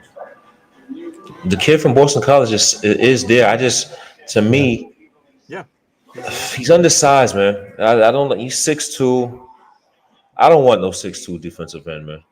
Well, we It's got just- what's his that's just nuts last We year? got Jonathan. We got enough. That's the week. That's Solomon. Yeah. Solomon. Mm-hmm. Yeah. I mean, yeah, there's Wasn't a Von Miller lot 60? here. Does Washington go Mike Green? I don't know. Maybe they're willing to take. Man, him. I like Mike. Why Mike Green? Why, man? I really like his game. His game is dope. Yeah, man. I His really game, like his his game is on point. Like it's like how people feel about OJ. It's like how I feel about Mike Green. But I feel like that would be the safest pick to not be on Buffalo's radar right now. Like I don't think the Bills are taking Mike Taking Green. him. So can you get a better safety in the second round, or can you get a better corner in the second round? Corner. Because if you easy. stick here and pick Corner. take Eamon Wari, say Washington doesn't pick him, then you take Eamon Wari, then you can still get a guy like Benjamin Morrison from Notre Dame in the second round, which I absolutely love. If you take the South Carolina safety, who are you comfortable playing that deep safety? Who are you comfortable? Because I see him as a box safety, just like I see Taylor Rapp as a box safety and Cole Bishop as a box What's safety. Rapp got left on his deal? Rapp's He's got deep though. 2 years. So He could you'd be drafting Rapp again, or not Rapp. You'd be basically drafting Bishop again. Rapp can play deep. He's just not fast. So like you're hoping he can get there. right. If you're gonna draft a safety in the first round this year, it was Starks. But- Yeah. I mean, I agree with that. like- My least favorite pick last year was Bishop in the second round because I don't like picking safety that high. You're putting expectations on him that it's going to be tough to live up to, and especially with the other needs we had at the time. And same this year. I just can't justify safety with this many cornerbacks, defensive tackles, whatever in this draft. I mean, Mike Green, I like Mike Green safety a lot. is so far down my priority list at this point. There's a cornerback, Darian Porter out of Iowa State. I Iowa really State. like the second round. Big kid. He's a big kid, right? Yeah, he's About 6'3". he's a solid corner. Offensive tackle. Interesting. There you go, Connerly. That's actually who I had on the radar for Okay, so we have options. Kansas City. That's We have a lot of options here. Will Go Jihad Johnson. Campbell. Let's go. The best linebacker on the freaking board. That is very true. That is very true. I've been saying all along, pick your best pass rusher. That is very true. Well, best player on the board right now, from a lot of people' perspective, is Will Johnson. Will Johnson. Mm-hmm. Will Johnson and Mike Green, both of whom are falling for different reasons. Mhm. Injury, knee issues, question mark. And the long. Yeah, my guy Revel, man. We don't. He has that knee injury, but we don't have to start him right away. We got Trey, Dane Jackson, But J.D. Jihad Campbell Higgins. can J.D. cover. Higgins at Yeah, 6'4", Jihad Campbell. 14. He can blitz. Like Yeah, Jihad Campbell's a problem. he's a. Trey Amos sitting right there. He's sitting there for you. Oh, He's I'm sitting so there. torn right now because we got guys. Even though we I gotta go away from the comment section because everybody's gonna be looking on PFF for early. I, don't want to see their early. I want to see. I got wanna our see the data. pick. This is, I mean, my stomach is literally butterflies. again, round one is want. It's want. Want. Yeah. Right? Don't you want Josh Please Allen right at a now. 6'4", It's want right 214 now. guy What do you to want? throw Who's to? the best player available? What do you want? Go get your want. Jaden Higgins. I mean, if you told me coming in I could get Mr. anything Burden. I want an elite pass rusher, right? That's what I want. Give me that. I don't care about corner. Pick a 6th-round guy and throw him out there. I want an elite pass rusher. I'm talking about that line. Then you. Want. You want Milano replacement? What do you want? You want. You want the dude who can go out there, do everything on defense and be the middle of the field. I want to rock. I mean, Trey Turn Amos. this up too, because about to announce the Bills' pick is going to be Tommy, and I'm not going to butcher his last name on air, but Tommy's going to join me next week for the Coverage podcast as well, and talk about his experience here through the Make-A-Wish Foundation, Duchenne muscular dystrophy. Very good cause to go look up and support. Man. The former coworker that also has a son with that, and just very great kids, and very cool for Tommy here and his twin sisters with him, getting a really cool experience. Will Johnson sitting right there. Trey Amos sitting right there. Siobhan Rebel. Luther Burden. Spike Green, even though we might throw him out. Nasty. Yo, Luther Burden would be nasty. X receiver. I mean, Luther Burden in this offense, I didn't think that would happen either. I don't know. That would in Joe Brady's offense, it would be nasty. I would be more shocked if they go that This direction. pick is not about need. We got the big pass rusher with Bosa. I know we could use more always, but pass Bosa. Yeah. Your expectation has to be 0 with Bosa. I want to outscore my opponents next year. And play good defense. Just want. This is a guy like Jihad Campbell. It's like Burden. This is a want guy. Like who do you pass want? rush? It's gonna be the kid from Boston College. Sore thumb on your board. I don't want him. I don't want the kid from Boston College. I'm just letting you know. It's either you go offense or that's. I mean, I would sway myself into liking him. Look at the last few drafts. Pick is in. The pick is in. So we ain't waste that whole time. Yeah, the pick is in. We want somebody. Edge, but which edge player would I pick? Izaraku, Nick Scorton. I don't know. Jihad Campbell. This is Jihad Campbell could be Jihad Campbell. Siobhan Rebel's my favorite corner. My favorite. I just don't know if they're going to pick him. Right, because of the injury. Because of the injury. But he's up there. But this is a want pick. This is a guy. Bill Johnson's the most talented, in my opinion. I still think he's the most talented. But his tackling is. So who are you on, Izzy? Who are you on? I'm on Will Campbell, or not Will Campbell. I'm on Burden or Jihad Campbell. I would like Burden. I would like Luther Burden. Luther Burden would be sick. Those are guys who are. But so is Jihad Campbell. But you don't really need them that bad, but you want them that bad because they're fucking nasty. You want Campbell as an edge.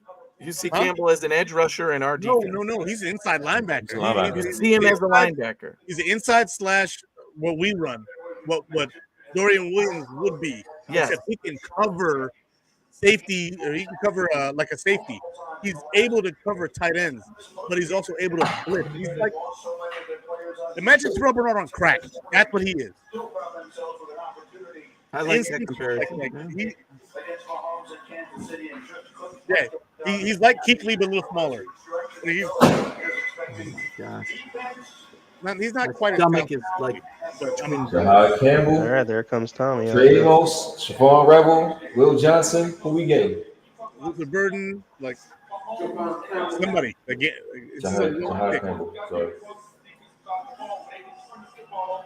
at those sneaks, man. All right, gentlemen. Rocking them. We can see it. Okay. I told you. Bill's colors. Let's go, buddy. That's nice. Turn that pick for us, buddy. I took my headphones off because I don't want y'all probably know before me. I don't know. I want to hear it. Will Johnson at 30. Will Johnson would be. Turn it up so I can hear it through your TV. Yeah. Well, Tommy. We have him on Bills and Buffalo next week. Lance got him on next week on the show. This guy? Yeah. How? What? Tommy is a 16-year-old living with a neuromuscular disorder. Is a huge Buffalo Bills fan, and he's here with me. The Bills! Woo! I don't want to hear it. How would they know before you? I ain't saying, don't worry. It's sped up. Some. Oh, states difference. Let's go, Buffalo. Let's go, baby. Let's go, baby. It's in. Man. Maxwell Harrison. So not the cornerback we saw coming. Ooh, they wanted Max ball hawk. They wanted the ball hawk. That's right. I said he was the best fit at corner for the Bills if they're going to take. I know. We just had this debate, right? They wanted the ball hawk. This one here. Right. I'm not mad at it, but I'm like, They got that Stevie Johnson Kentucky connection down there with Maxwell Harrison. I thought that might play a role here. What's that? I had a feeling, and I was right. I felt it. Looks like Philly traded up to Kansas City's spot as we were talking. I don't know why they just jumped one spot. Yeah, that is weird, huh? They jumped. That's right.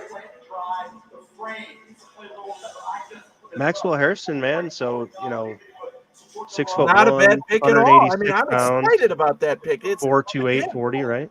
I'm not mad at Throw you. on the highlight reel of this guy, and you think he's a top 10 pick in the draft, right? If you just throw on the highlight reel of him get money, right? making plays, Oh, he's at the draft too. Okay, there we go. And that suit's fly too. yeah, it is. I gotta like get that hat, man. You got I that like suit, that hat. Anthony? I do not have that one, but I want it. I like that blazer. Commissioner. That's the commissioner of Buffalo? How tall is he? Yeah, Harrison's literally shorter than me. So First DB to go in the first round from Kentucky. He's number 1? No, that's just Virginia. All right. Let's see what you got, buddy. What's the commissioner name? Roger Goodell.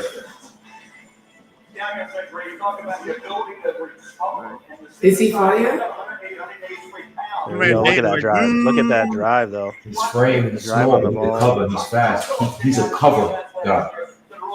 Coverage guy. We don't look. We got people that can play the edge, that can set an edge. Yeah, I love you. It'll be all right.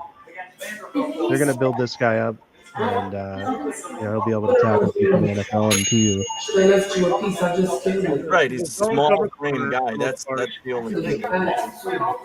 The big worry is he's a little small. But he's his own guy. He can play man. Yeah, he's fast, so he's got good recovery speed. Yeah. Problem is, physicality could be an issue in the NFL. But other than that, and tackling, right? I don't like guys who are not good tacklers, right? That's Trey never White's not a good tackler. a good thing. Huh? Trey White's not a good tackler. I know. But in any defense, you're bringing in Yeah, guys who aren't good tacklers. that's a I don't want coachable to go trait. back to those. Those are coachable. That's a coachable and craftable trait. You Hopefully, have it the is, ability but- to get weight on this guy in the right We were spots unable to with his coach diet and exercise and everything. You build this guy's body the right way for a year or two, and you teach him what he needs to know to be able to tackle better.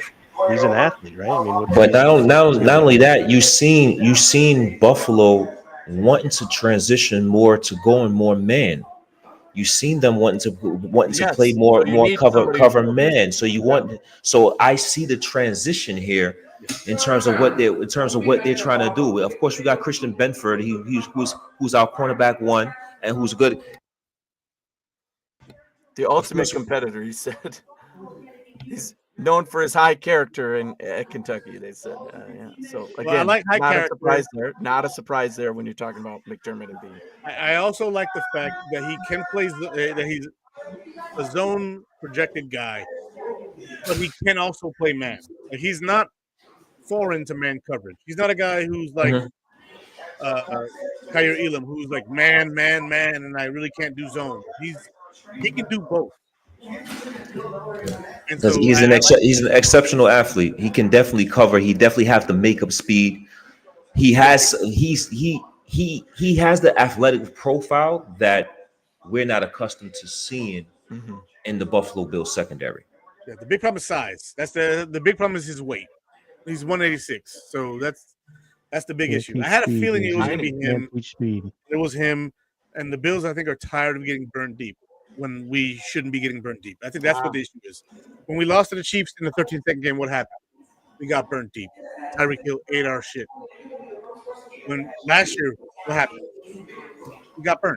Like, we have a guy who could cover who that the Chiefs just drafted, who burnt us deep. Exactly. Worthy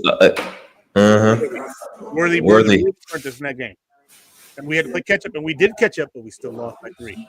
I prefer. What do? You go get a guy who's like, oh, you have Worthy? Cool.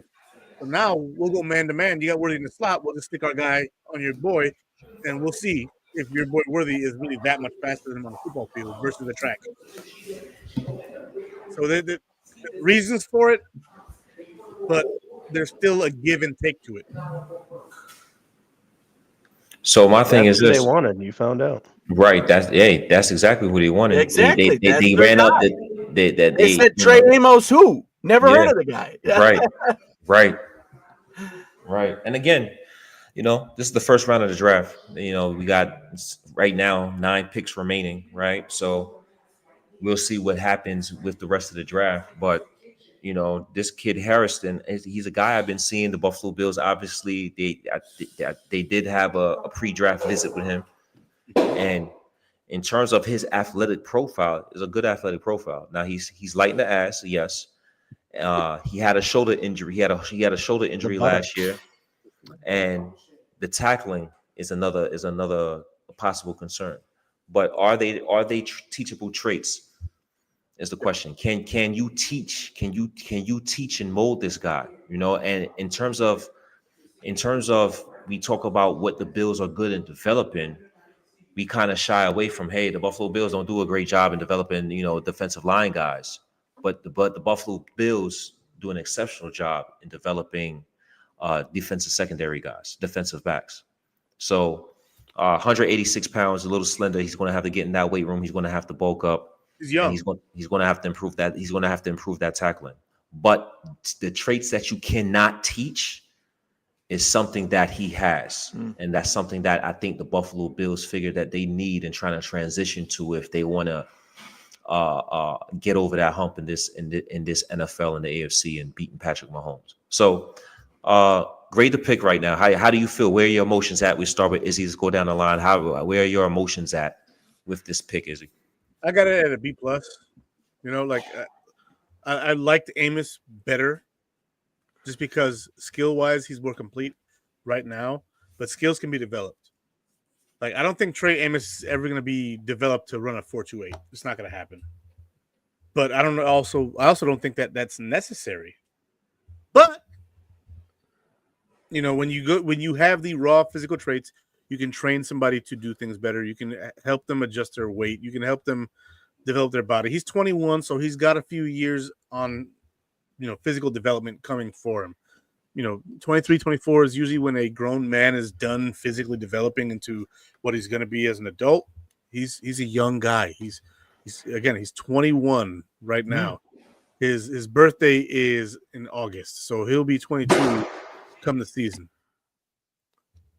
We'll see what happens. I think that having a guy like Trey White on the roster to help develop the kid is going to be very beneficial, but I don't mind the pick. I just think that Amos would have been better right now.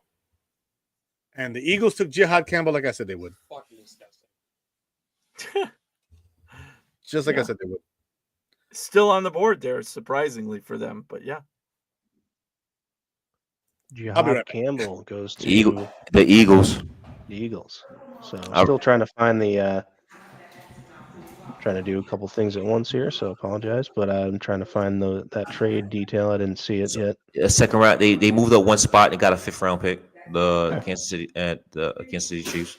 There it is. Okay, 32 and 164 to the Chiefs. 431. Yep. Okay. So I'm on NFL.com right now. I like to see their scouting reports on players and see where they got them, where they have Maxwell Harrison. They got him as will eventually be a plus starter. 4.28, 40, 10-yard split, 1.5, 39.5 vertical jump, 10.9, 10.9 broad jump. So this kid is a pretty good athlete. They had his draft projection as a round one draft projection. Pedals and changes direction with controlled footwork, stays connected through transitions on top of the route, does a nice job digesting route combos from zone, reads quarterback to help anticipate route breaks, runs well and stays in phase with the route, maintains inside leverage as a boundary corner, instant burst into passing lanes when quarterbacks stare. His weaknesses: declares hips prematurely, inconsistent and locating the football downfield, will having trouble checking stronger wideouts. Massive liability in run support. So that's the thing. That's the thing right there. That's the thing right there. I don't need him for run support. Right. Yeah, I don't think I'm worried about the run support issue, but that's what Dorian Williams is for. His size in general, I think, it is one of the glaring, not weaknesses, but issues or thoughts in terms of that. I grade this straight at a B. I think you get position in need. You have Trey White on your roster to train this kid and teach him the ways. That gives me even more confidence that this guy can become an A. But just this pick alone, I'm at a B. I would have loved to trade down to get more of those second round guys, like I said. But yeah, you stick, you pick, you take your guy. They're obviously confident in him. What I love is on which one is this? Pro Football Network. They said, armed with his tremendous speed and playmaking mentality, Harrison is one of the most exciting cornerbacks to watch in the NFL in the 2025 NFL draft. 3 His pick sixes for interception touchdowns. numbers speak for themselves. He's an aggressive playmaker. You turn on the tape and you're like, yeah, that's the guy I want, right? But again, when I even just watching now, I'm like, I don't know. It'll work for Buffalo. Trust me, it'll work. But I think about comparing this to the Trey Amos and say, is this how Buffalo wants to play it? But then again, we've seen them bring in new cornerback coaches, new guys, new scheme. Maybe they're thinking more man zone mixes, and they wanted a more versatile player like this. So, yeah, I'm happy with the pick. I think that you have the groundwork in place, and I definitely wanted cornerback first and defensive tackle and edge tomorrow. So let's hope that that's the way they go in my mind. Because I still like a lot of the guys defensive tackle and edge on the board for tomorrow. I got 2 guys I really love tomorrow. I got 2 guys at defensive end and let me finish my grade if you don't mind, and then we can go into tomorrow.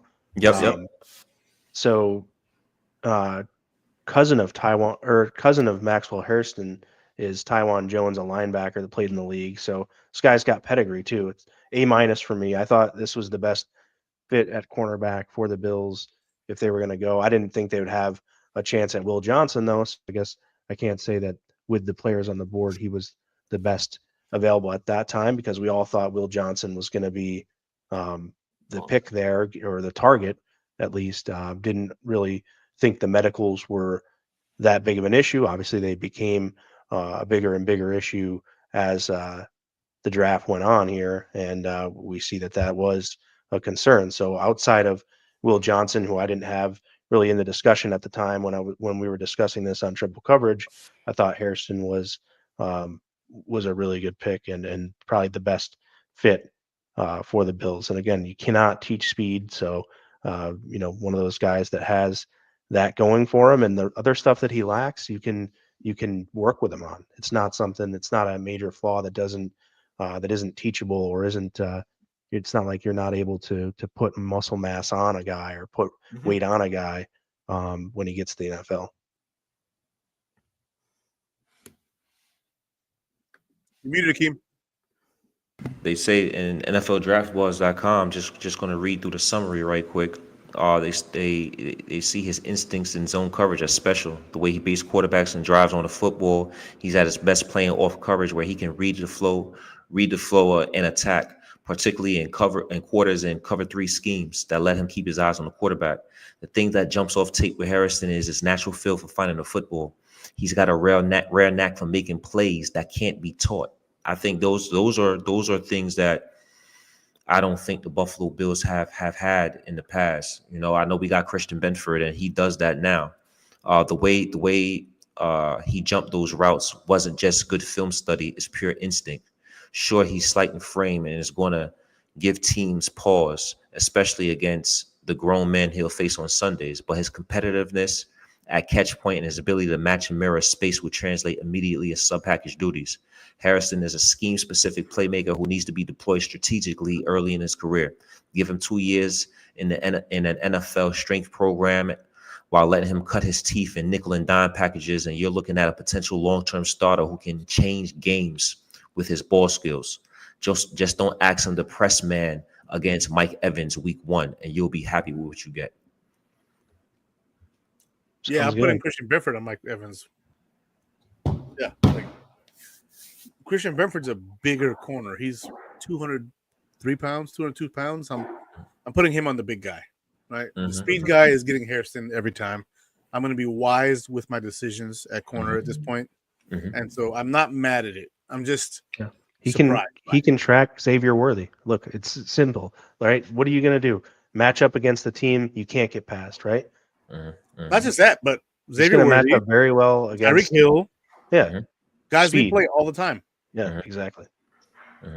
Not only that, is us as fans, we discuss potential picks and we discuss guys who we may potentially want. But this pick, it makes sense. The Buffalo Bills added a Trey White. The Buffalo Bills got a Dane Jackson. They have guys that can fill that void in the meantime while waiting for this type of kid to develop.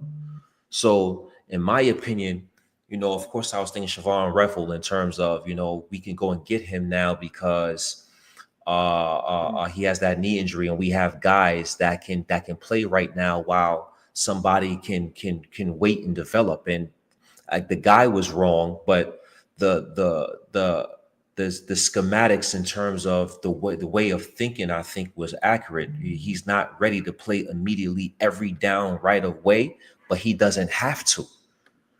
And he has the skills that you can't teach, that once he develops and once he puts on his frame and once we teach him his technique, he can be a special player because of the traits he does have.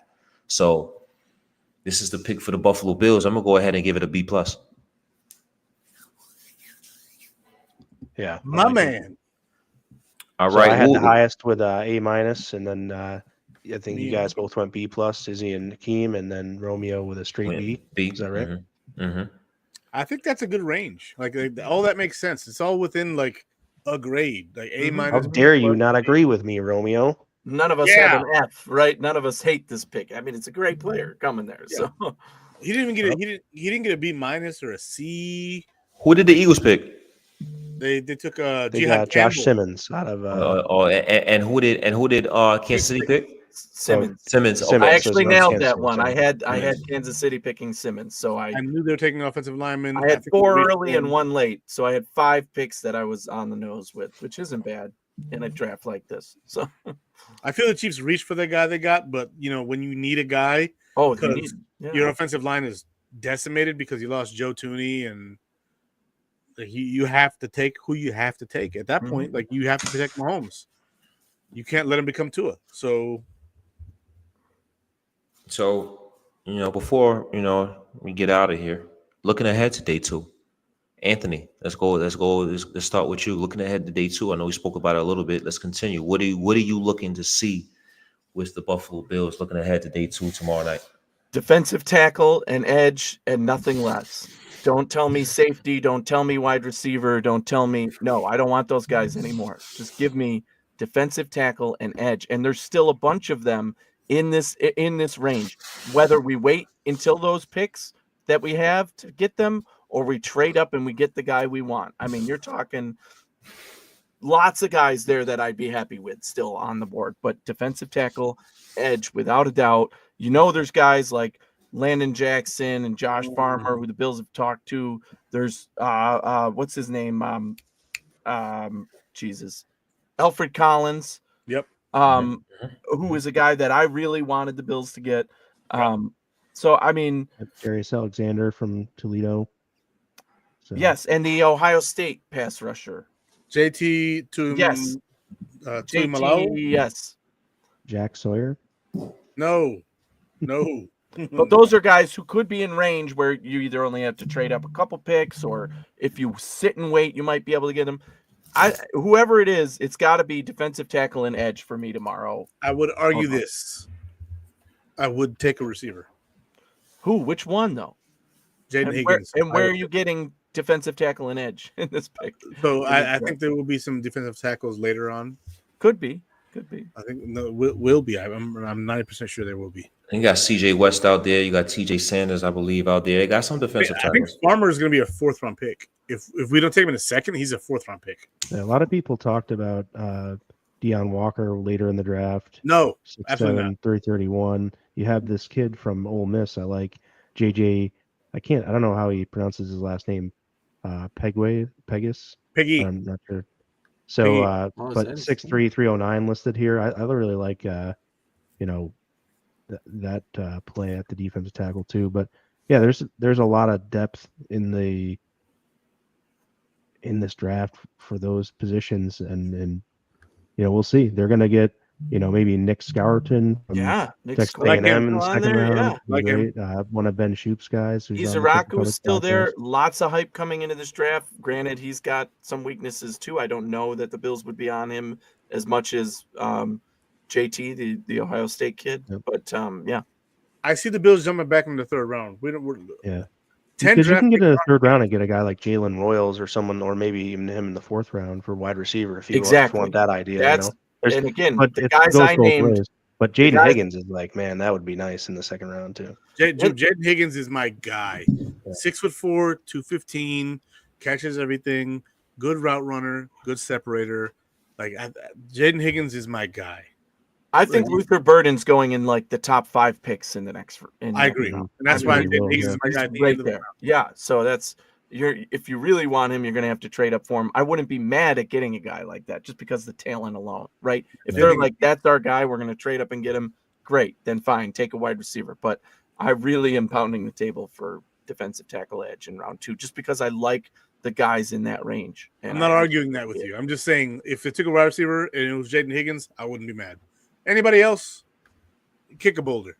I like Jaden Higgins a lot. I like I like Kyle Williams too, man.